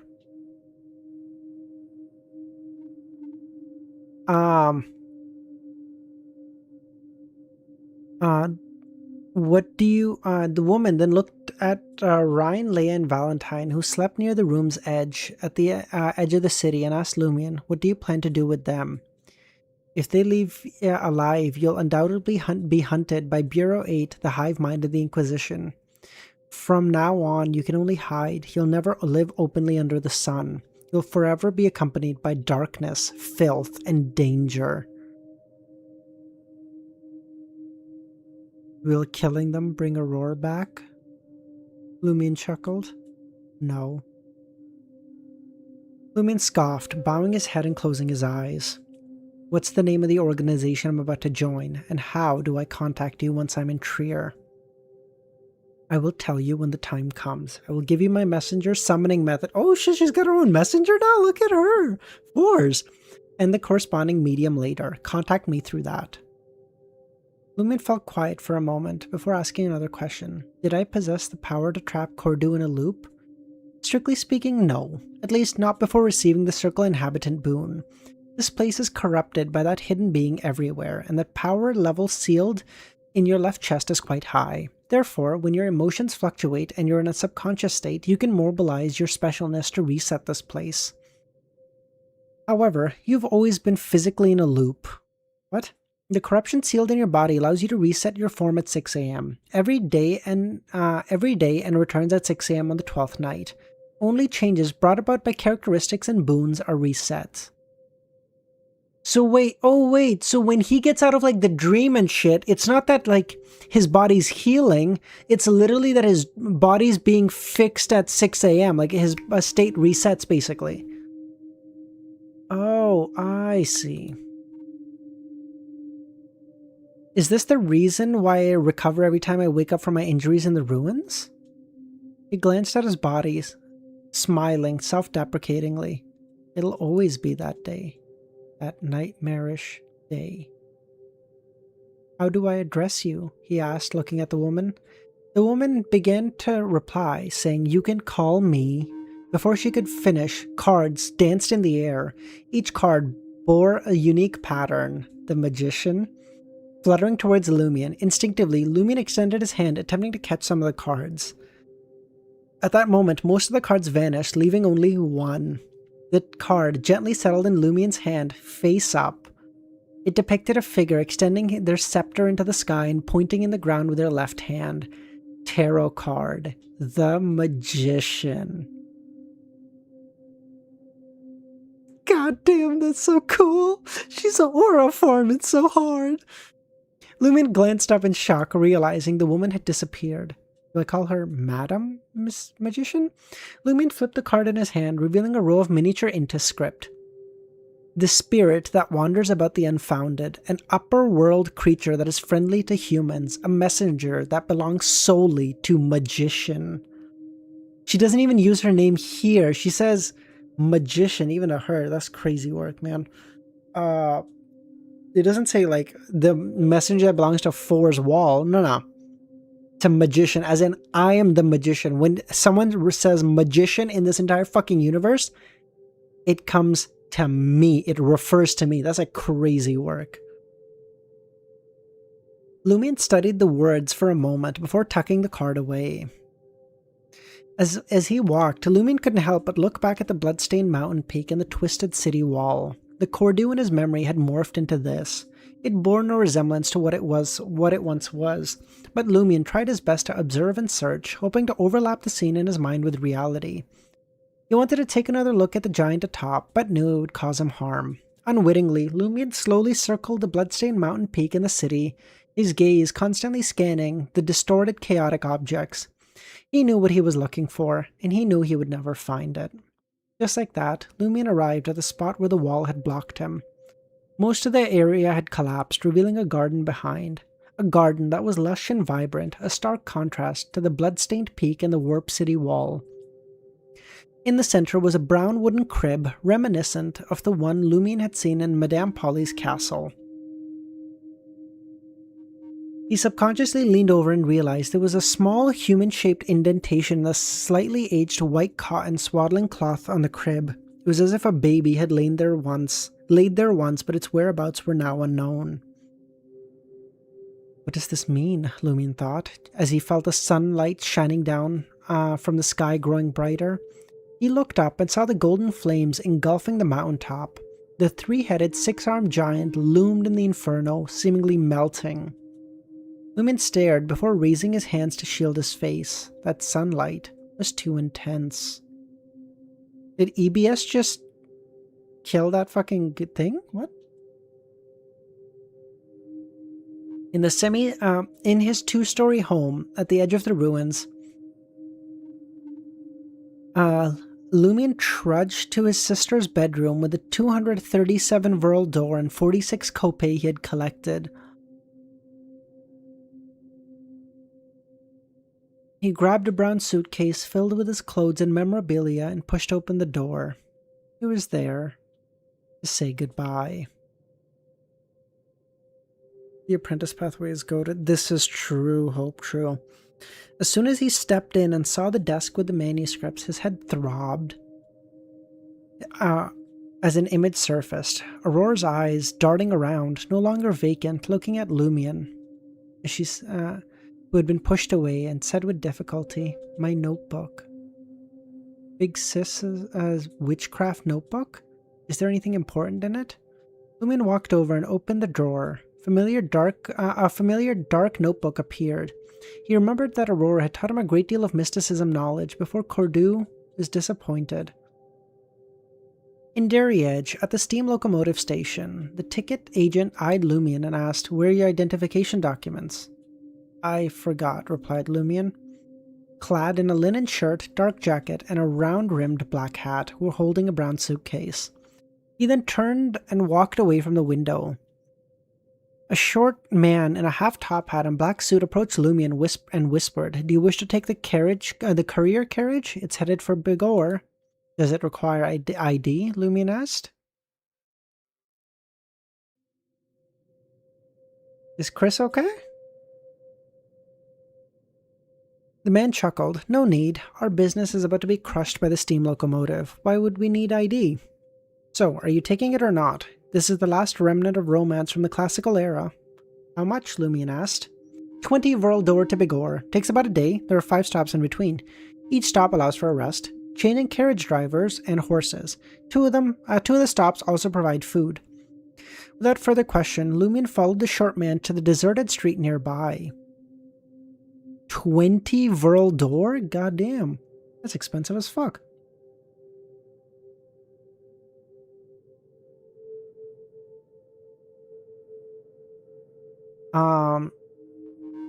Upon boarding, Lumion discovered the interior was rather spacious, like the public carriage. It had 2 rows separated by an aisle, as well as a space for a larger luggage. He found a seat by the window, placed his suitcase down, and pulled out a book with a dark red cover. As the horses neighed outside, Lumion flipped through the book, illuminated by sunlight through the window.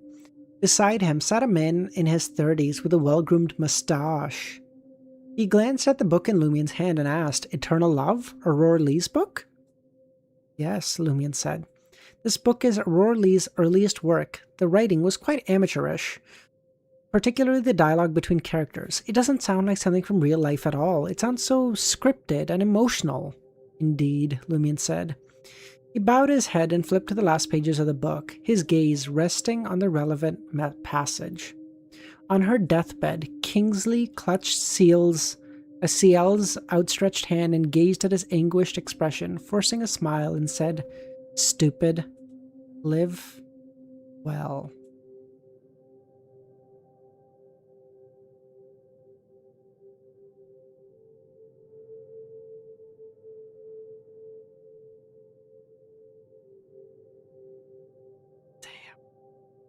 As if it was basically as if she was saying that to Seal. It was as if she was saying that to Lumion herself, like as if she's dying. She's like, that's also what she said to Lumion when they were escaping. Oh, that's why it sounded so familiar. Oh, stupid, live well.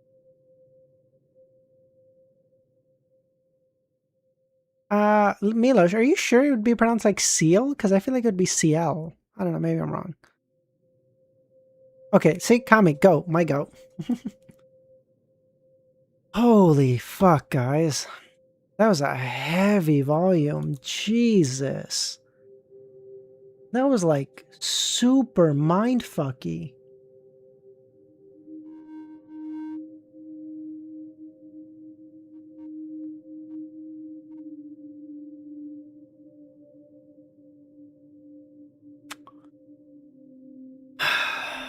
Nah. Money, we gotta end it here. Oh, artwork. Okay, we gotta do artwork and then I'm ending it. I've been live for 4.5 hours. Holy shit. I need to rest. I need to go help my fucking family with shit too. Oh my god. He's so sick.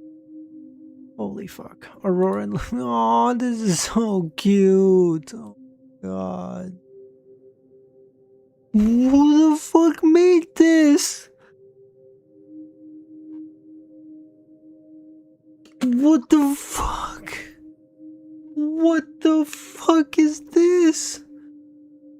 You guys are fucking animals. What the fuck?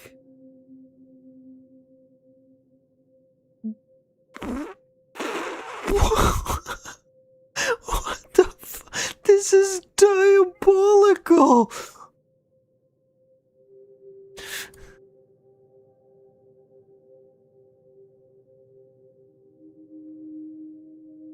Wow, that does look beautiful.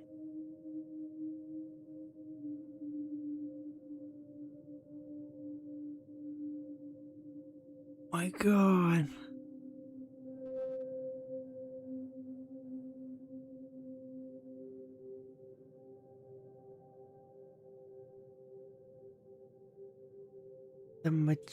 Damn, he's just a fucking kid, man.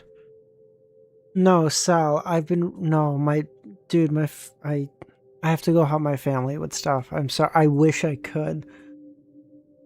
I have to go. Like they're gonna be so pissed.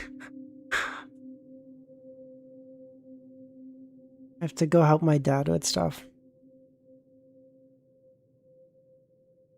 He's gonna be so ticked. I've been fucking locked away in my room for basically 4.5 hours on a Sunday. If it's for money, they'll understand. They really won't.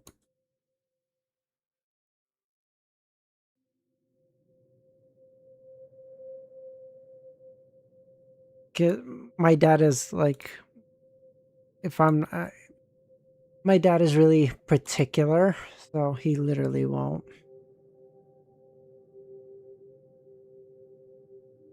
God damn, this is beautiful as fuck, by the way. The angel wings for Aurora. Aurora, what fours? Jesus. Bug, yeah, what's up? End of volume 1, Nightmare.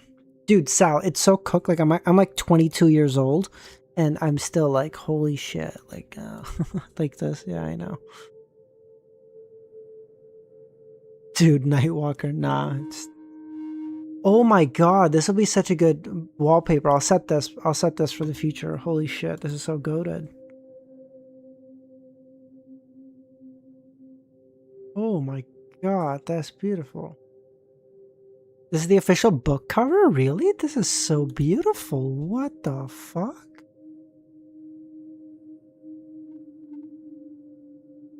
That Check out memes after this. Oh my god. Okay, so this is the Padre, obviously. Is this Aurora? Or is this the Madam Polly? It's gotta be Polly, I think, right? Lumion Lee, 7 of Jesus Christ. He's like literally out of his fucking mind. Oh yeah. Aurora's blonde. What am I talking about? Dancer pathway symbol? Oh goddamn. Dancer and then... Oh, that's just Dancer again. Okay. Wait, Chris, Jesus Christ, what happened? Hey, listen, if Polly can get it, okay? I'm not above that. I'm not gonna pretend to be, okay?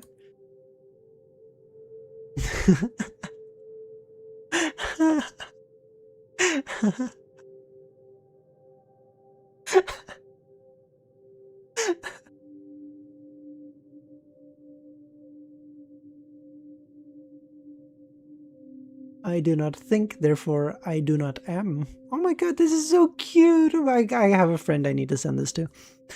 I am Dr. Z, I am Dr. Z, Charizard, Hanged Woman, Major Arcana, Naya the Flower Nerd, Miss S of the Aurora Order, Mrs. S, I think, and the President Candid, former warrior of knowledge, an apothecary, and now a devotee, believer of the Lord, true creator.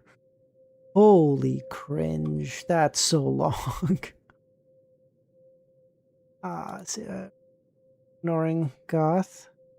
Goth literally probably messaged me like 20 minutes ago. Okay, fuck off. I'm not ignoring him.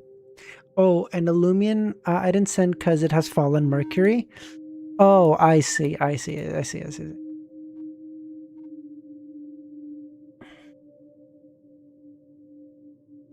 right, guys. Thank you so much, everyone, for coming. This was by far the biggest COI stream we've had. I think at peak we're at like 60 people, which is based as fuck. Thank you, everyone, for coming. If you're new here, consider joining our Discord, link in the description, but I'm sure most of you are already there. But I will catch y'all later. I don't know when we're going to stream next because I have an exam on Wednesday, so I really need to study. Holy shit. But yeah, thank you so much, everyone. Most of you, it's late as fuck. Please go to bed. It's like fucking 2:33 for most of you. Sal, it's probably like fucking 5 or 6. Just go to, how the fuck have you not slept? Go to bed, please. Please, and I'll catch y'all later. Bye, guys.